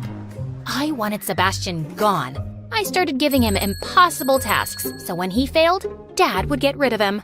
Sebastian, I want a copy of the next BTS album, the unpublished one. Sebastian, I want croissants every morning, fresh from Paris. But Sebastian always delivered. One day, I was stuffing down a box of fried chicken and plotting my next request, when suddenly I started choking on a chicken bone. Sebastian was immediately by my side, performing the Heimlich maneuver till I spat it out. Oh my God, you saved my life. Just doing my duty, miss. After that incident, I started warming up to Sebastian, thinking of him as my grumpy guardian angel / fairy godmother. When I started high school, I was nervous about whether my new classmates would like me or make fun of my accent. I'd heard American high schools were brutal. But then I met Diana, a total firecracker. Oh, you're from Thailand? I've always wanted to see the Festival of Lights. Yes, it's pretty amazing. We should totally organize one for our school, right? Everyone loved the idea. And while building lanterns with my classmates, I also got to make new friends quickly. As we watched the lanterns float into the sky, I was so happy to bring a piece of my culture to my new home. Diana became my partner in crime. She introduced me to a world of karaoke nights, greasy hamburgers, baseball games, and sleepovers. We spilled secrets about our crushes and talked about my upcoming 16th birthday. You know your dad is planning a massive Sweet 16 party, right? To be honest, I don't really care about a big party. I'd rather do something meaningful, you know? Sebastian helped me organize a day of volunteering with my friends at the local animal shelter. Dad, however, couldn't help going overboard. He donated a new building to the animal charity, complete with VIP grooming stations. I guess even the three-legged half-blind cats deserve a blowout. And they look great on my TikTok. Here, let's grab a selfie. At the end of the day, Dad rolled in the biggest cake I'd ever seen. But suddenly, he tripped and fell face forward into the cake. After a moment of horrified silence, I started laughing. I guess now everyone knows how sweet you are, Dad. He laughed too, and I hugged him, getting frosting all over myself. Best birthday ever! But the very next day, Dad was dropping me off at school when our limo got surrounded by police cars. An officer handcuffed my dad as half the school watched and recorded videos. You're under arrest for fraud. What? That's impossible. As the police took him away, I frantically called Sebastian, but I couldn't get through. Please, pick up, Sebastian. You're the only one who can fix this. Pick up, pick up. When the police released Dad without charges and without money, he told me Sebastian had transferred everything into offshore accounts, disappeared, and left us with a mountain of debts. We weren't the first family he'd stolen from. He was a con man wanted in 17 countries. This is all my fault. I should have never trusted him. I have a lot of friends. They'll help us out, Dad. But I was so wrong. And I discovered that at Diana's doorstep. Wow, you really have some nerve showing up here. What? Oh, you thought we could still be friends?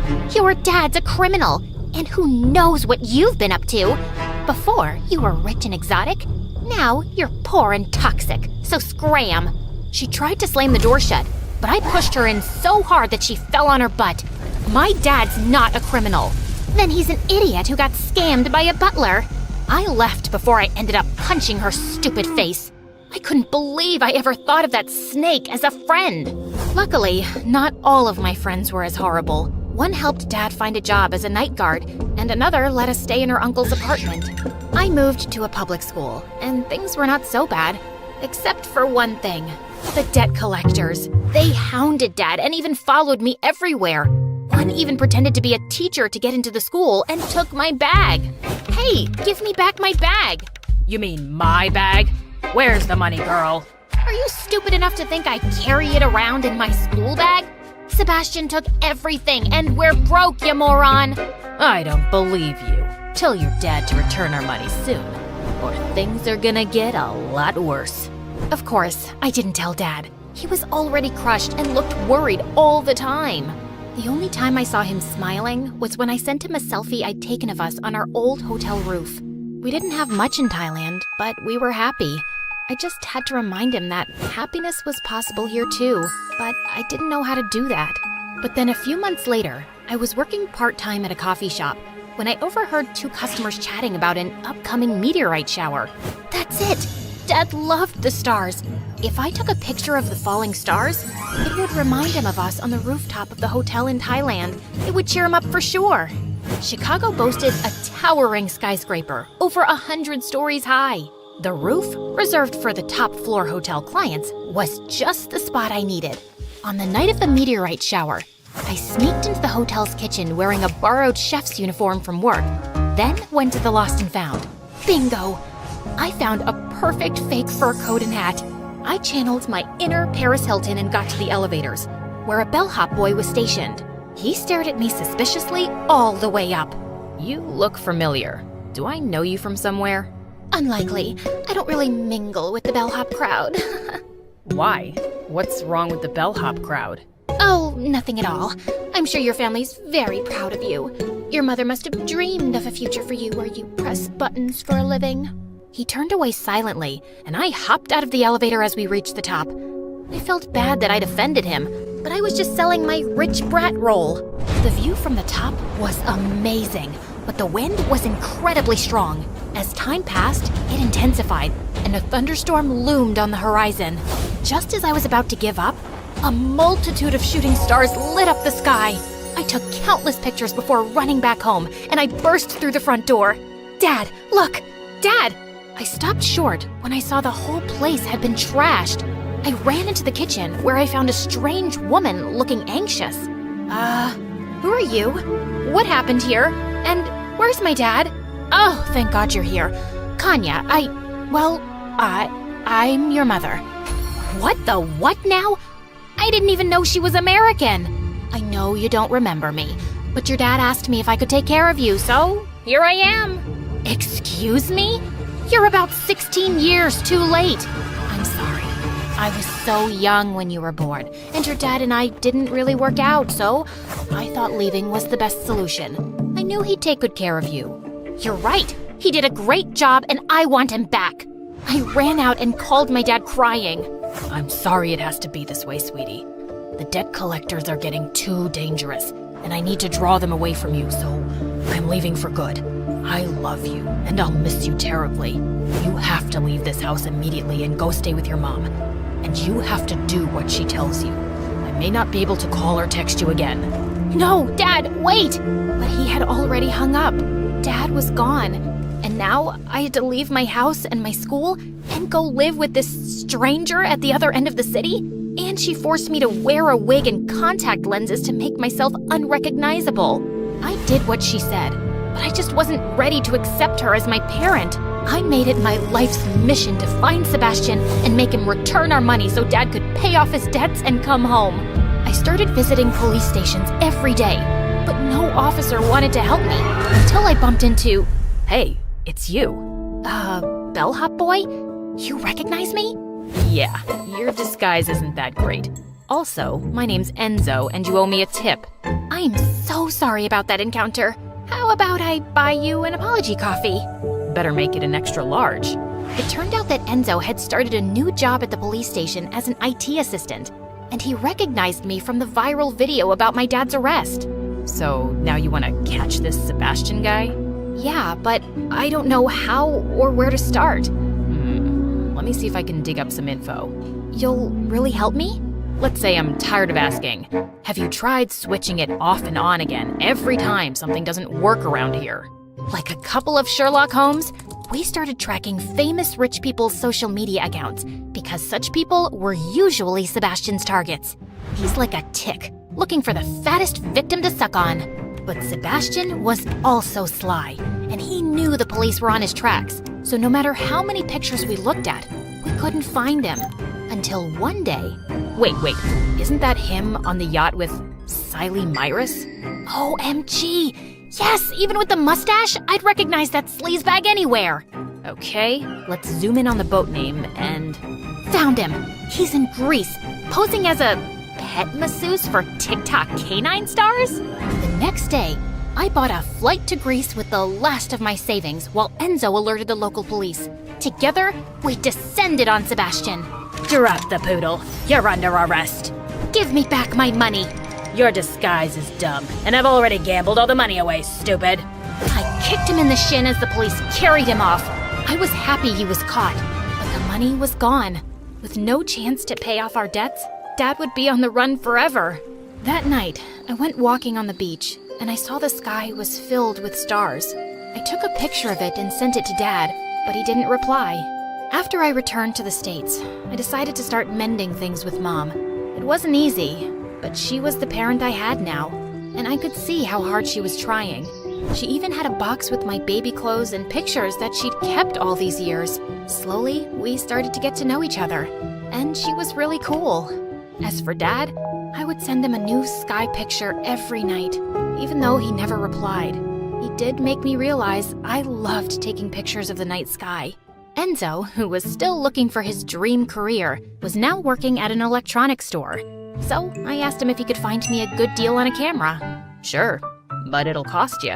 Name your price, Scrooge. How about a date? Really? But what if you grow tired of me and dump me? I mean, you change jobs every 2 seconds. Yeah, but I'm sure dating you won't feel like work. For our first date, we went back to the skyscraper roof, and I took more night sky pictures. Enzo loved them and suggested I start an astrophotography vlog. And when I won a super fancy prize in a competition, I realized I'd become a professional. I sent Dad the picture of the prize announcement, but like always, he never replied, and I finally accepted that he was never going to. I invited Mom and Enzo to the award ceremony, and I caught her beaming with pride as she admired one of my pictures in the gallery. I'm so sorry I missed your childhood, Kanya. If I could go back, I'd do everything differently. We're together now, Mom, and that's all that matters. I love you. The presenter announced I was the winner, and Enzo walked me to the podium. I dedicate this award to my father, who made me discover my love for the stars. All the pictures I take for you. I miss you. As I stepped off the stage and hugged Mom, I let out a tiny gasp. One of the waiters in the room was smiling brightly at me, and he was unmistakably my dad. He had tears in his eyes as he blew me a kiss and then quietly left. And for the first time in years, I felt truly at peace, knowing knowing Dad was okay and always watching over me.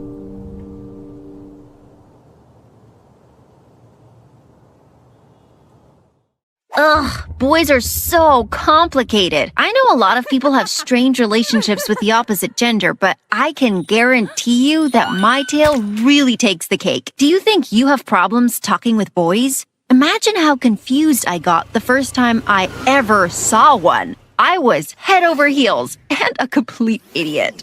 That's right, I didn't see a boy until I was 17. I didn't even know there were other genders besides females. I'm really not kidding. You're probably wondering how that was possible. Well, that's kind of a long story, but I promise it's worth the wait. Before I go into any of that, don't forget to like this video and subscribe to our channel. If you do it, your crush will send you a message in the next 2 days. I promise. I didn't grow up with the concept of a crush or romance. Instead, I was raised in a very alternative way. When I was just a baby, I somehow ended up in the middle of nowhere in a big house filled with only women and girls. We did everything together. We referred to ourselves as a commune, but in retrospect, it was more like a cult. We all wore the same clothes and had our hair done in the same way. We all looked eerily alike. To outsiders, it was like we were all sisters. In actuality, the headmistress decided what we would look like and gave us little makeovers to be her walking clones. Some girls were lucky enough to have naturally blonde hair, but I was forced to bleach my hair at a very young age. She took us having the same image very seriously. It went well beyond matching dresses and hair colors.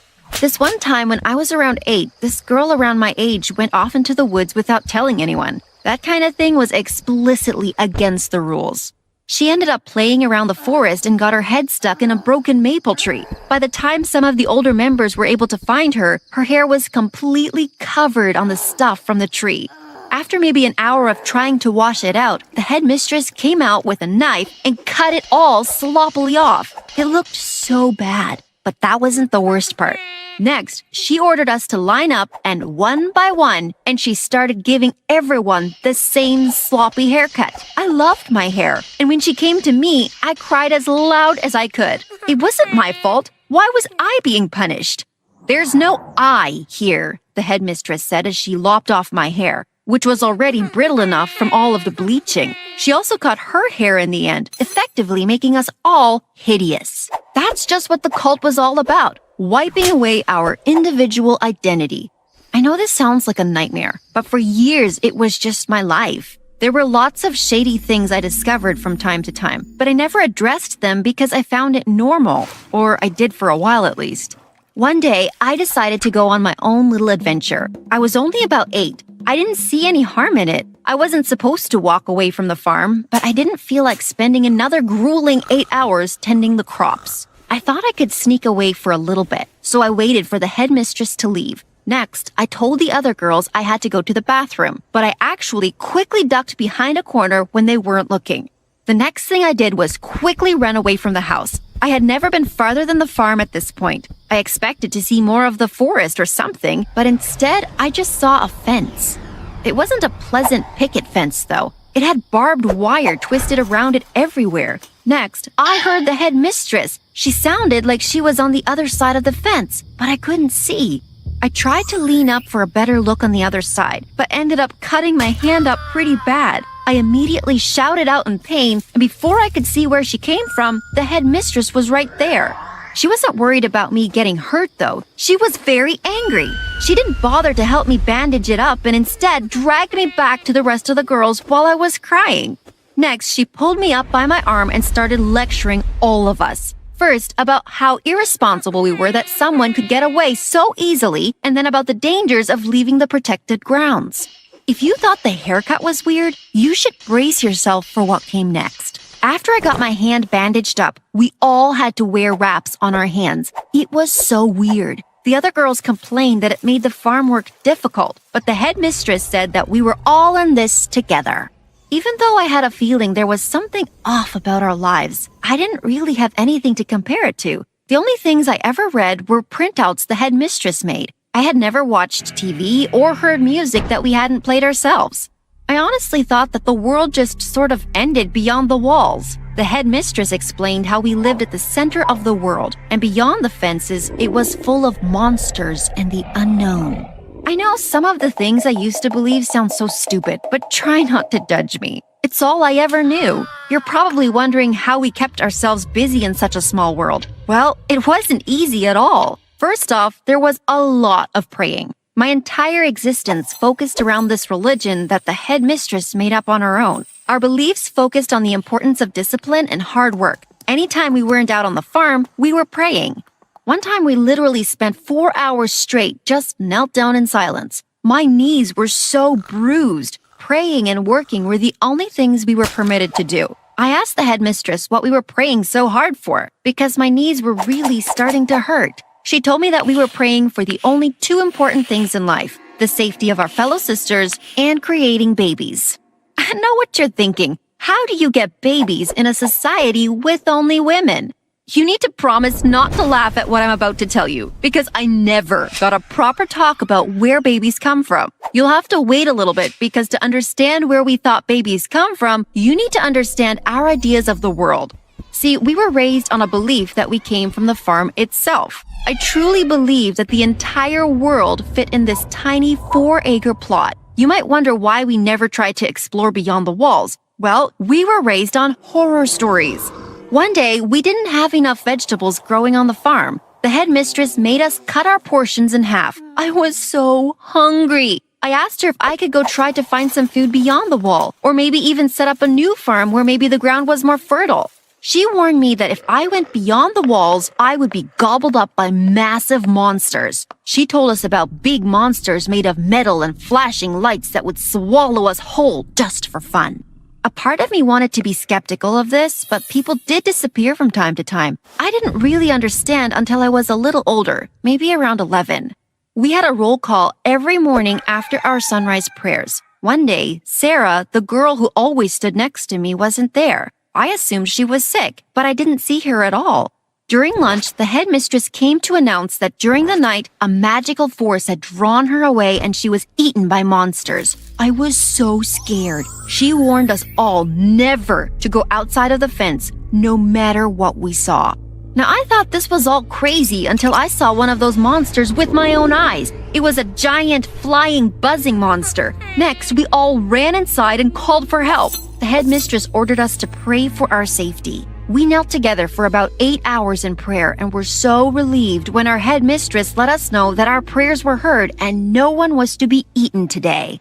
Some of you probably already figured out what we wasted our time praying away: an airplane. It might seem silly to you, but at that moment, I never felt stronger. This was the proof I needed to completely dedicate myself to our way of life. I stopped questioning what we did and became a model member of our community. That night, we held a little funeral service for Sarah, and I led the prayer. Like all the other times before, we didn't have a body to bury. Instead, we buried a pair of her shoes into the ground in hopes it could help nurture the earth and make new babies. We were told that we were all grown from seeds deep inside the ground. This is why we had to work so hard on the farm. If we slacked off on the farm work just one day, we would risk losing all the new babies that were supposed to bloom that season. And this brings us to the biggest lie of them all. Now I'll explain how we got the babies exactly. It's pretty hard to get babies without any men around, of course. Well, the headmistress did the unthinkable and lied to us all about it. I will never forget the first time I was really aware of what was happening. The headmistress said that she had to go on an important mission to the outside. She was accompanied by 4 other senior members. I asked her where she was going, and she said she was going to collect the baby seeds. When she came back, she would put them in the secret basement, and if we worked hard enough all season, then we would have new babies. Getting new babies was the best time of the whole year. I'm not kidding. I really thought you grew babies out of the ground like a carrot. I love babies. It was a rite of passage for the older girls in the commune to get a baby of their own to name. We would then raise the baby together. When I was turning 15 and finally coming of age, I tried to learn everything there was to know about babies. And when I felt I was ready, I asked if she could help me grow my baby. The mistress thought about this for a moment. Then she told me I have to work harder and I have to prove my loyalty to the commune. Having a baby is the highest honor of the whole commune. The The following years, as I went up in rank, I got more privileges to explore the property. The day of my 17th birthday, the headmistress asked to meet with me. See, since we held work at such a high honor, our birthdays were celebrated by getting a new job. For the most part, this meant switching our duties on the farm and rotating out of your old job. I had kind of expected to be switched from pumpkins to apples, but I was shocked to hear she had a much bigger job in mind. She enlisted me as a watchguard for the perimeter. I was told it was a very important and dangerous job given to only the most trusted officials. After this, she would make sure to grow me a baby.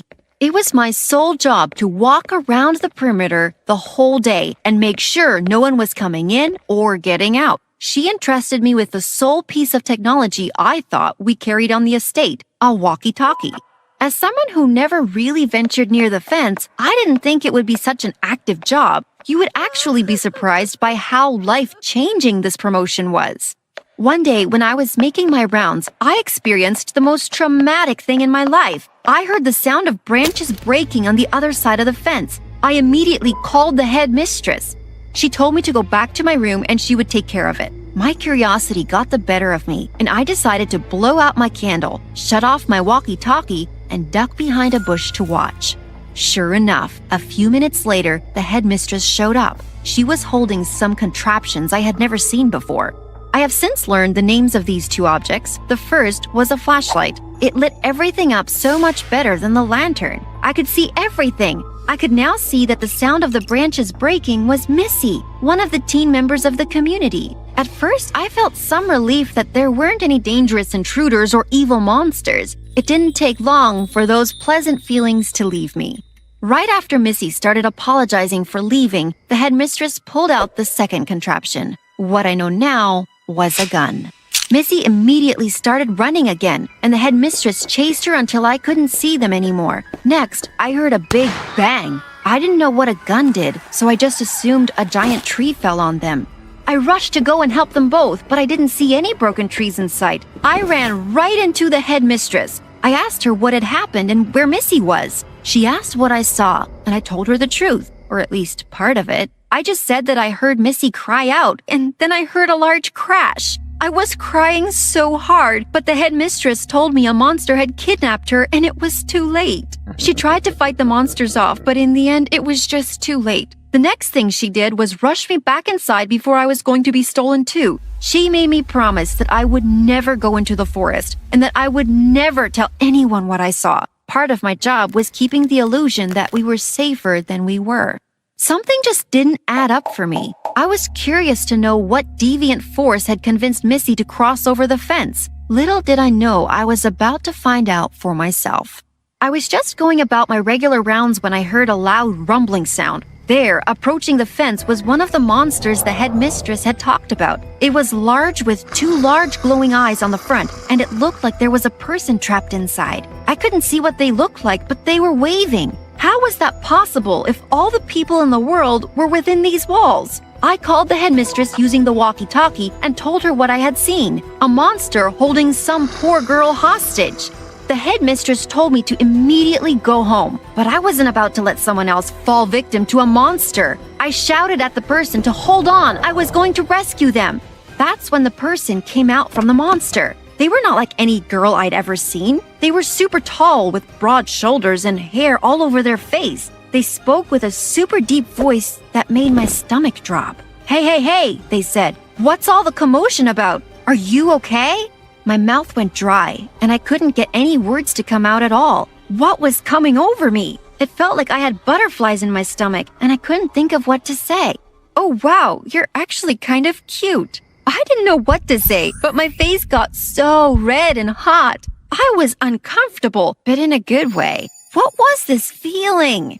Next, the headmistress showed up. She ordered me to get away from that boy at once. Boy? I hadn't even heard that term. The boy suddenly got very defensive. He yelled at the headmistress, asking if she was crazy. He asked what she was doing, having some teenager locked in around barbed wire. He looked back at me and told me to come with him, and he'd get me out of here if I wanted. She does not want that, the headmistress yelled.